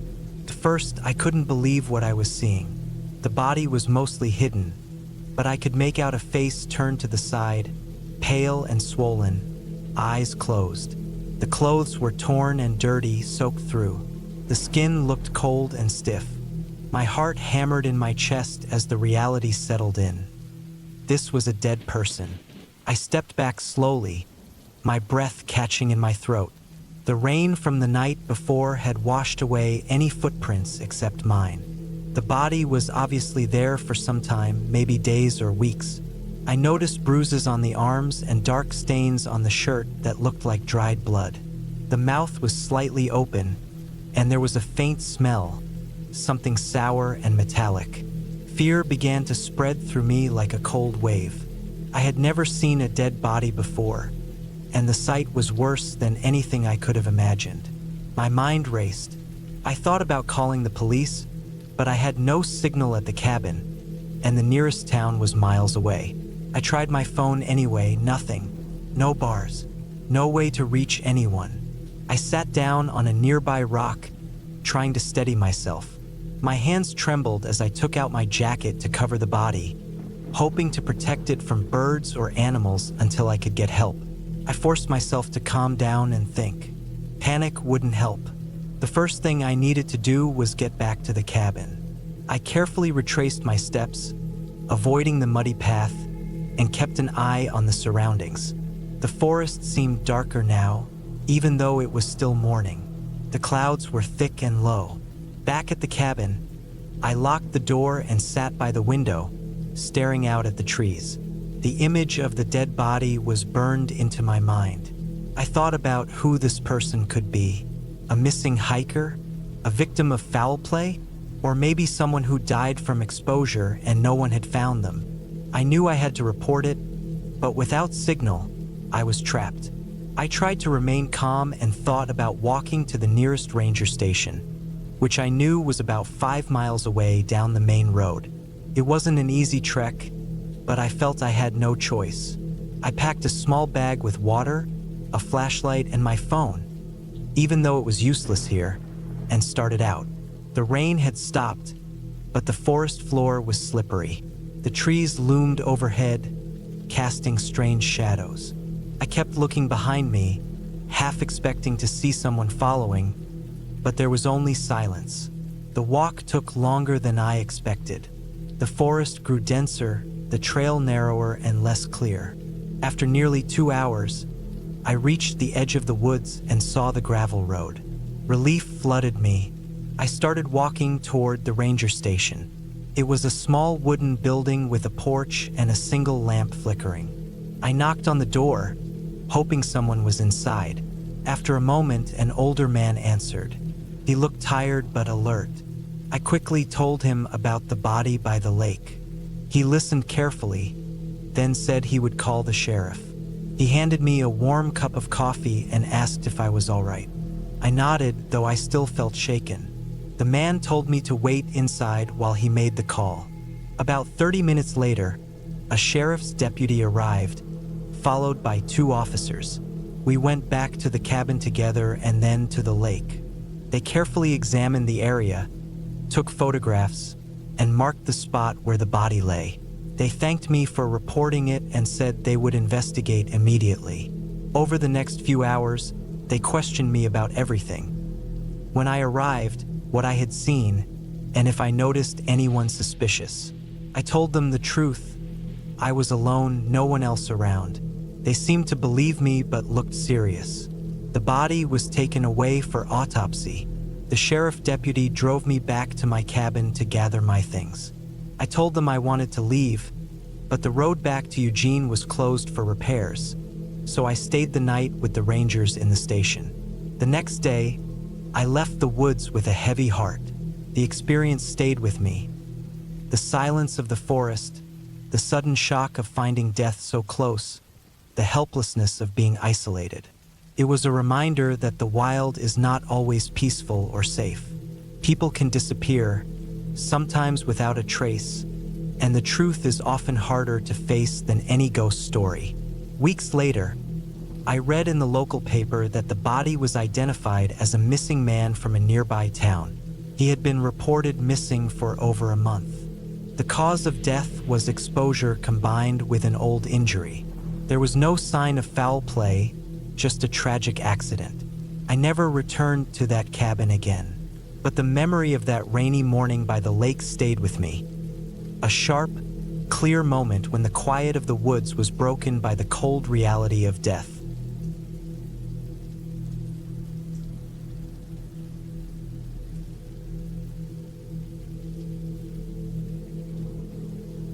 The moment I saw the cabin from the road, I knew this trip would be different. I'd been looking forward to this week off for months, craving the kind of silence and isolation you can only find deep in the forest. No phone signal, no internet, no city noise, just trees, birds, and the steady crackle of the fireplace. I was tired of the constant noise of Minneapolis and the relentless pressure of work. I wanted to disappear for a while.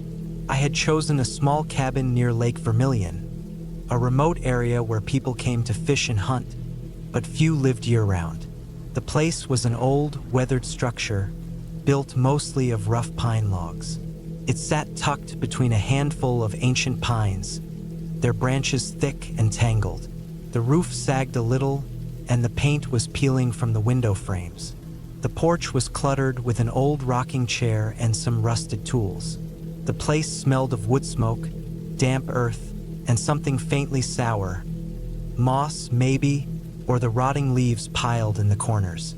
My car rattled as I pulled it off the gravel road onto a narrow, overgrown track that led right up to the cabin. The sun was dropping low, casting long shadows between the trees. The forest floor was littered with pine needles and cracked cones. I grabbed my bags, including a cooler with food, a small gas stove, and enough firewood stacked beside the porch to last the week. The air was cool but not cold, the kind of early autumn chill that made your breath visible in quick puffs. Inside, the cabin was small but cozy.